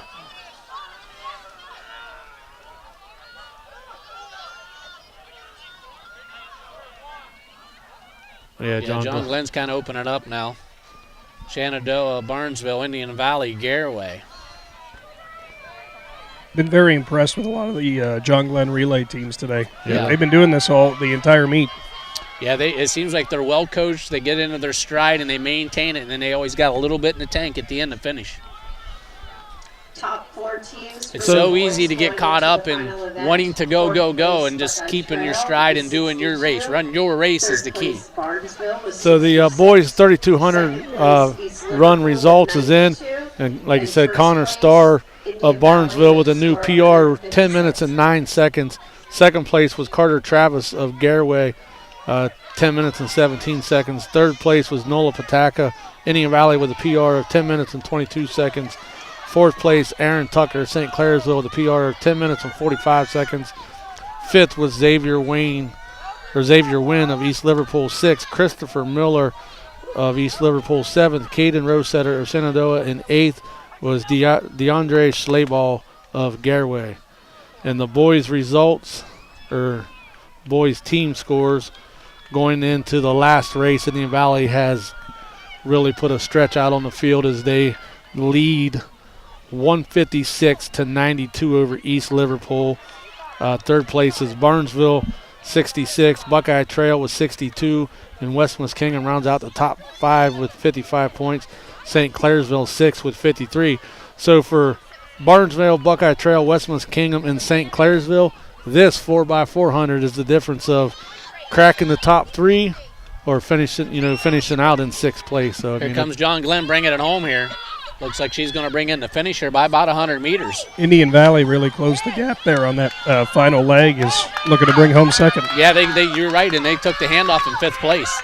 And Garraway was right there as well, and they pulled up into 4th. So good close here for the Braves. That's Amelia Smith. That's Colton Smith's younger sister. She's had a good meet today as well.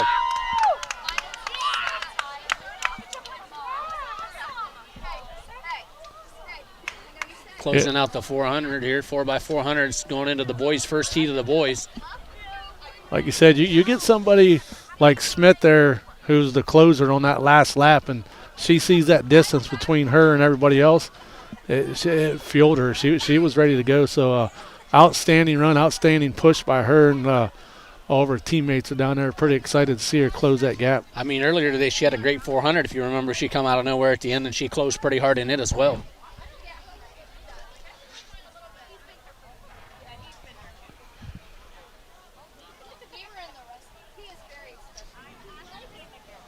Coach Klassner, Abe Klassner, calling his 4x400 team over.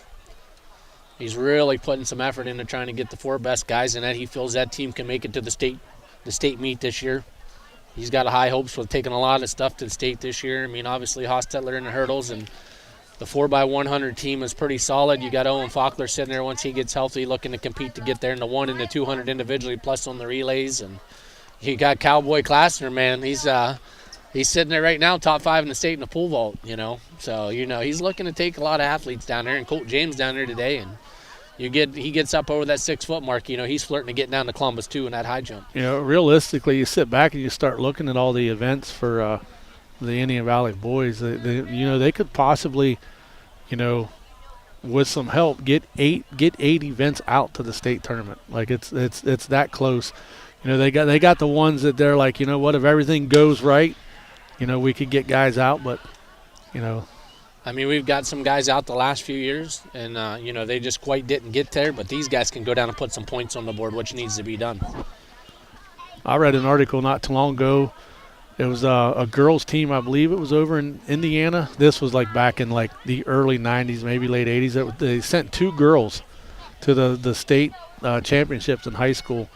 One girl was a distance runner, the other one threw shot and disc, and 2 girls went to state, and they scored so many points they won the state team title for their school. Yeah, I mean, if you're in first place, that's 10 points, and that's all it takes really in track and field.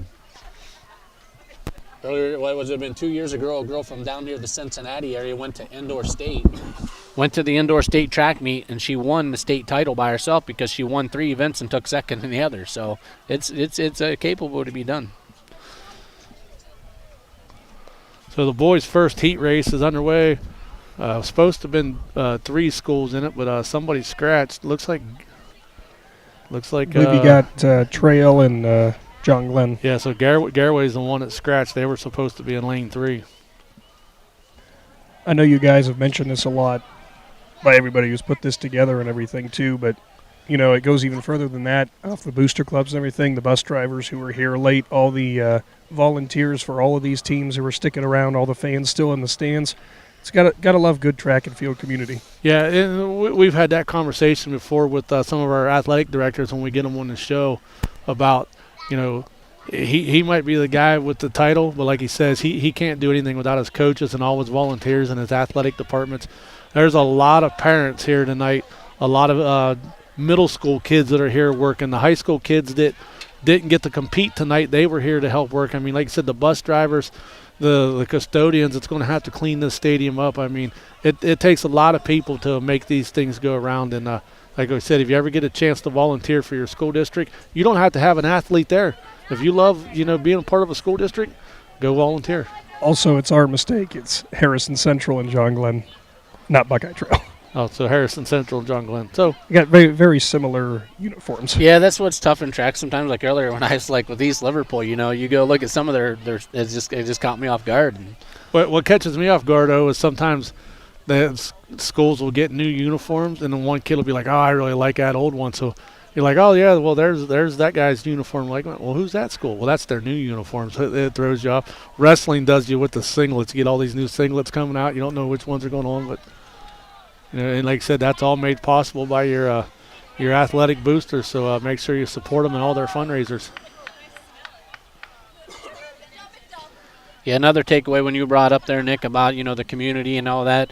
The track community is different. I got to be a part of it for the last 4 years. Still am with my son at the college level. But these athletes all root for each other. They're all looking to PR. And it's just crazy. They're all at different schools, and they're wanting them team points. But my son gained so many friends over 4 years. Actually, like when we talked about Braxton Barnett competing for Shenandoah, that's one of his good friends that he speaks to today. And you look, he went to Indian Valley, and those school districts are, 15 minutes apart?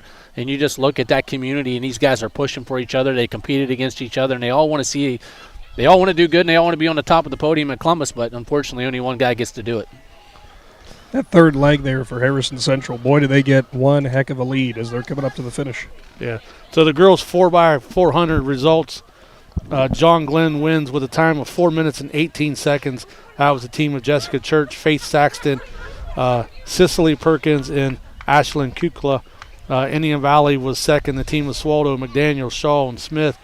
Barnesville was third. The team of Fuchs, Stephen, Kaiser, and Passmore. Garraway was fourth. Shenandoah was fifth. West Muskingum sixth. Harrison Central seventh. And St. Clairsville eighth.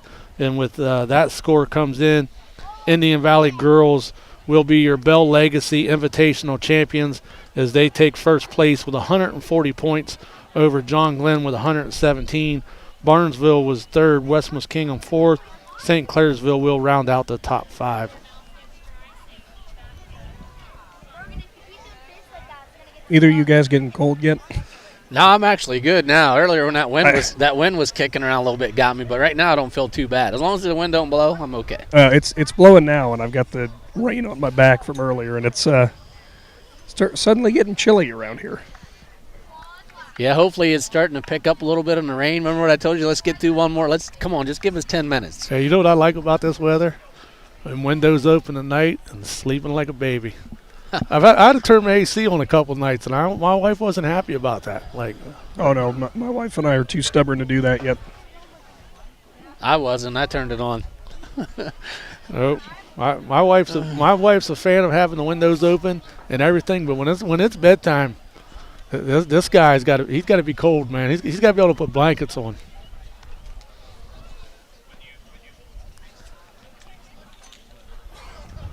So next Friday, you guys will be at the Thrillands or Villa. Yeah, big Tusky Valley. That is a great track meet. I loved going there the 4 years that my son competed there. They got great teams. The competition level is going to be very high. Yeah, I don't know how many teams this year they're expecting, but it's a whole lot.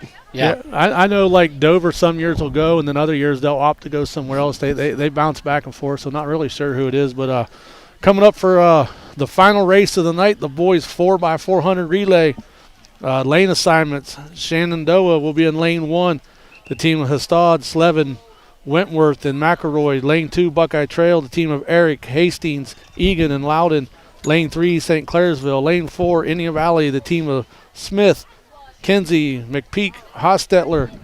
Brody Mead is also on this list, so not sure if somebody's in or somebody's out. But he's also listed as an alternate. Lane 5, East Liverpool, they got 5 kids listed. The team of Wright, Roach, Conrad, Jones, and then Harris is the alternate. Lane 6, Barnesville, Powell, Messenger, Detling, Starr. And Lane 7 is West Muskingum, the team of Fink, Scudeless, Metz, and Maggers. So we'll try to figure out who some of these kids are. The Indian Valley kids we should be able to figure out. But the only other one that had 5 kids listed was East Liverpool, and he's a freshman, so he might just be the alternate. But when you get down here, sometimes you got to sub somebody in at the last second. They're all pretty neck and neck here coming through it.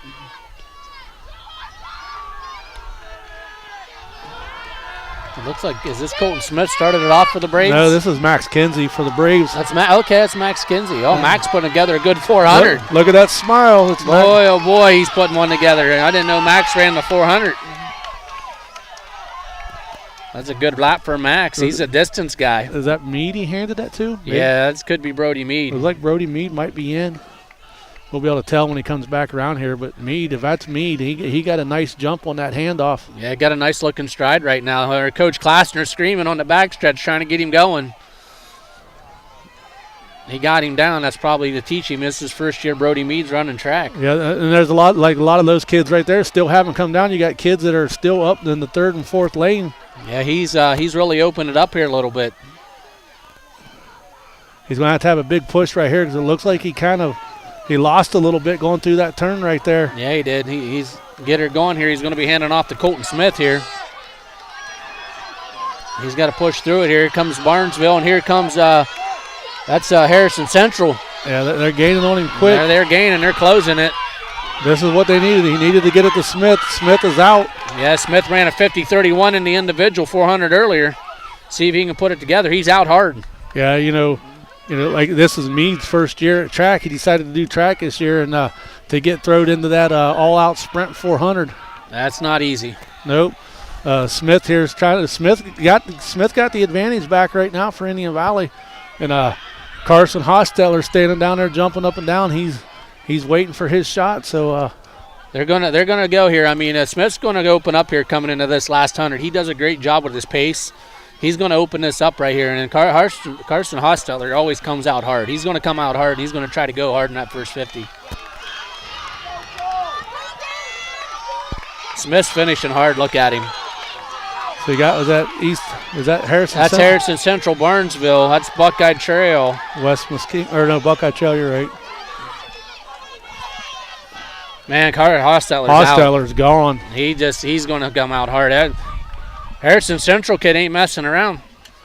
No, Hosteller's going to have to keep the pace he's got to at least through the corner. He's not going to be able to take any time off it. He stretched it out. Looks like he's up to about 70, 80 meters here. Stayed out and still supported. Thank you very much. Hosteller looks like he's opening this up here. He might get this lead up to almost 100 meters. Excellent officials. Thank you, guys. Yeah, outstanding run by the Braves on this 4x400. This is another team that they're hoping to take the state. And with this win, they already had the team championship wrapped up. And Hosteller's picking it up.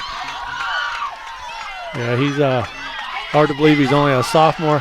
Got a race here for second place. Oh, man, Buckeye Trail comes from fourth all the way to second. No, that's West Muskingum. It is West Muskingum. All the way from fourth. What would have been there? It would have been fourth to second there. Looks like Barnesville is going to get third. Harrison Central fourth. Shenandoah fifth. So outstanding job right there for the Braves to get that, and they won't have the results up before we go off the air here. But give you a quick team scores again real quick. Is the girls for Indian Valley are your team champions over John Glenn, Barnesville, West Muskingum, and St. Clairsville. For the boys, really the only one I can give you right now is Indian Valley is the team champion, and East Liverpool will probably finish in second. Then it's going to be wide open between Barnesville, Buckeye Trail, West Muskingum, and St. Clairsville, as they are all in a battle right there. And again, got to say thanks to Indian Valley Athletic Booster for having us down here for the Bell Legacy Invite for the second year in a row. Thanks to our presenting sponsors, Keim Home Center, Wright Mark Roofing, and Impact Collision. And also thanks to Al and the guys down at Michi's Pizza for always jumping on board. Get your chance, go to Michi's Pizza in Jeanette and Hutton or West Lafayette. And with that being said, thanks to Keith Thomas for filling in for Nick McWilliams tonight. Nick was here trolling the sideline. Don't forget you can listen to Nick and Adam tomorrow as they do baseball. New Philadelphia hosts Meadowbrook in softball. That's where they'll be at. JER, our sister station, will do the New Philadelphia Claymont baseball game being held at Tuscarora Park. Thanks to the guys at Claxon Communication. And with that being said, I am Shannon Thomas, and Big Z Sports is signing off, and we'll see you at a stadium sometime soon.